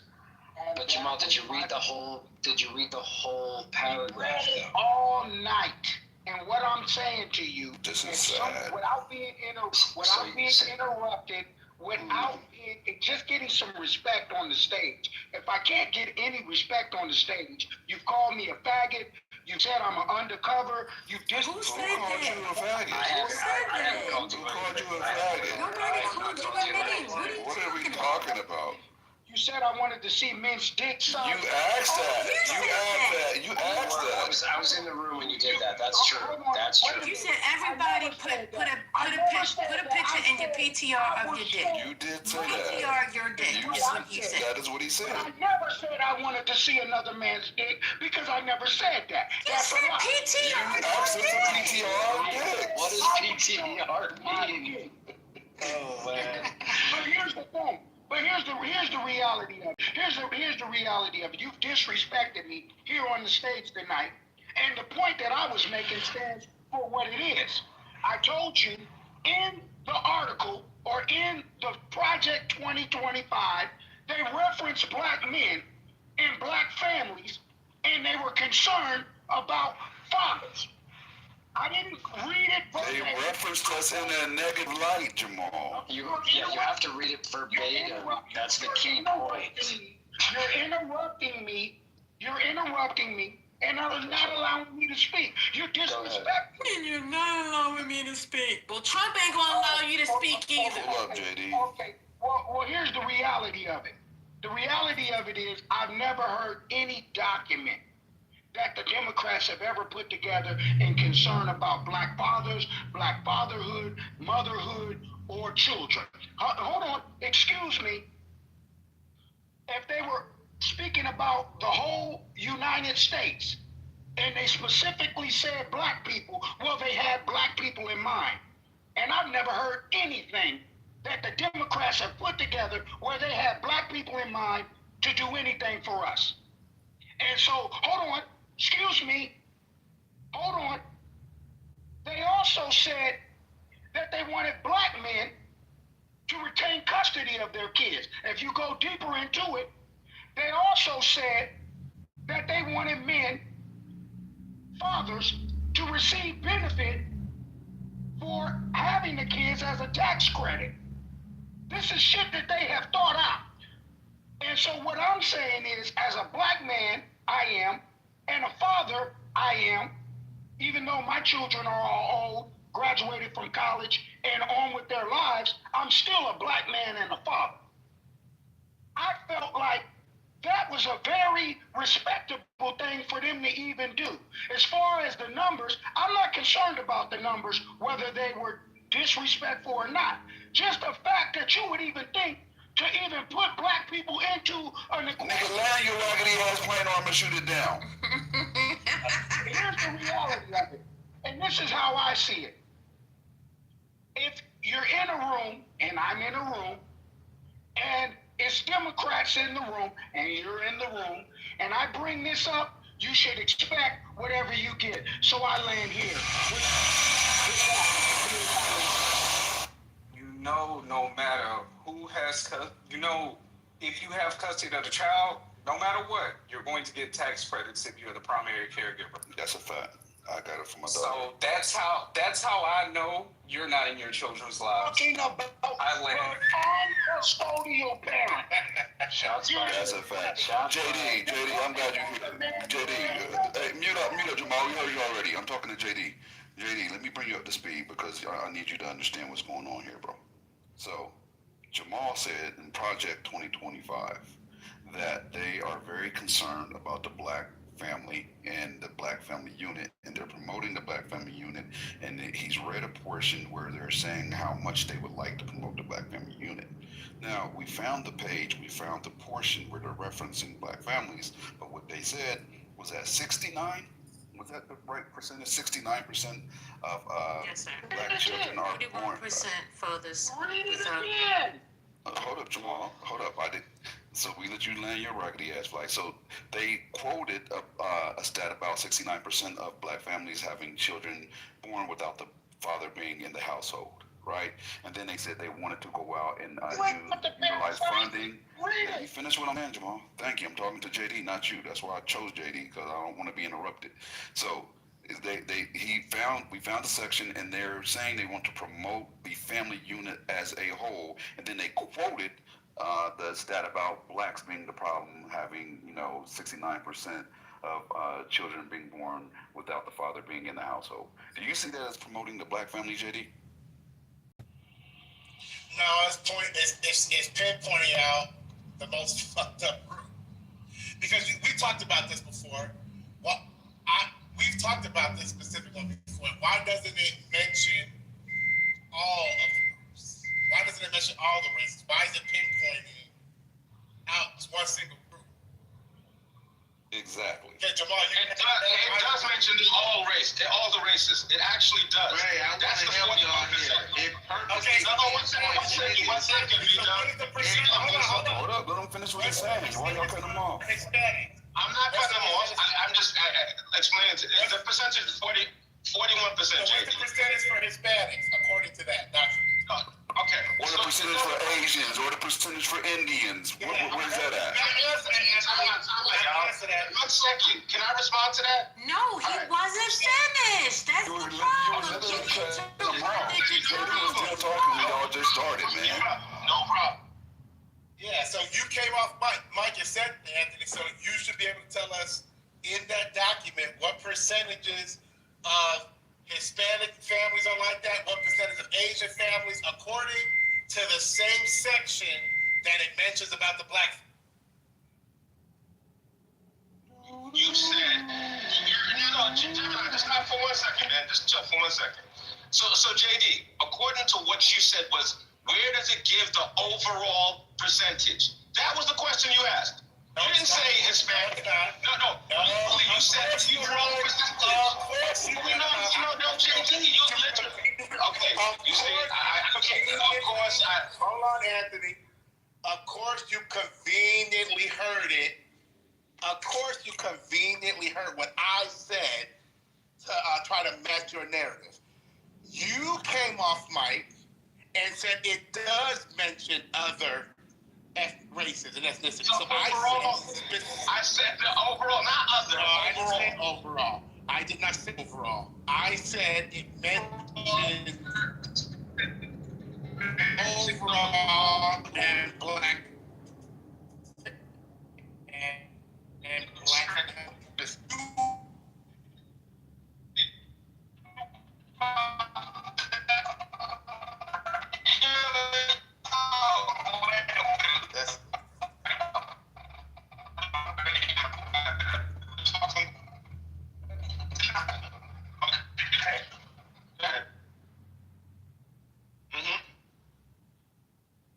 Indian, it doesn't go into Asian. We are the only highlighted group in a negative manner.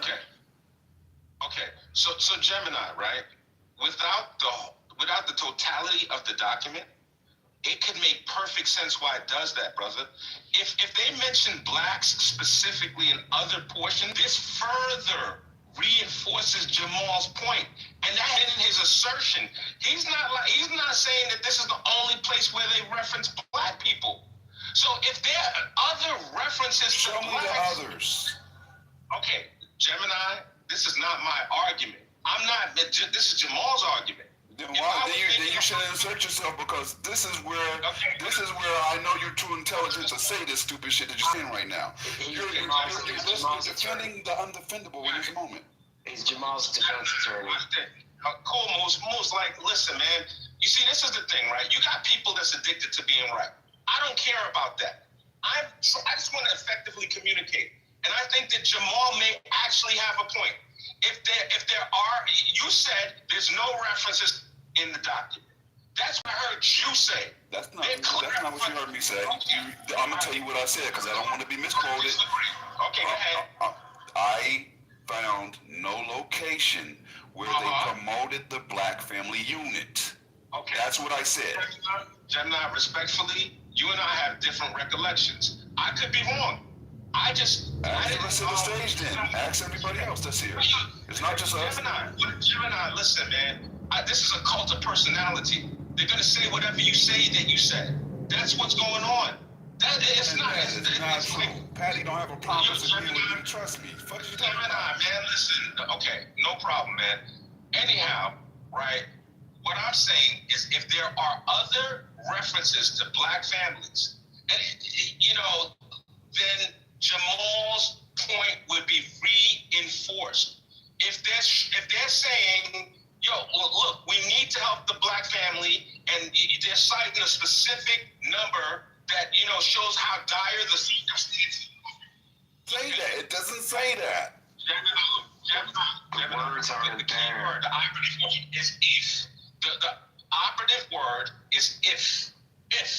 If there are other references to the black family, then Jamal's point makes sense. And he has consistently said there are other references to the black family. And I don't think that just by them pointing out how dire the circumstances are in the so-called black community, I think it actually bolsters his point. Anthony, we're talking about it logically. It bolsters his point. It supports his point. Anthony, this is where you disappoint me tremendously, right? Because I know the intelligence level you have, and sometimes you just choose to do this shit that you're doing right now. We read the section multiple times. There's no point in reading it again, First Lady. That would be redundant. We heard what it said. We have someone with it in their PTR. It does not say anything about exclusively helping the black family unit. We know this is a conservative document, so it's going to promote the nuclear family unit, right? Overall, for everyone, right? And there's no denial in that portion. But to say that they're exclusively promoting the black family, they don't. They highlight us as a part, the largest portion of the problem, and we're the only ethnic group highlighted in this document and on this page, right? They don't highlight anybody else and isolate them and say, look at this bullshit. They don't do that to any other group, right? That's the shade in it. So Gemini, here's the problem with what you're saying, Gemini. The fundamental problem is this. If the document was chock full of negative black stats, look at God. Look at God. Your point. But it's not chock full of negative black stats. I might be in the matrix. I had the red bar. Anyway, look, man. I just want y'all to think about this. This is the same gentleman that said he would cook anybody on this stage, and y'all hear the discourse right now. Yo, Gemini, how about this, right? How about you and I have a debate? We're going to be in a neutral room. It'll be Anthony versus Gemini. How about that, Gemini? Since you brought it up. About what you pick the topic. I might waste my time and do that. I may. It'll be a conservative versus liberal point of view. I may oblige and waste my time. This is why I did that little MAGA experiment the other day, pretending to be MAGA. We better MAGA. MAGAs that came in the room, they literally, no matter what bullshit came out of my mouth, they went along with it. And this is exactly what Anthony just did right now with Jamal. No matter what. Hey, that's a he great said he point. wanted to read it for himself so he could come up with the conclusion. Yet, without reading it himself, he came up with a conclusion. Right. This is the same shit they always fucking do. Exactly. JD, I couldn't have said it better. JD said that Supreme Court decisions are just local. He said that on Lisa's stage. He literally said that. JD. I've heard you say all kinds of crazy shit, Anthony. Right now, I just heard you say the craziest shit in defense. Give me an example. I said that specific case is something I had to look into. Anthony wants to go ahead and drag that shit out. Anthony, but bottom line is, you're the idiot who just came on stage in front of everyone. Example of a local Supreme Court. And it's literally backing Jamal for a document that you said you wanted to read and interpret yourself. Yet, you're going by Jamal. But right now, Anthony, what JD is saying is accurate, right? Like, when you have the information, I've seen you when you have the information, you're actually really good at delegating the information and utilizing it to support your point, for sure. But this is your weakness, right? And I'm gonna highlight this. So if we do debate, you can strengthen your argument, right? You tend to go off emotion, and you will blindly jump into something that you haven't vetted, and try to support it without having the facts there to substantiate your point. And you're doing that in this moment, like right now. That's what you're doing. The facts dictate completely the opposite of what you're saying, and you're clinging to alternative facts that don't exist. Saying what aboutism, what ifism, what if in the entire document it says this? What I'm giving you the verbatim, hard and fast facts of what we're reading within the PTR that Bello had right now. And you're trying to refute something in black and white, and you can't. They isolated us, highlighted us as the problem. That's it. Gemini, I'm a fallible person. Maybe I have the flaws that you described. Maybe I don't. Whatever. We could debate that. That's all good. What I'm saying to you is that I don't read it the way you read it. I actually sat down and read it. I thanked Bello. I said, thanks, Bello, in the chat. I read it multiple times. And there's something that doesn't make sense. If the goal of Project 2025 was to denigrate black people, it would be chock full of negative stats. It's not. It's not. The goal is to strengthen white culture, not to put down black culture. The goal is to strengthen white culture. This is a report that Anthony said didn't fucking exist a few months ago. And by the way, Bannon went on a podcast, JD, and he said, doesn't exist? Yes. Hold up, Bannon really did. JD, you're gonna say anything, bro. You and your whole crew doesn't exist. Don't do that, JD. You said that confidently. They were saying that Trump wasn't on board with it, JD. I think that's what you meant. They were saying that Trump wasn't in line with it. Exactly. That's what they were saying. I know what you're talking about. You want to know why that exists? That's different. You want to know why I can say that confidently? Because during his campaign, you didn't have any difference or free thinking opinion about Trump during his campaign. You paid for that man 100%. 100% of anything that came out of Trump. That's a fact.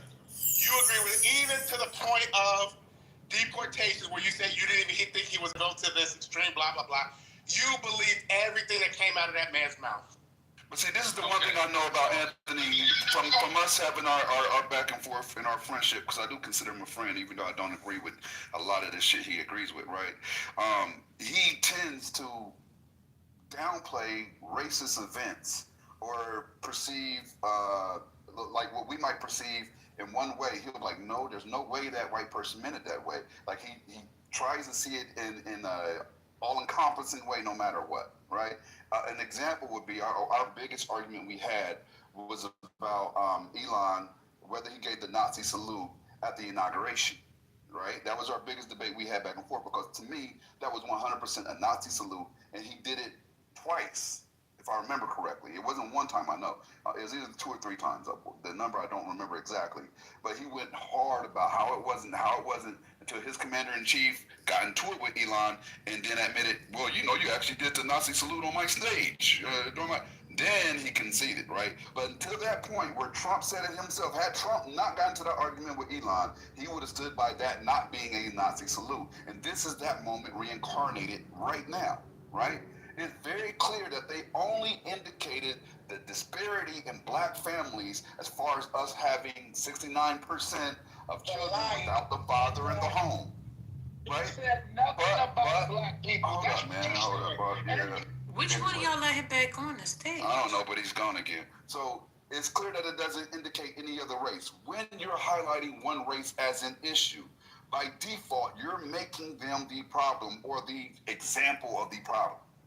There's nothing positive about highlighting a problematic issue in your document about blacks and only using them as the problem indicator, right? You don't alienate any other race and say, but the whites had this percentage, the Spanish had this percentage, they highlighted blacks.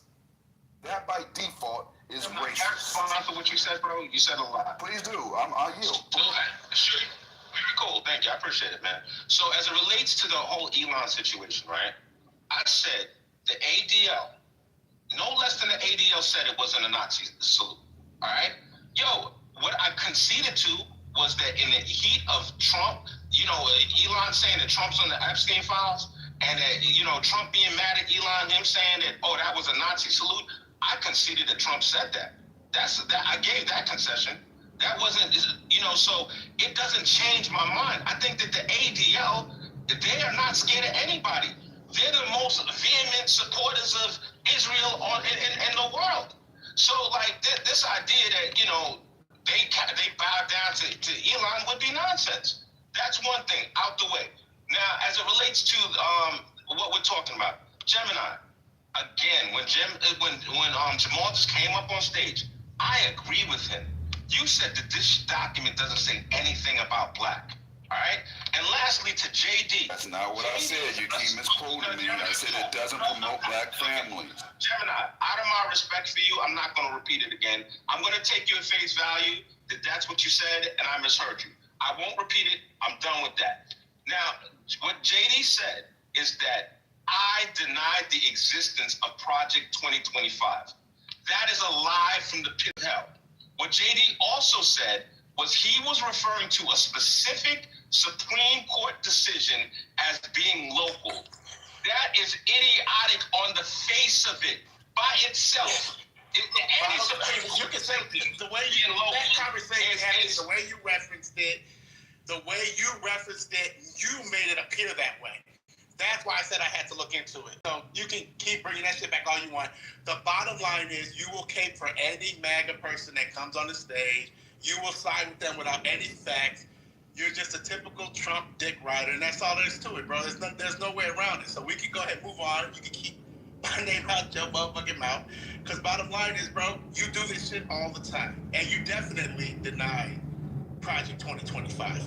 You all fucking did, including you. So we can go ahead and move on, bro. We don't need your rebuttal.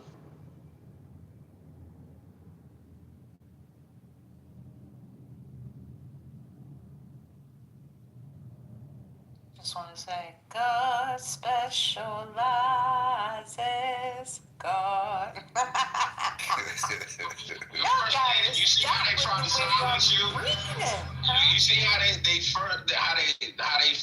they silence you, and then on top of which, they start talking about dick riding and stuff. You've not disrespected anybody on the stage. You haven't said anything ill about anybody on the stage. It's been completely respectful communication. And then who said dick riding? What are you talking about? Let me know. I'll take you didn't hear JD just talk about me dick riding? Can you tell me what?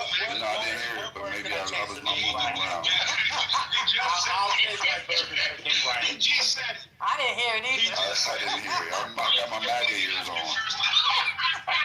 Y'all ain't shit, man. Y'all ain't shit. I hate both of y'all. Terrible human beings. I hate y'all. Yeah, but see, I'm glad we can laugh it off. We can't have that conversation like that with other people. But yeah, I think really this has everything to do with, like I said, with definitions. We've had this conversation earlier. There was a fundamental crack there, and how, you define one thing. And as we read this, for me, I'm looking at this, I see what's in bold letters. This is the topic. This is what they're talking about. And then out of nowhere, you just get the statistics and stats on Black American men. Like, what? But I get it, because you don't find it offensive because you go around touting that stuff, to be honest with you. That's what I'm thinking is the who's that trying to go on stage? The crux. Oh, thanks a lot.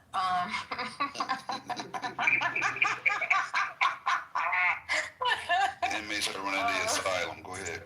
First lady. No, come on, let her talk, bro. But yeah, Anthony, that's where I see this, where we keep crossing the lines. Like it's right there, because of the fact that we just don't see and read and comprehend things the same way. And there was somebody in the audience, on stage that said, "Oh, it doesn't make sense because if you add 41 plus 69, it equals 110." Like, I'm embarrassed, man. Like, Let's get past that. There's a basic misunderstanding about statistics. And then this idea that I'm the person that's touting these statistics, it's laughable at best. There's a whole other, set of statistics that I tout, and these are not those statistics. I'm guilty if you're talking about something else. You got me all day. I'm not going to bring it up. But these statistics are not the ones that I tout. No, I'm talking about, you do be saying stuff like that. What you talking about? It's a nuanced thing that I talk about, First Lady, and I'm not telling on myself. I ain't jumping into the friggin' fire, but there's a set of statistics that I talk about. And this ain't it. This is not my religion. I'm not saying, okay, again, let me clarify.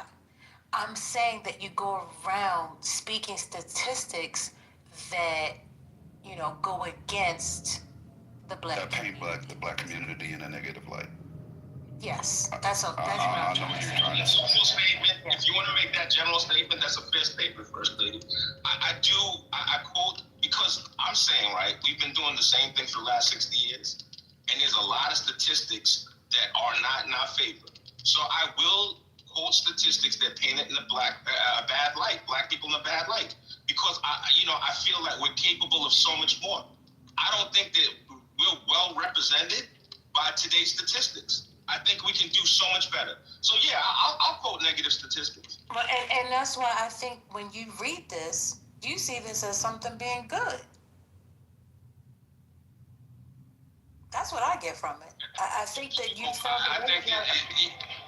think that Jamal was right. If that's something good, I think then that's something good. And it's funny how Goat lives to just snipe at me in the chat. That's his day. He comes into rooms to just address me. The other day I said, there are 5 votes. 5 votes? Yeah, Goat, man. You're another one I would love to see in a neutral space. He doesn't discriminate, though. He does it to everyone. Goat says that I talk too much. Imagine. Have you seen the stuff that he says about me? Imagine Goat saying somebody talks too much. Who loves the sound of their voice more than Goat? And when's the last time you heard it? Well, when's the last time you heard it? When's the last time you heard it? I don't miss it one bit. I don't even at all. I thank God he doesn't come up on these stages. Oh, that's not nice. Yes, you do. Do you think Goat is intelligent or not? Do you think Goat is intelligent? He's one of the smartest dudes on Clubhouse. That's why you don't like him on the stage. MAGAs don't like smart people. Hey, I'm gonna tell y'all the funniest shit. I'm down to go toe to toe with Goat 8 days a week. I ain't scared of Goat. Anthony, you said. Hey, hold on. Hey, Gemini, I was coming home from a. Hold on, Hold up. Don't address it yet. Go ahead, JD. Hey, so I was coming home from a party, right? Drinking, whatever. So when I got home and got on, I was a little lit. Anthony was going on stage debating with not Goat. What's his name? Oh shit. Young dude. Dr. Articulate. Bro, this motherfucker told Anthony, you know what? I wish that Harry Tubman should have shot your ancestors, bro. I was going crazy. Bro, he man. I would have shot your ancestors. That's crazy. That's funny as hell. The delivery on that joke, impeccable. It was, bro. That had me cracking up. And he cooked you, Anthony. That's funny as hell.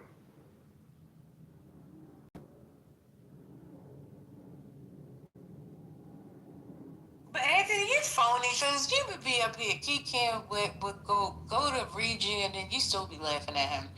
That was the one person that you would kind of listen to. Listen, I said Goat is one of the most intelligent people in the app. I'm not denying that.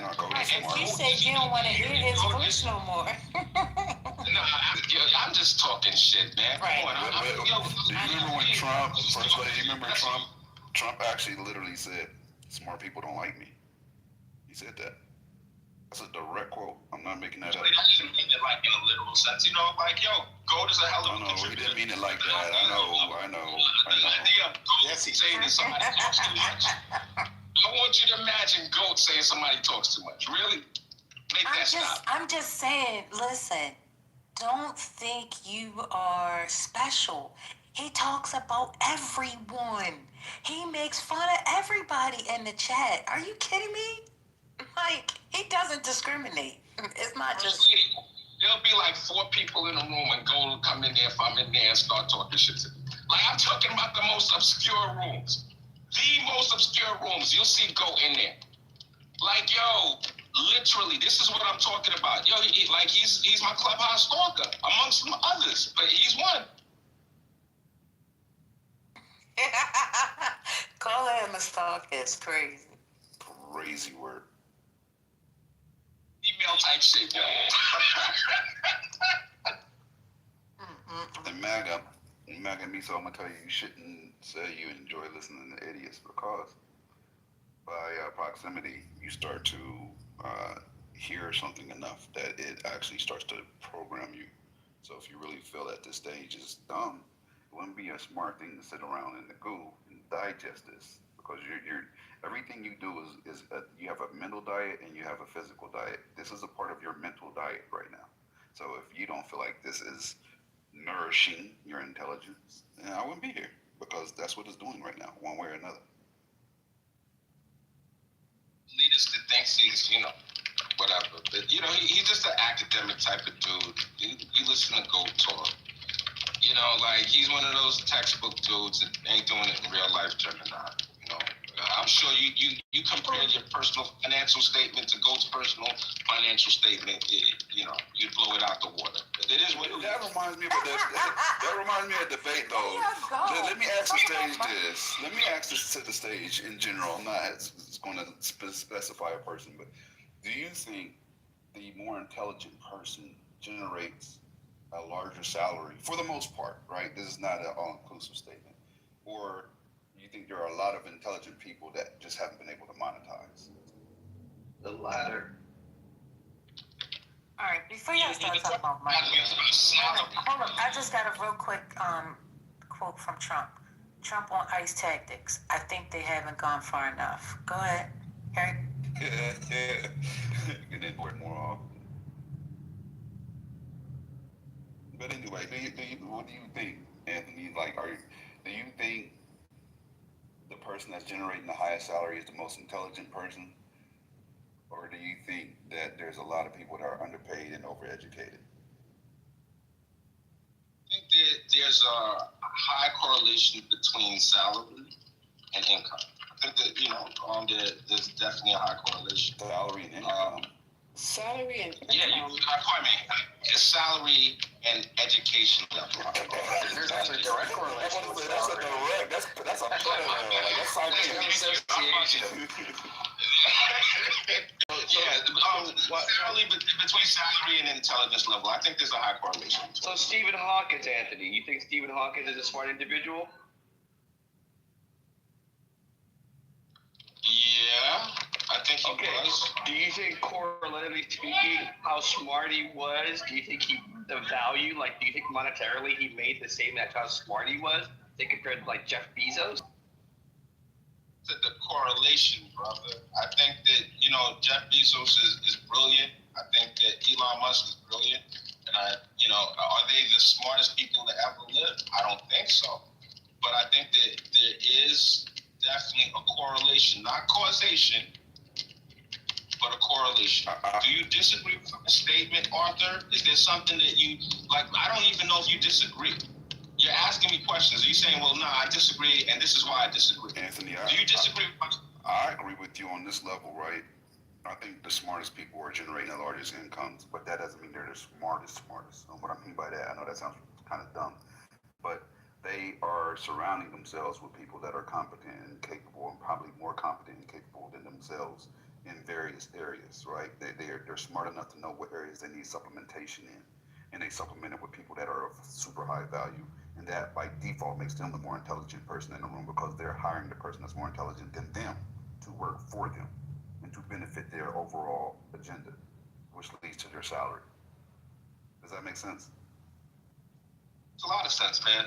But all right, so what is your take? Do you think that there's a correlation between intelligence and salary? Absolutely, 1,000%. Okay, cool. So yeah, we agree. Are you eating Doritos? Lisa? Police ain't going on with your mic. That sounds kind of crazy. That's it's raining where I'm at. It's raining where I'm at, and I'm talking in my car's Bluetooth. You can't get out of your car? It's raining. He driving. No, he said I'm sitting in my car, so. The wife ain't gonna let him stay on Clubhouse so you walk into the house. As soon as I get out of the car, the car. I won't speak again until I get out. He's sleeping in the car again tonight, gentlemen. He ready to sleeping. Listen, he has to wait because the BAR is where he just came from. Okay? Oh, so you have the SOBER before you go in the house? Correct. And use some DROPS in your mouth? Correct. I got you. Go ahead, Anthony. We'll wait it out with you. I only drank water at the bar. I ate at the bar. Did not drink. I don't drink only. He hydrated at the bar. I only had water. I'm not drinking, y'all. Water in town. Best water in town at that bar. We're not the one pulling you over. You don't gotta lie to us. It's like, what's going on? I only drunk. But then again, don't admit that on. I would say that on the app also. So I agree with you. He only had water.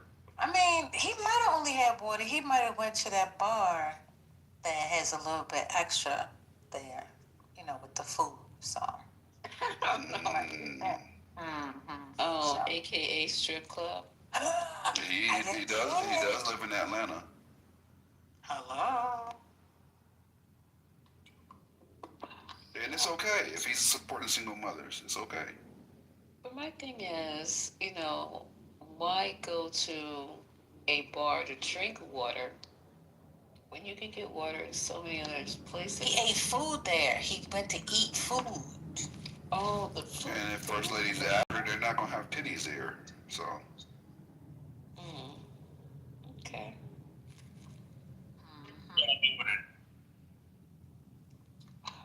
Yep. Titty there.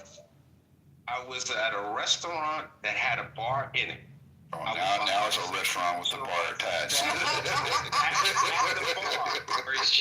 Stories changing in the interrogation. The evolution of the story is crazy. This is insane. Titty bar now, y'all.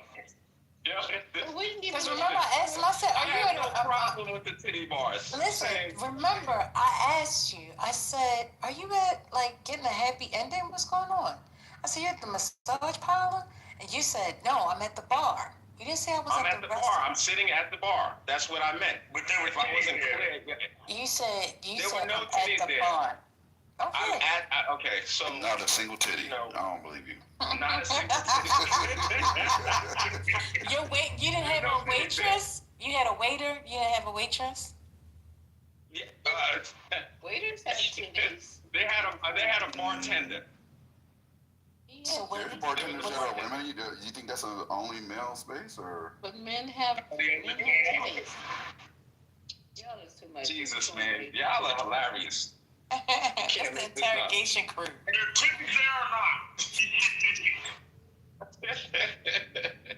They were covered titties there. See, now he was on the scene. You know, you done fucked up, don't you? Mm-hmm. Now you done fucked up. Now he's placed titties on the scene, but covered. Before there were no titties.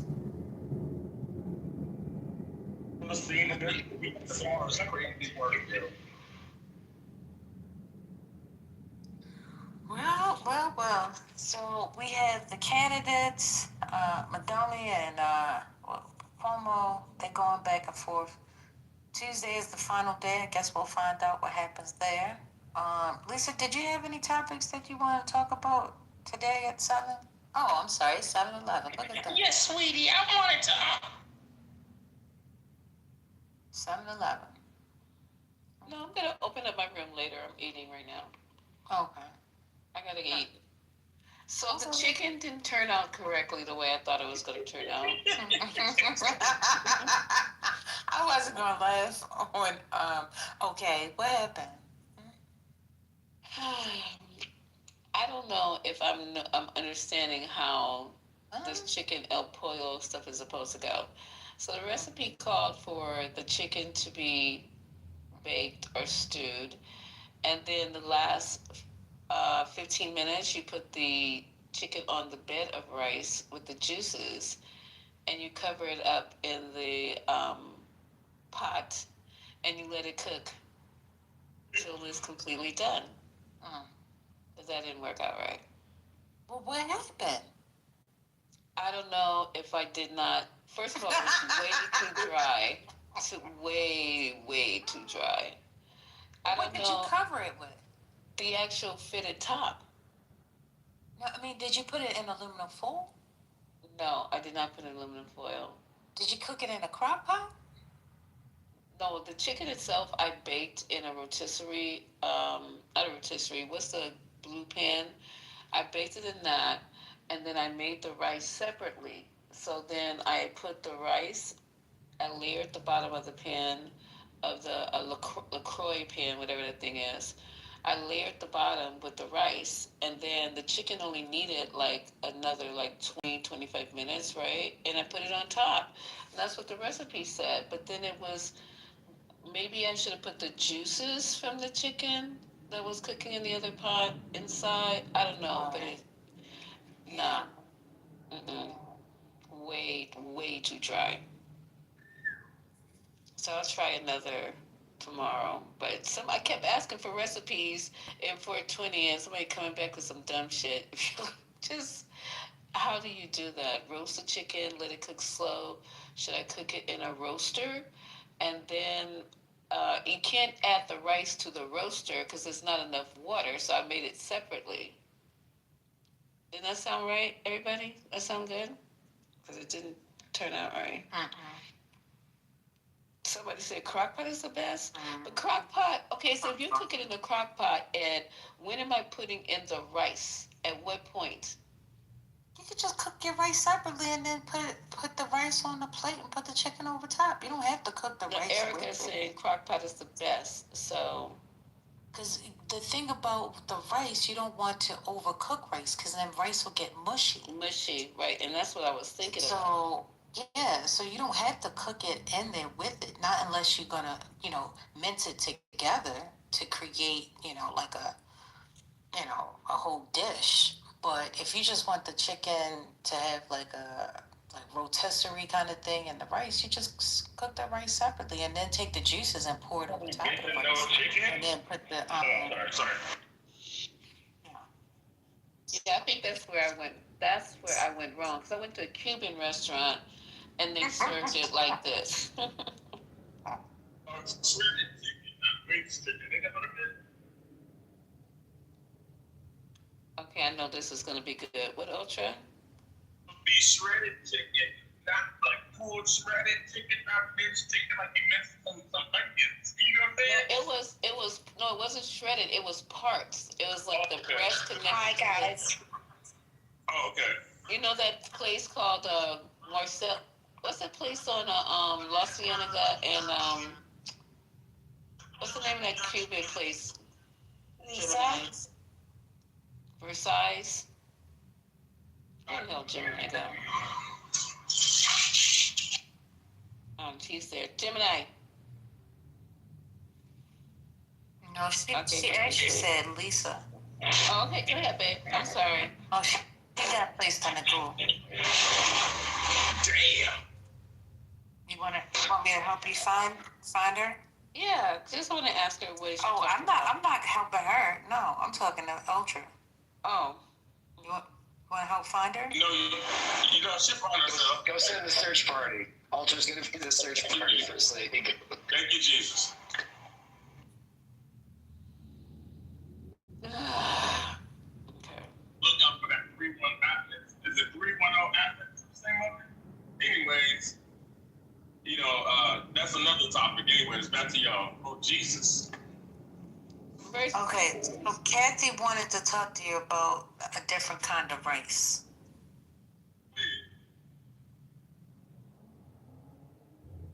Long grain rice. Long grain rice? Remember when we in Abu Dhabi? It's good. Jasmine. Yeah. Okay, so we're moving forward. This section of the recipe is closed. I'm asking. Trump said considering sending tomahawks to Ukraine. He says not really. So he changed his mind again? Is that the deal? Did y'all talk about what's going on? Putin landing the plane in Venezuela? Y'all talk about that? I think we mentioned it yesterday. There's supposed to be 3 planes heading there in total. Where? To Venezuela from Russia. These big old cargo planes that can hold like military equipment like helicopters and things like that. What? Who's shipping it over there? Putin. For what? Because you know, the Mango Mussolini was like, I'm gonna go invade Venezuela. So Putin's doing to us what we're doing in Ukraine.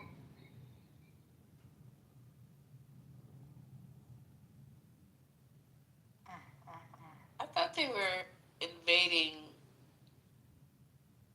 another African country. Wasn't it, how you gonna do both? Nigeria. Right. I heard that in this room where I was dozing with Venezuela. And now... Do we know if they actually offloaded cargo or if they just touched down? Gemini, hold up for a second. Did you hear me ask you about that Cuban restaurant Versailles? No. Have you been there? No, I haven't. The one on La Cienega or the one on Pico? No, I haven't been there. Oh, okay. The one off of, what's the name of that street? You know that street right there on the, damn. It's by the Netflix building? Is that Fairfax? On La Brea? No, Vine. It's off of Vine. They got a Versailles at Vine right there.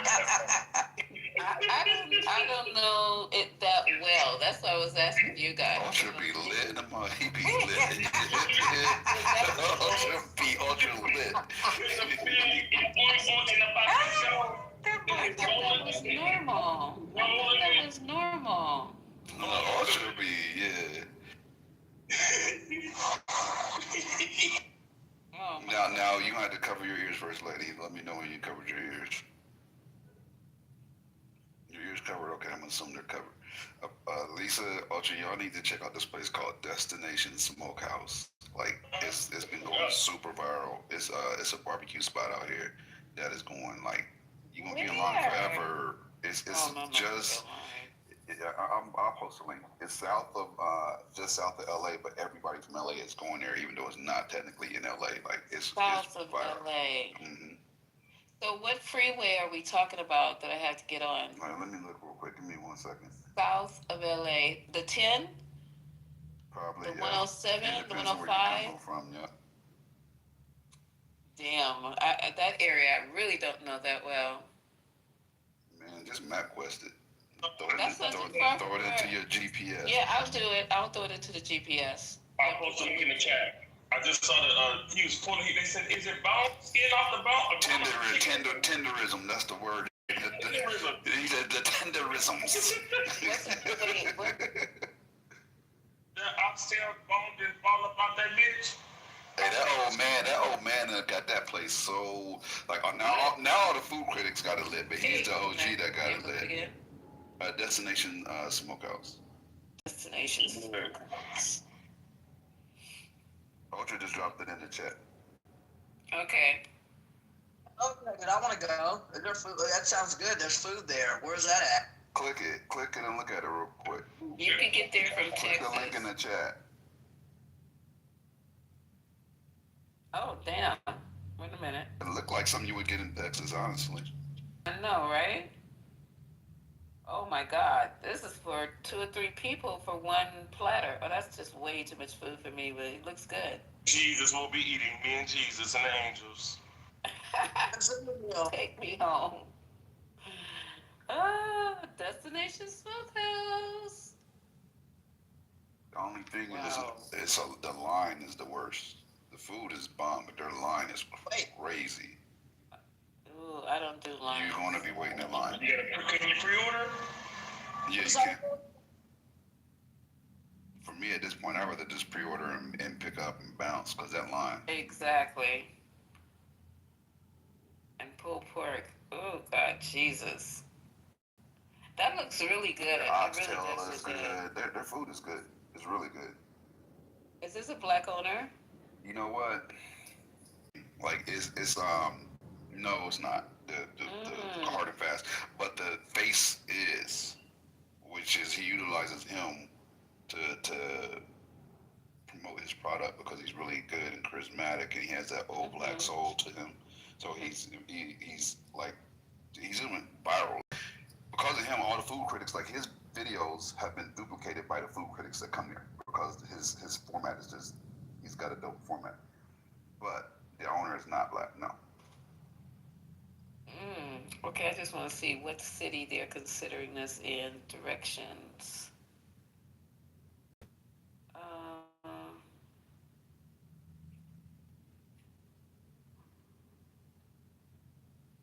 Oh, it doesn't give me a direction? It doesn't? Wait. I'm just saying it doesn't give me an address. It's Marietta. Marietta. Mary freaking Etta. Where the hell is that? That's over there where Amari is, kind of like Chino Hills. Oh, you're going to travel. Like, that's the craziest part about it, that people are traveling. Like, they have a whole segment where they keep asking people online, in their long-ass line, where are you from? Because everybody comes from all over. Where are you from? New York? You'll be a highlight on the page for real, right? New York is crazy. I would definitely say I'm from Manhattan. Damn, this is a lot of ass food. So what's the price range? Because let me go up here. They're not ridiculous, but... No, because their mac and cheese is $5.99. Yeah, they're not ridiculous. But when you get the platters, it's going to cost, but it's worth it. Yeah. For the restaurants I like, I don't want to sound bougie. I don't care about the pricing too much of the foods, right? I don't either, but I'm just like, sometimes I'm shocked. You know? Oh, yeah. For sure. What I don't like is the bougie restaurants that give you the small portions, but it's real dainty in the big middle of this plate, and they do all the little dressings around it. I'm like, man, I should have got a cheeseburger. The fuck is this? Before I got here. Right. Lisa, and you hate them restaurants like you talking about. Man, I thought I was gonna get something very voluptuous, something very great. Voluptuous.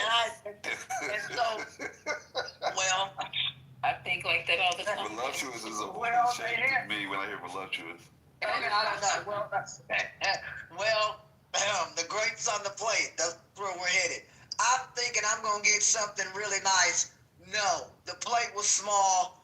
I'm looking. I told the lady in the back. I said, "Hey, is there any way that is this bigger?" She said, "No." I said, "Well, you know what I mean." So them fancy restaurants, yeah, you're paying for, I guess, the atmosphere and stuff, but you sure don't get a lot for $110. You don't get a lot of food. I hate that.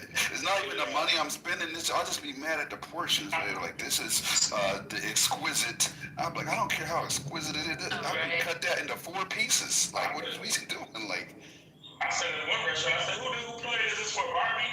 I need a bigger plate. Right. Like, where's the food? Like, is this this is not the appetizer? No, that's the food. This is the food? Yeah, I've been in many places like that. Man, I hate that. Like I said, it's not the price, it's just the portion. Like, that's what killed me. Charge me what you want, but give me a full plate. When you run out that plates, I said, "Excuse me, ma'am," to the waitress. I said, "Ma'am," I said, I don't know who gonna get full up with this small ass little bitty plate. Probably a Barbie doll, but can you please bring me some more food? Well, they can, but they will be charging you and then I don't like restaurants that you can't substitute. It's like I don't like coleslaw. Like it's an insult to the chef or something. Exactly. They're like, well, not really. I could ask him if he could put corn instead of the coleslaw. I was like, I don't eat coleslaw. It's just like I got a lump of coleslaw on my plate for no reason. That they should have menu items that are, interchangeable. Because people might not want a lump of coleslaw. That's a fact. God, it was just... I don't have food trucks and stuff like that. I love a food truck. Listen, and they're telling you that you paid over $100 to eat there, and they're gonna tell, I ain't never been in no restaurant where a man gonna tell me I'm paying you over $100 a plate. I'm sorry. I can't, man, I'm paying you that kind of money, plus tipping you, no, that's on for $150 or more. No, you're going to, because I'm paying you a good price. You're going to wrap this up. I'm a good tipper, though. I always tip. I do too. Even though when I shouldn't be tipping, I still tip. Even if it's takeout, I tip. Well, now you're going too far. I tip on takeout. Because I go back to the same restaurants all the time, and they know me. Yeah. The same ones I do takeout, I eat there. Sometimes I just be on the run, so I don't want to sit down. And the waitresses and the hostess, they all know me, so I'm not going to skimp out on it. I'm going to make sure I double the tax. Well, maybe that's why I get their worst work on the takeout menu or the takeout cartons or whatever they put them in. I think that's their worst work, throwing that shit into them cartons. They don't, they don't care. They're not giving you... They might put it in there with some love. If you're showing some love, you can go both ways. Maybe I should start tipping the freaking... the carton packers. I don't know, because it seems like it's totally different when you eat there versus when you're taking out them damn cartons. Those seem the same. Like yesterday, I went and grabbed some, and when I went, I asked for a half a dozen rolls, on the takeaway. And when I got back, it was a dozen rolls. Like I know they did on purpose. Yeah. Oh, look at you, Gemini. It's Gemini. Give him No, I'm serious. Tipping those waitresses, it's nothing wrong with it. I've never had nothing negative come from it. So. Yeah, I agree with you. Now, if they're giving shitty service, I'm not just going to auto, it's got to be good service. Yeah, I don't want you coming over every, 30 minutes. You want me to tap that off? It's like, no, because I'm ready to go. It's just coming over just to see how you're doing, even if you don't want anything. If I was a waitress, I would just like to make a little round thing. Hi, everything okay? You need anything else? You want some more water? The best ones, they'll come and slide another cup right next to your half full cup. That's true, without even asking. You're right. You're right. Absolutely. Didn't even think about that.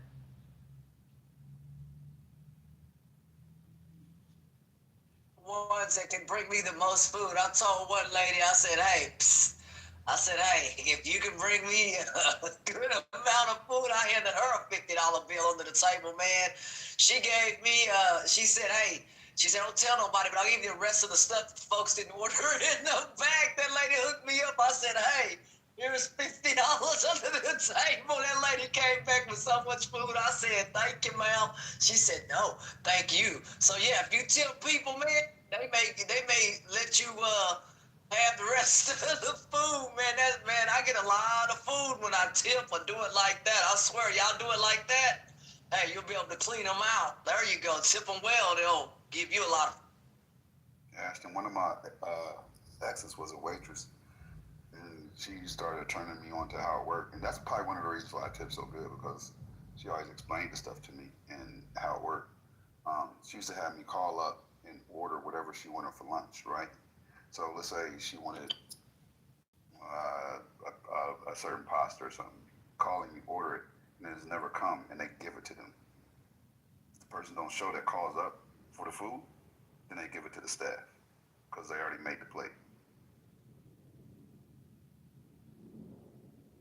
Yeah, and if the public comes in, like I told y'all a lot of times, somebody, that's $50, and somebody that, whatever they're getting paid an hour, that lady said, shoot, you right, I ain't made $50, you know what I'm saying, whatever the case may be, it may be a slow day, they may not make, $50 in 3 hours or whatever that lady told me. She said she was thankful. I said, so was I. So I don't mind tipping at all. And if you do tip, they will hook you up and give you a lot of food. When I was at Reunion Tower up in Dallas, I paid $110 in there, and that is a buffet, and it's unlimited. You can also pay for a plate to take home. Lady hooked me up there. So yeah, as long as you tip people, hey, they'll bring you the rest of the food from the back. I'm telling you, anywhere I go, y'all won't go hungry with me, because you gonna eat. You may be full and wobbling out of there, but you won't be hungry coming out.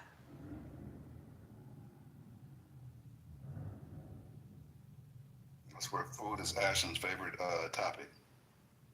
Well, I'm learning something because all the restaurants. The restaurants are I'm sorry, not the restaurants. I didn't think the waitresses had anything to do with plating the food. Is that how much you get? Am I wrong?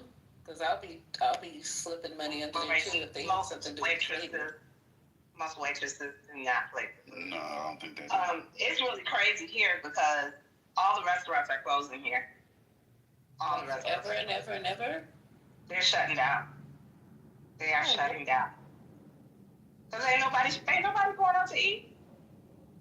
That is true. I haven't been out to eat in a minute. I've been picking up a lot of shit, but I haven't actually. It's a lot of space when you go out to eat. Like I have my family here. When I said my family, I flew my father and mother out. I think it was a week before last, and we went out to a few restaurants, and it was empty, man. Wow. No, it wasn't a lot of people. That's sad because this is one of the best seafood restaurants for my birthday on Thursday, and there was only 4 other tables occupied. Mm-hmm. But then when I talked to some of the owners, they say a lot of it is a lot of their business now is DoorDash and other people that are getting their food delivered. So a lot of people, you might not see them there, but they're still doing numbers. Cause I'm like, how are y'all staying open? They're like, well, we get a lot of DoorDash, and you see what I mean?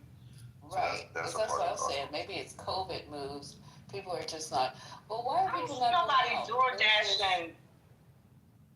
I don't see nobody door dashing a $200, $300 bill, and it's seafood. It's got to be hot when it comes to the table. I don't see nobody door dashing. I mean, they say my numbers. I didn't door dash. I didn't door dash some substantial amounts.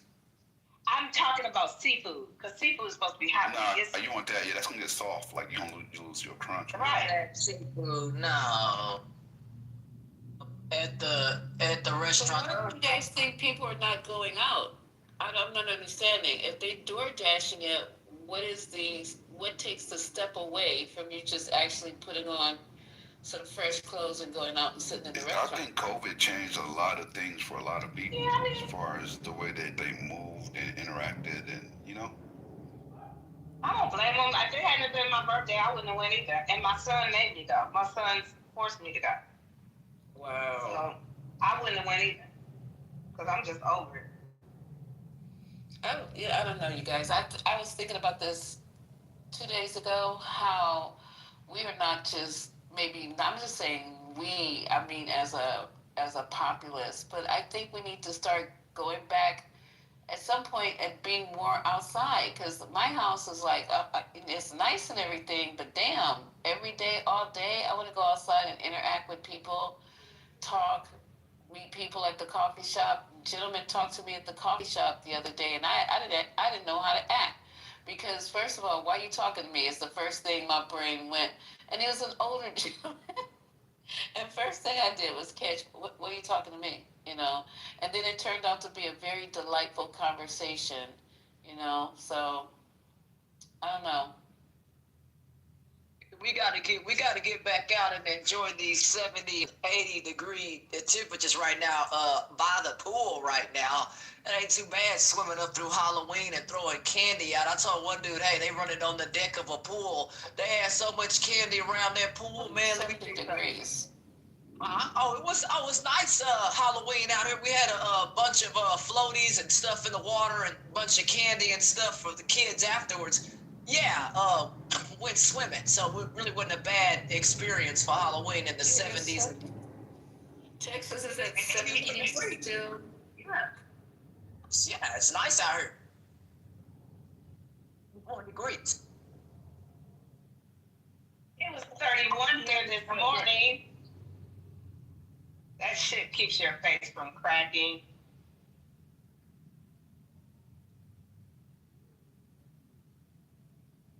Repeat that again. You said what was cracking? I didn't hear you.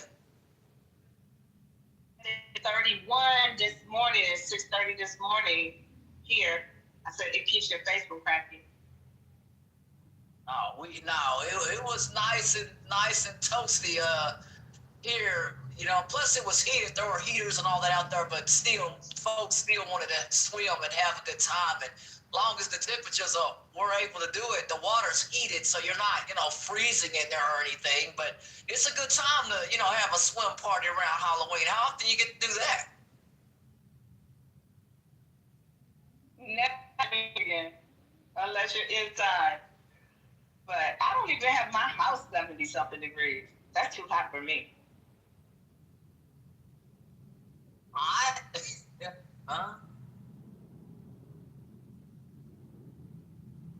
Many people out there, people wasn't worried about no temperatures, man. We had them heaters out and all that candy, man. Man, it was a great time around Halloween and celebrate. Temperatures allow you to do that. Why not get outside and, like she said, be around people and have a good time? That's what I love, being outside by a pool. Why not? As long as the temperatures allow us to, we'll heat it up. Let's go.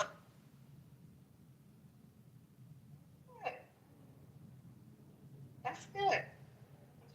It ain't for everybody. I don't like being around. My mother made me take swimming lessons all the way up to lifeguard training.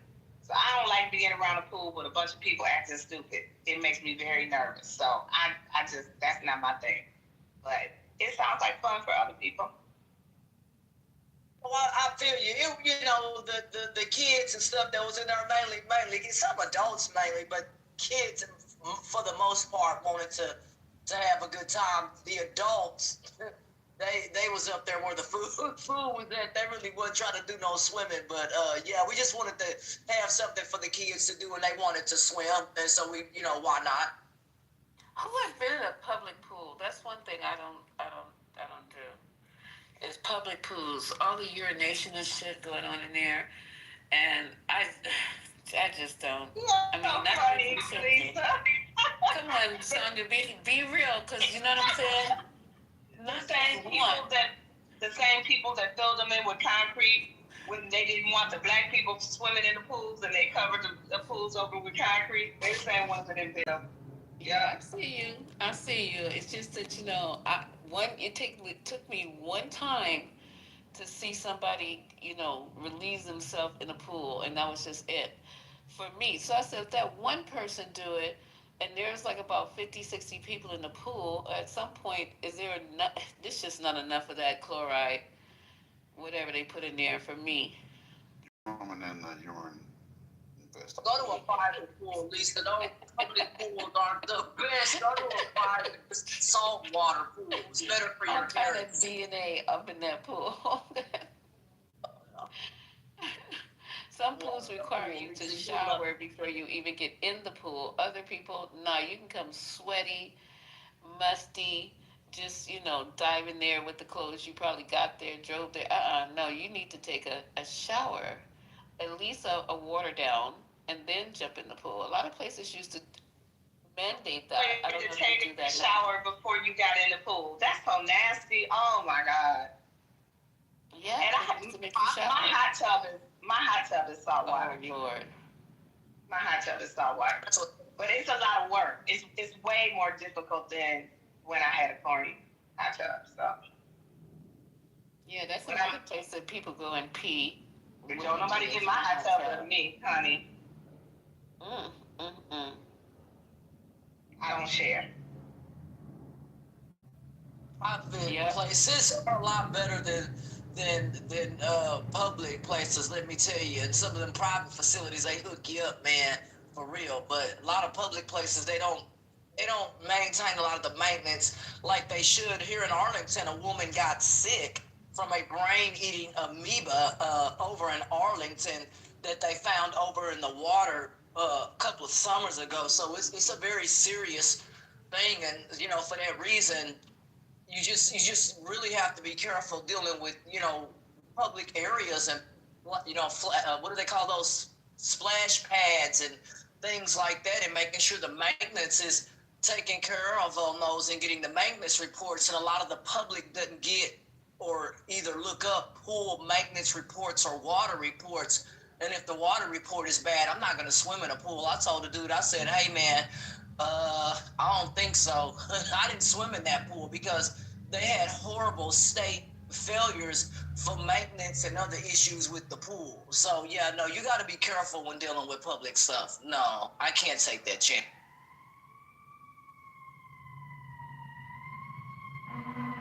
Hey, have you been following the testing of the restaurants in your area? Because you know they publish it every week. Health department, I have with some of that kind of some restaurants have had some failing grades. Yes, ma'am. All over the place. All over the place, and I don't know if that is a shortage of inspectors. Some folks brought that up. It's interesting that you mentioned that one of the cooks for our church brought that up. Somebody who was out there with the health department brought up some things about restaurants and failing grades and asking that they can hire more staff, or asking if it is possible to get more inspection staff, or whatever you call the people who do restaurant inspections, and they are woefully short staffed. Is that the reason that all these restaurants are having failing, these grades? Because they are being, essentially just randomly inspected, but we needed more of those staff, is what they're saying. They're seeing more failing restaurants. They cut the staff during COVID. And I mean, we're talking about not just restaurants, we're talking about salons, everything. I've been a licensed nail tech for 30 years. Never had my license checked. Not one time. 37 years I've been licensed. So what? They don't, they ain't doing nothing. As long as you keep your license up, you did. It's really sad, but the restaurants too. And the restaurants that they're checking are bad. They're getting horrible scores. Rating of restaurants. We ain't gonna have no restaurants around here in a while. They're all rating. The F ratings do not help restaurants and things like that, but the restaurants and anything that sells consumables, they need to be inspected quite frequently, because there was a restaurant, man, they found mice in there running around, you know what I mean, at night. You could see them on the camera or whatever they had up there for security. I said, well, that's horrible, you know what I mean? On your own cameras, you see mice running around. So yeah, you got to be careful with a lot of these restaurants and things like that, because I don't just eat anywhere either. There's certain, like some restaurants don't have soaps in the bathrooms. I told the lady, I said, ma'am, how in the world are y'all washing your hands? Hand sanitizer, that ain't gonna work. The health department requires you guys to have soap. And the lady got mad at me. I said, and some customers in there was like, yeah, how are y'all washing your hands? And so these are questions that, you walk into a bathroom, yeah, I'm asking because you're staff cooking our food. Man, I left out of there. I said, I'm not eating here because they had no way to wash their hands except for hand sanitizer. No, y'all need to wash your hand with soap and water. Girl, no. That's why I cook and I stay home. That's gross. Oh, I gotta go get my dog, y'all. Y'all have a good night. Yeah, I'm sitting there trying to figure out what I'm gonna eat real quick because it's getting late. Would you order you a nice steak or rice, some chicken or something like that? You got some blue shrimp, man. You can order that. You got at least 30 things you can order. I don't eat seafood at all, so that's not one of them. Again, I didn't hear you. I do not eat seafood, so that's not going to be one of them. I'm not a seafood eater. Seafood, you like steak, chicken? Yeah, I'm gonna order something really quick. It's not gonna be nothing elaborate. Just something quick. Probably a monster salad with chicken or steak on top, and that'll be good for me for tonight. And like Anthony, some water. Lisa, steak, I see it. So Yeah, really quick flank steak. You know the thin steak. You saute it on both sides, and then you cut it up really really thin, and you place it on top of a monster salad, and you're good to go with some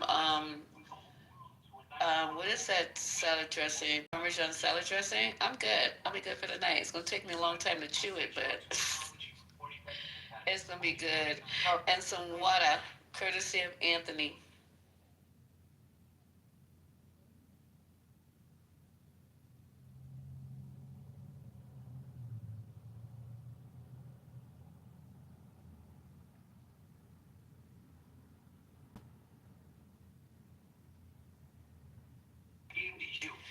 Trent, it's not 25 million illegals in the country. He just pulled that out of his butt.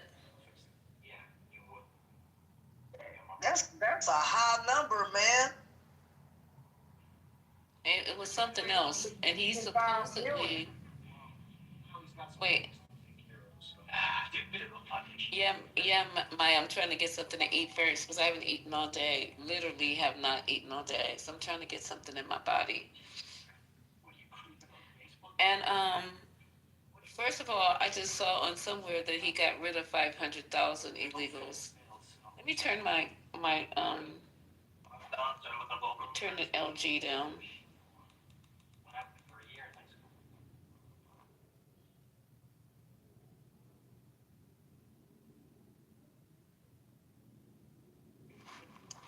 You got links, oh, he's on 60 Minutes. Oh, okay. I don't have 60 Minutes.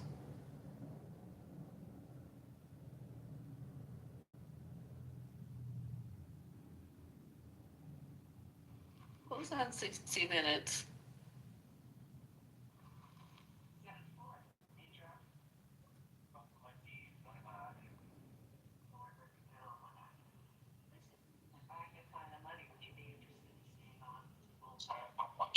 So what's on 60 Minutes?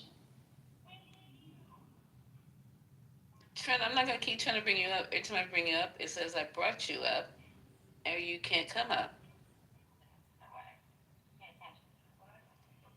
Well, so you'll wait, because I cannot bring up Trent. I did it Just 3 tried, times. it didn't work. I know, right?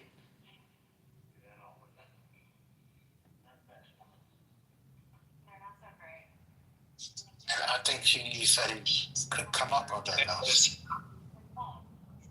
the World Series champ.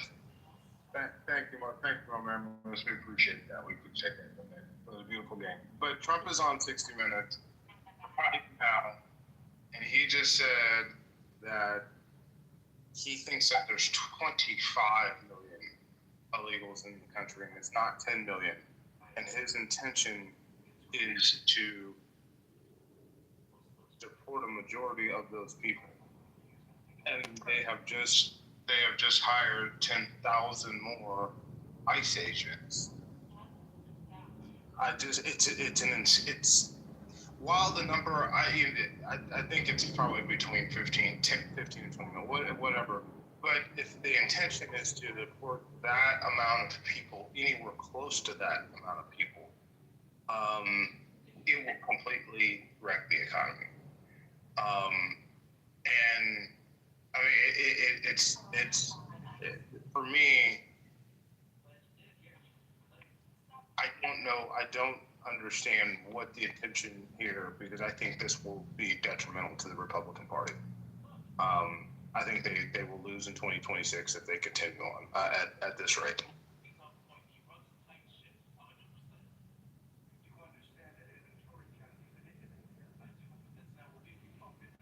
What are 25 What if no Republicans on the stage? So like, that's fine with all of us if they ruin themselves, and they ruin themselves, right? I That's. Are there any But that Republicans on the sounds, stage? that doesn't sound crazy for 20, if you're trying to get rid of 25 million people, so 25 million people are just sitting around on the dole. Yeah, that's What not are they make doing sense. here? He does a math on matchup. Yeah, to Bieber in the chat, let me be clear, okay? I don't think you understand the precariousness of the economy right now.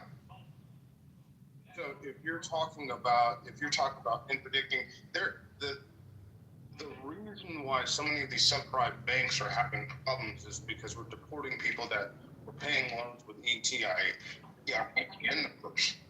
And so if this is not just like the beginning, this is like we're going to interdict more into society. Not only there are a lot of people who voted for Trump that are disgusted by this because it's not going after criminal organizations, it's nannies and landscapers and waitresses and people who have been here for years peacefully. But what you have to understand, Beaver, is especially in the area that I live in, all along South Texas, where you have millions of people, it would completely flip our economy. It's having an effect on our tax base now, and so there are a lot of people who, even though maybe for strong border controls, do not want to see people forcibly removed that are peaceful from this country because of what it causes. There has to be some sort of amnesty clause with this for people who have been here for quite some time and working and contributing to society.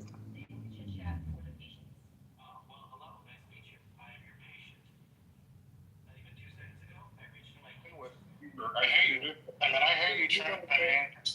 Yeah, You're not gonna convince Brother Beaver either. I mean, I don't know why you even. I can convince Brother Beaver and Matt Cole a lot. Look, this is, if you continue on this path, you will have because there's so many people that know somebody or know a family that is affected, and if you can, and it's already throwing off certain parts of the economy. So that's why I'm saying, people, there is a certain point where you go overboard, and too many people see, people, being dragged away from courtrooms or broken into cars, or they just keep seeing, or 16-year-olds thrown to the ground and arrested. And now you're going to add 10,000 more agents to go after predominantly Hispanic families. I don't see how you think that's going to work out in your favor in the long run. I don't think, even though I support strong borders, I don't think this is a good idea at all. What I just heard from Trump is, and he's still going, I'm gonna go listen to it, is in a different realm than I think most people are. But we'll see. I actually agree. I guess did he do the mic drop again? But anyway, your brother, hang on, Matt. Your brother MAGAs, Matt Cool and Beaver, like Dark put in the chat, they don't care about the economy. Like, it's the identity politics. It's get those Mexicans out of here, as if they're all rapists, like Trump claimed. Never mind the impact on the economy. And I kind of wish, I don't know, Dark or if anyone else listened to the interview. I'm assuming Trump is implying that these 25 million illegals are undocumented, are all from Mexico. Like, never mind all the undocumented folks that are here from Europe and South America and other countries. I'm assuming he's just referring to. Like, for real, like, Trump needs to get it together. You feel me? Ain't that about a bitch?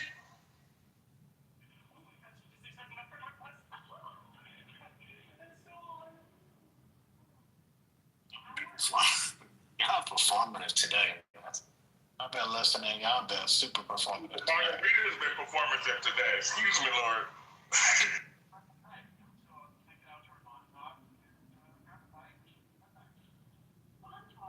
Isn't 25 million more than what he claims during the campaign?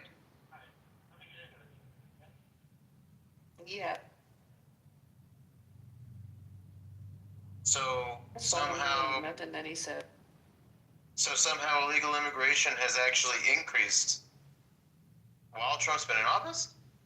And how is this calculable? Where are these numbers coming from? Did they have like one of those things at the border when you go through the turnstile or at the airport? You know, I don't understand how these numbers are calculated. 25 million.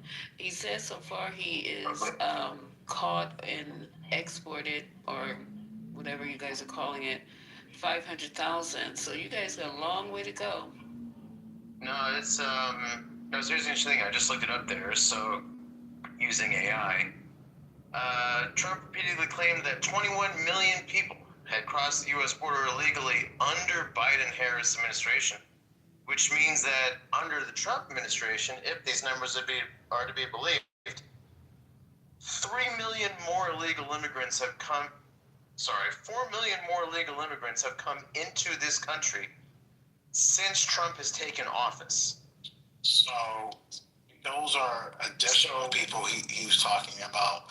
It doesn't include the already 11 million that has been predicted to be here for the last decade that people have been using. So that's actually 30. If you take his 21 million under the Biden administration, add that to the 11, then you're looking at 31 million people here. Even his own math is off by 5 million. Yeah, so somehow during the Trump administration, even with all of this increased spending on Border Patrol and immigration stuff, somehow Trump has let in millions more people into this country.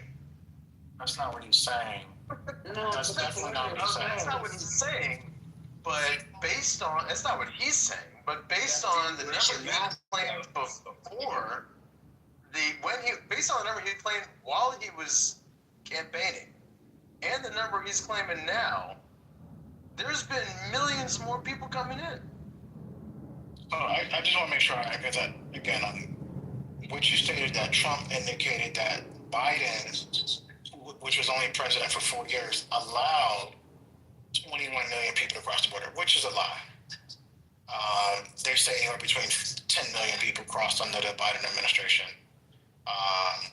And that does, and then I'm assuming if he's talking about the millions of other people who actually took asylum, then that doesn't count. So he said under Biden, he's trying to say he's going after the entire population. The ones that were here under his administration, the first one, and previous. He said he's going after the entire population. Why does this sound crazy? It's impossible. It's impossible. And he's senile. You could not in a million years, even with 10,000 agents, get 25 million people out of this country. It's impossible. In any way possible. I don't care if you're the best project manager on this planet, you couldn't do this. Like, I don't care if you're the best general, whatever, in the military. How would they be able to get 25 million people going neighborhood to neighborhood in all the counties in the United States? That's impossible. You tell us, man, you kept on saying that immigration was your top issue, even though you lied to your family about where you voted. You said that immigration was your top issue. So you tell us where the hope is at, because you ostensibly care about all this stupid shit. Well, I do care about angel moms, angel dads, angel families. I mean, I don't think you are the person that's insensitive to those as well. I'm talking, when I say get rid of folks, I know my brother Beaver and Matt, who they want to say all, but for me, I'm looking at the criminal gangs, the people who are breaking laws, even if it's driving while under the influence, they gotta go. So one, you're here as a guest, and then you're gonna go out and break the law on top of that?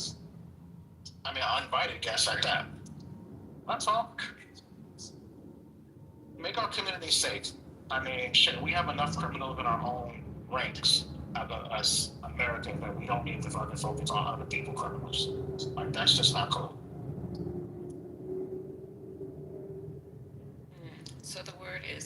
invited guest. But even if they're here as an uninvited guest, it is crazy that we are going to put this type of money. I don't know. Let me just be quiet because when the government reopens, I want to see where the focus is actually going to be. Are we still going to be cutting and chopping and eliminating? Are we going to be building, building new schools, building new hospitals, building new insurances, building new communities? Is this just going to be the presidency of destruction, retribution, wars, blowing up ships, firing black generals? It just, it's all fucking negative in my viewpoint.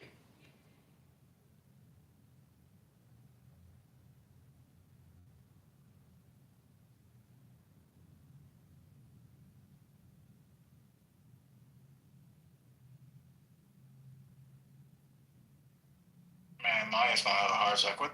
Can you give her ETA when you open up your room? Oh, I was sitting over here chewing. Okay, Maya, hold on.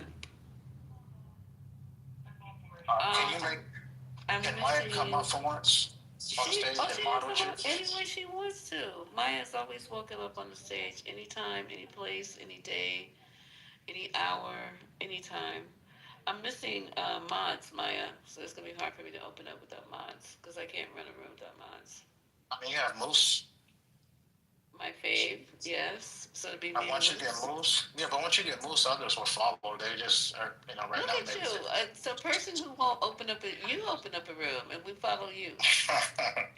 I know. I heard y'all scheming today. You didn't hear me doing anything. I've been busy. I haven't been saying anything today. Scheming on your boy. That was wild beans right there, man. I was sitting back over here. I didn't say a word about you. So I heard you mention my name. What's going on? Anthony, can you believe that? What y'all not gonna do is gang up on Lisa. That's what you're not gonna do. I'm not jumping on Lisa. Ain't no gang. That's what y'all not gonna do. I didn't know if she was asking me a question. I heard, no, Omari, your name didn't even come up. Lisa mentioned my name multiple times. I wasn't near my phone. I never said your name, not one. Okay, then you must have been talking about a different Anthony, Lisa. But you mentioned my name multiple times. Did I say Anthony's name? Amari, if you even I know your voice, and I know Lisa's mouth in 2 days. I was watching the Raiders game for the most part. See, Amari, you are such a liar. That's why I don't trust you because you're like, no, you didn't say it. I got Lisa's back. See how far he had my back? From another fucking county. I have never said Anthony's name. Have I? I believe you. You didn't. When I you didn't say something about Anthony and water. You didn't say that. No. I even said nothing. No, he didn't. No, he should. Hey, Lisa. Wow. Lisa, even the white guy mad at saying that. The white man have the floor. Hold up, you guys. I did say I'm having chicken, rice, and water, like Anthony. Oh yeah, that's right. That's right. Oh, the white man have the floor. There it goes. My name was mentioned, and water was mentioned as well. No, I didn't. Lisa, I didn't know if you were asking me a question. It wasn't. Okay, Lisa, I didn't think you were saying.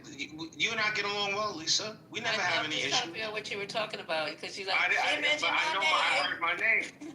She mentioned my name several times. I thought I heard you say my name. I didn't know if you were asking a question or something. I think everybody's taking melatonin and Z-Quil to go to sleep. I think everybody remembers on that. I thought you were somebody else.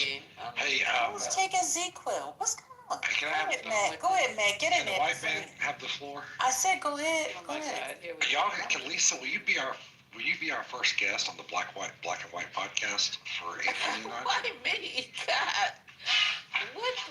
What?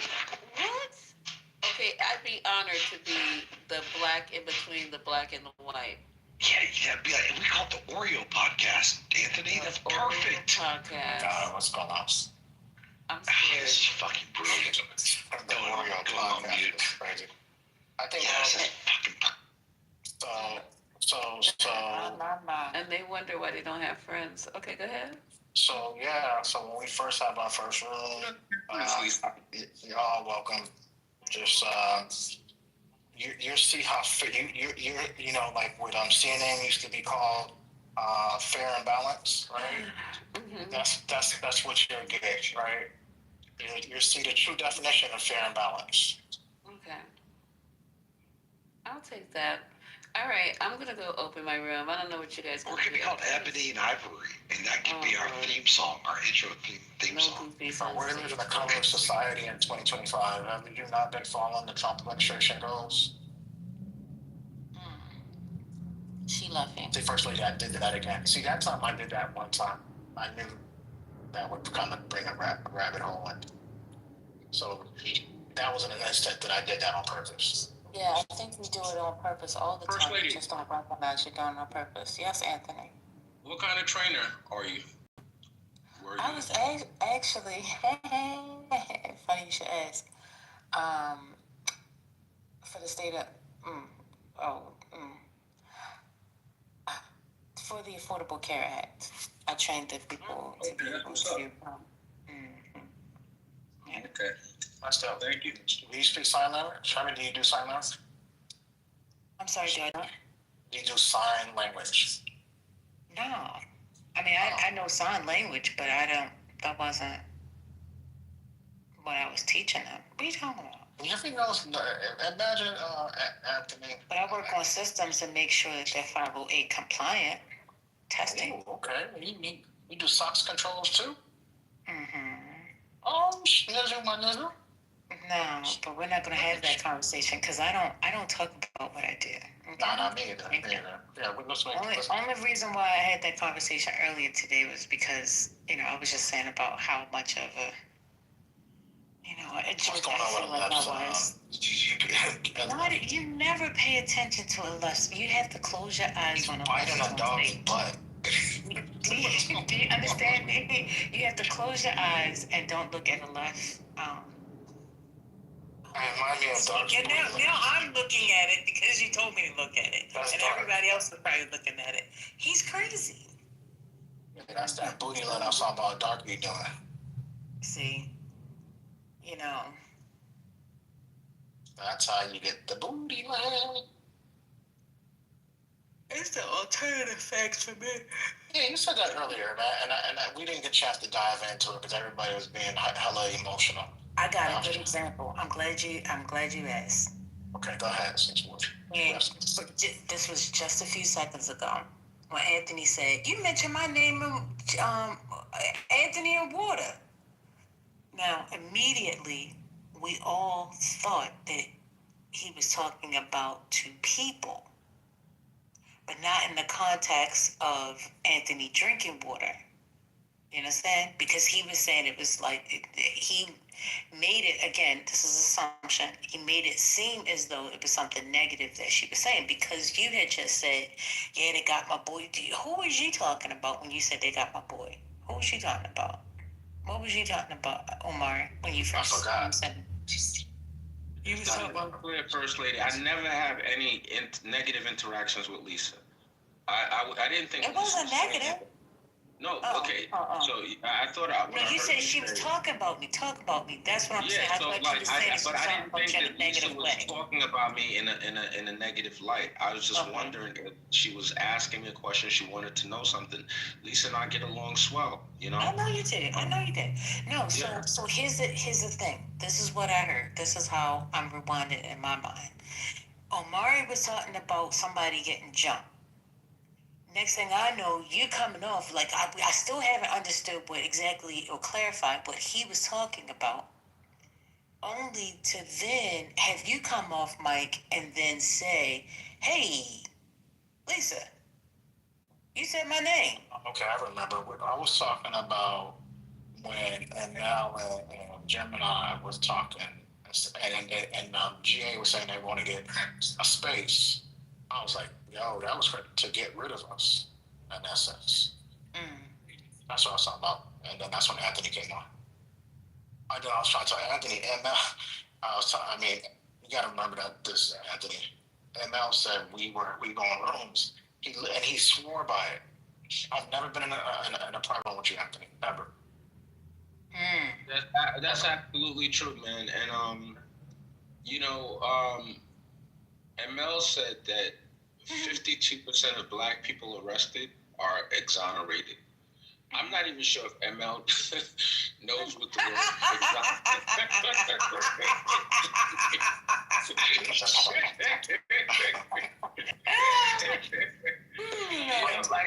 I'm sorry, I need to stay on mute.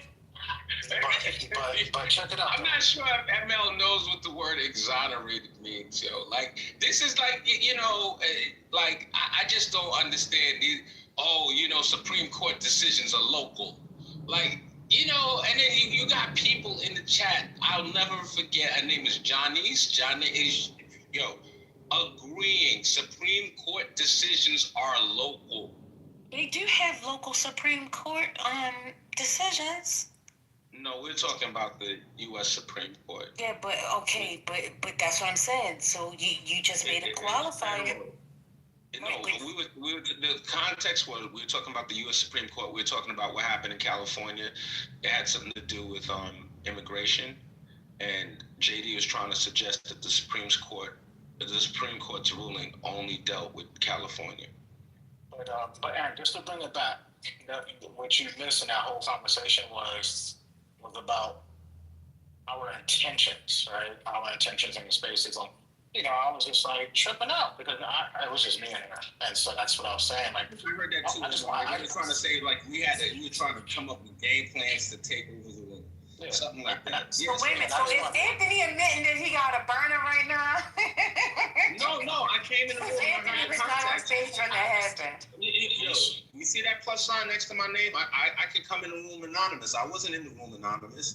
I don't have a burner, to be honest with you, First Lady, but I do go in spaces anonymous, and That's fair. Yeah, that's cool. Yes, but I was in the room, and Omari asked me a question, and he gave me context as to what was being said. So I'm just saying, like, and then you'll remember this, First Lady. I was like, in what universe are we going to be able to take over a room with Patty and First Lady? You remember me saying that? You were going to say. Or any green bean. Right? We don't particularly these two. You know what I'm they saying? have a shotgun and they have Tech 9. I don't want to smoke with them two. That's where I draw the line at. I'll go toe to toe with anybody, but I'm not going toe to toe with First Lady or Patty. Tech 9s is crazy. Man, so the Tech 9s are y'all. Y'all got the Tech 9s. When you get April, Deb, culturally. It's like it's quick. Moose is a contortionist, Omari. Omari, I know you're cool with this dude, but I'm gonna tell you, Trent will stab you in your back, Omari. Trent is a snake. Trent ain't got no honor in him. He's a straight snake. Trent is one of the listen, that dude, that's a foul Negro. You don't ever want to have a dude like Trent in your circle, dog. That Benedict Arnold fake ass motherfucker. Trent is the fakest dude. No, so about Trent, Anthony. Here's the thing with Trent. Because Trent is such in the middle, people on the left say the same thing that you're saying. Like those that are far left, that can't see the middle, they say the same identical thing that you're saying, Anthony. It just means that you are far from him. You want him to always side with you, and that's not gonna be Trent. Trent pisses me off all the time. He come in here, he be saying some crazy stuff, and then the next day he'll say something else crazy on the other side. So I think it's just because he's a crazy person. Like he'll say the most off the wall shit, and he believes in extraterrestrials. He dead ass believes in extraterrestrials, and then he also believes in some of the mega points. So that's what I'm saying. Like First Lady, Trent when Trent is around his other group of friends, Trent, he's that dude. He's the dude that y'all be trying to act like I am. Trent is the dude that is Moose, go over there and get the link from Lisa, please. I'll be there. Go ahead, Anthony. Trent straight be bootlicking. Trent is a bootlicker. Trent is a shoe shine boy. Come shine my shoes, boy. That's Trent, and I say that to his face. Trent is the fakest Negro. You know what I'm saying? Like, yo, fake, fake, fake, fake. I fucks with Omari. I fuck with TC. I do not fuck with Trent Cannon. Fuck that. Oh my goodness. Like, man, I try to keep my distance from, clubhouse stuff, and a lot of people who met Ant Dog say he's a stand-up dude, like Fly, everybody. Anthony is one of those dudes that people definitely will sign by as stand-up. Like, he come through with the bottles, he come through with the gifts, he hooks it up. Right. So that's what's, and then he met the great one, he met Patty, you know what I'm saying? So that was a good relationship right there. He got a chance to be here. 99% of people want to be here and not going to be able to. So, that's because everybody knows it's a good dude. I'm just trying to be consistent, and I know you're a solid dude, Omari. I look forward to meeting you in the future. I'll be out there. Yeah. I'll be in Georgia. Savannah. I don't know how far. He's from Savannah, but I'll be in Savannah next year. That's what's up, man. We'll definitely make something happen, man. And I know they give TC all kind of smoke. TC is one of the smartest cats on it, and I didn't until this weekend. I didn't know about his tech company, and I'm going to definitely link him and my brother. And I think there could be some synergy there. My brother has a boutique investment bank, and if TC is interested in raising capital, I could see some synergy there. So we'll see how that goes. But that's what's up. Yeah, absolutely. What happened? Did you fail? I'm trying to pin it to the top. It's not. You need help? Help me out. I'll just put it in the chat. Maybe you can grab it. I don't know what. Maybe it's my phone. I don't like clicking on links, but I'm gonna copy this.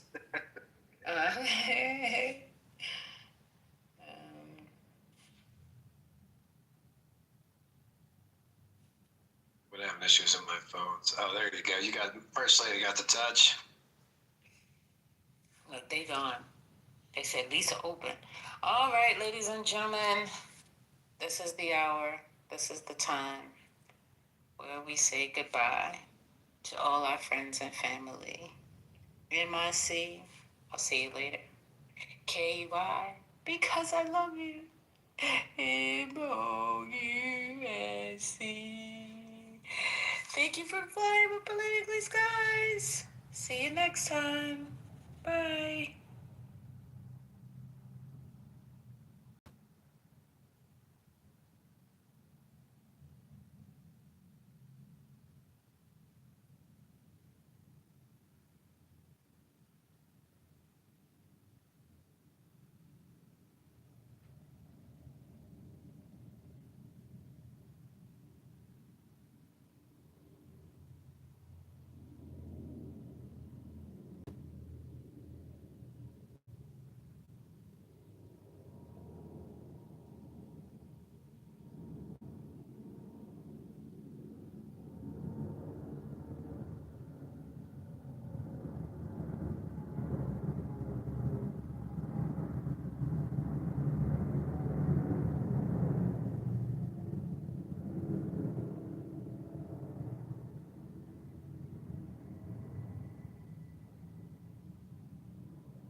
just We don't because believe in a we're magical sustained. God.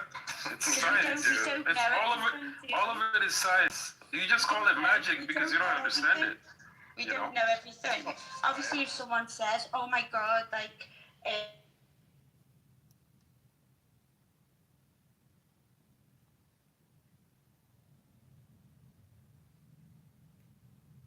Circumstance Based. My kids aren't though. Good for you.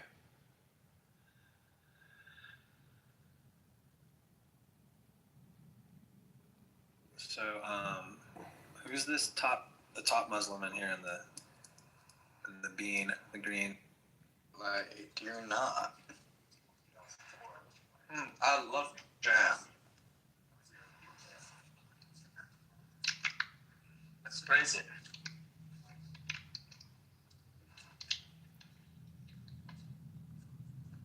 So, Sadie, where are you going? It's for a walk. Nowhere in particular. Is walking into nothingness. Yeah, into the void.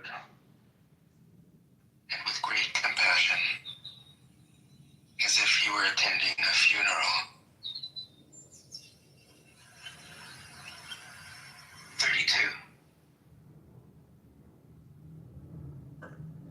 Deliberately say we're not even going to talk to them is the center of the crux of the dysfunction that we're having.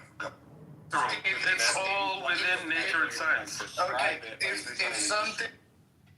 You know, and he's sitting there bitching and griping about how there's no money to be made on the internet and how, you know, they're losing everything. And I'm like, you just bought a fucking almost $800,000 house. You guys are so full of shit.